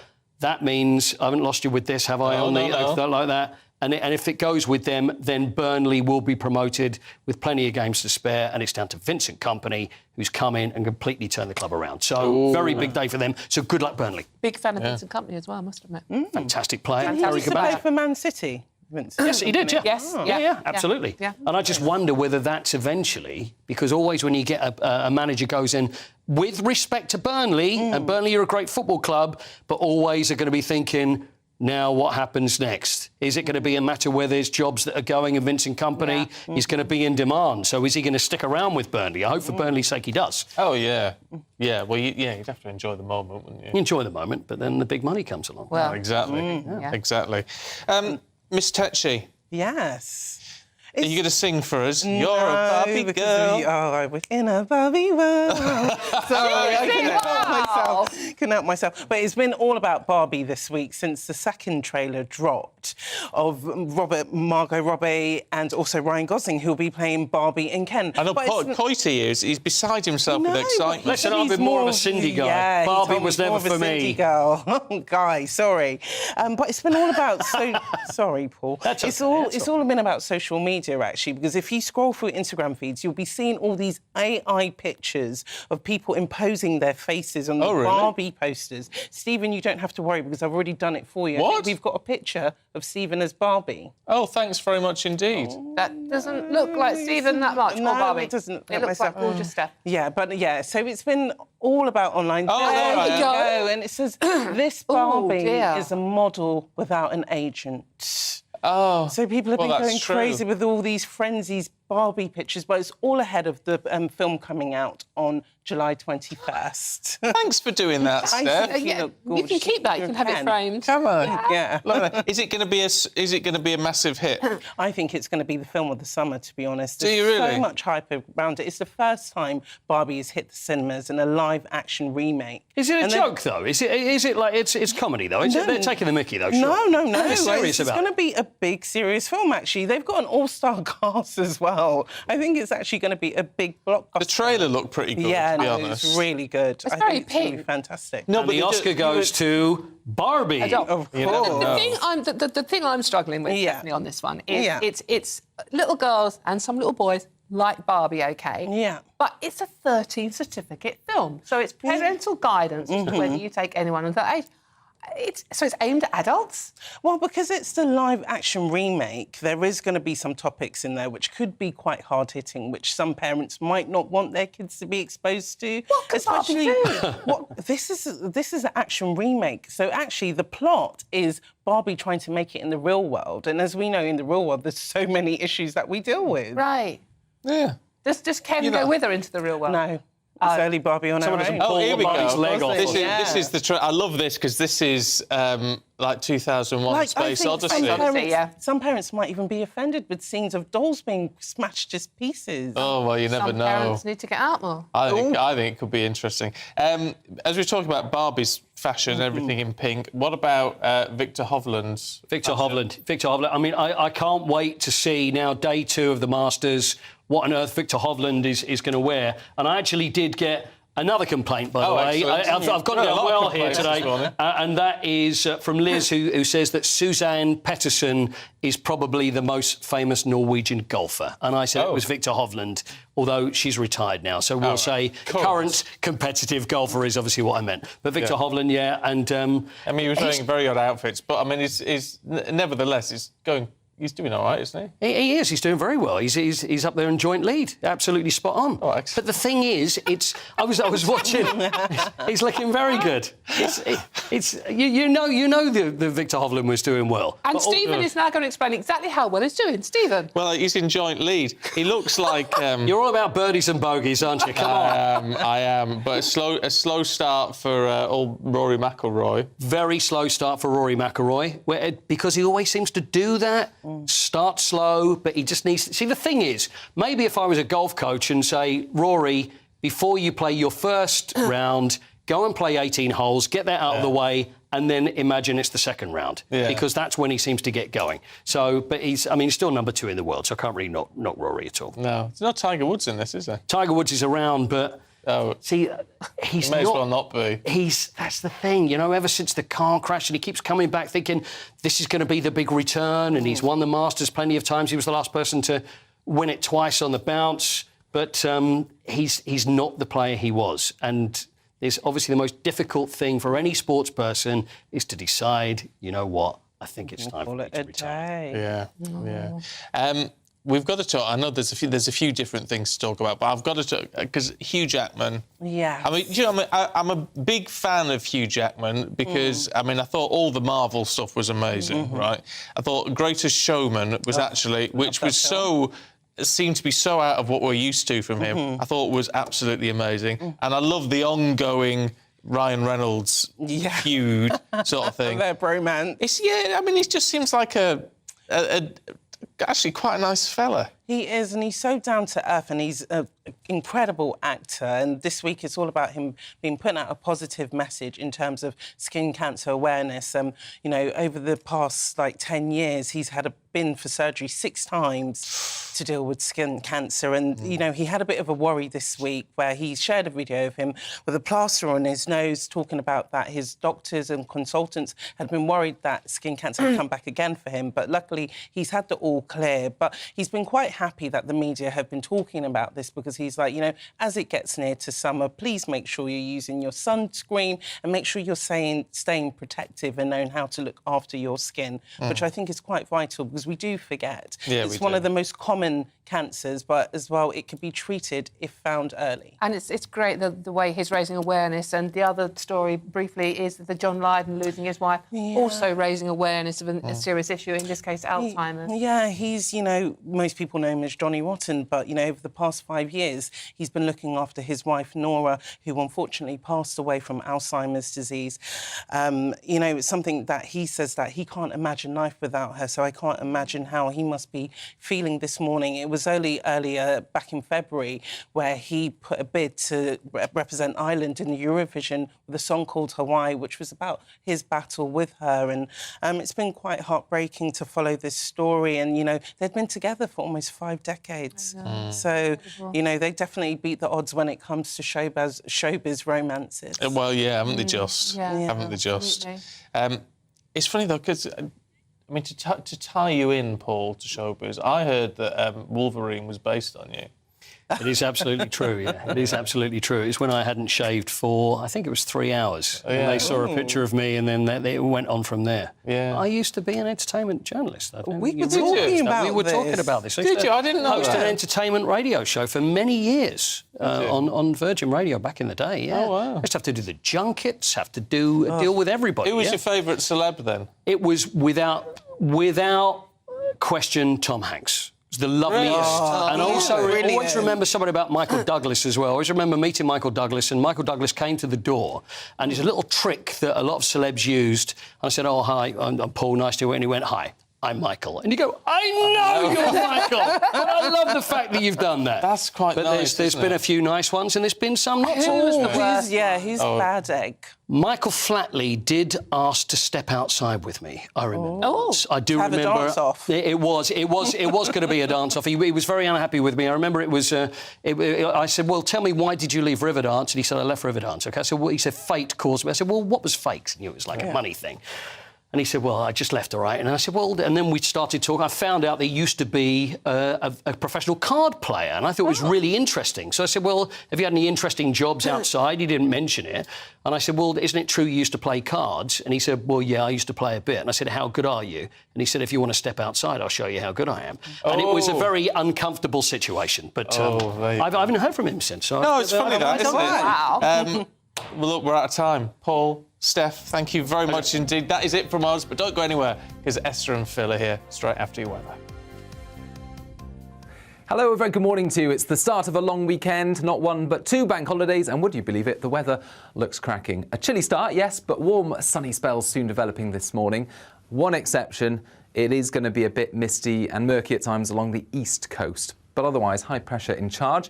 That high pressure is going to bring plenty of fine weather through the rest of today, tomorrow, into Easter Day, but then a change on the way later Sunday and into Monday. More on that in a moment, but for the time being, plenty of sunshine out there. Any early mist and frost clearing because the sunshine will soon lift temperatures and it's going to feel pleasant in that sunshine with light winds. As I mentioned, an exception for the North Sea coast. Some thicker and lower cloud will move in here by the afternoon, keeping things a bit grey and on the chilly side, 10 or 11 Celsius for some North Sea beaches. Otherwise, where we've got the sunny spells elsewhere, 12 to 16 Celsius, I suspect. Into the evening, the cloud thins. Any fair weather cloud that we've seen during the day disappears, and then once again lengthy clear spells overnight. Some fog patches forming and another frosty one, especially in the countryside and especially for western and central parts of the UK. I think near the North Sea coast we'll keep the cloud and so it will be frost free, but it will be another misty start here. And we keep that low cloud coming and going, lapping onto the shore throughout the day on Saturday. I think that there'll be some fog patches forming as well, but they'll disappear through the morning. And elsewhere, away from the east, plenty of sunshine. Northern Ireland seeing a bit more high cloud move in, a weather front getting a bit closer, but we're not really going to see that approach the UK until later on Sunday. Where we've got the sunshine elsewhere, 16, even 17 Celsius possible, 18 Celsius in the warm sunshine on Sunday. But then across Northern Ireland, we'll see things turn wetter by the end of the afternoon, and that band of rain spreads across the UK Sunday night and into Monday. I'm Simon Evans. Join me on GB News for Headliners at 11 p.m. What's the scoop? I'll be joined by two of the country's top comedians. That's right. As we take a look at tomorrow's newspapers tonight. We're going to get into trouble. If it's a big story, we'll be covering it. Spill some tea on him. There we go. But we'll also have some fun. I wouldn't stick up a bank. My father didn't love me. So anyway. Headliners every night from 11 on GB News.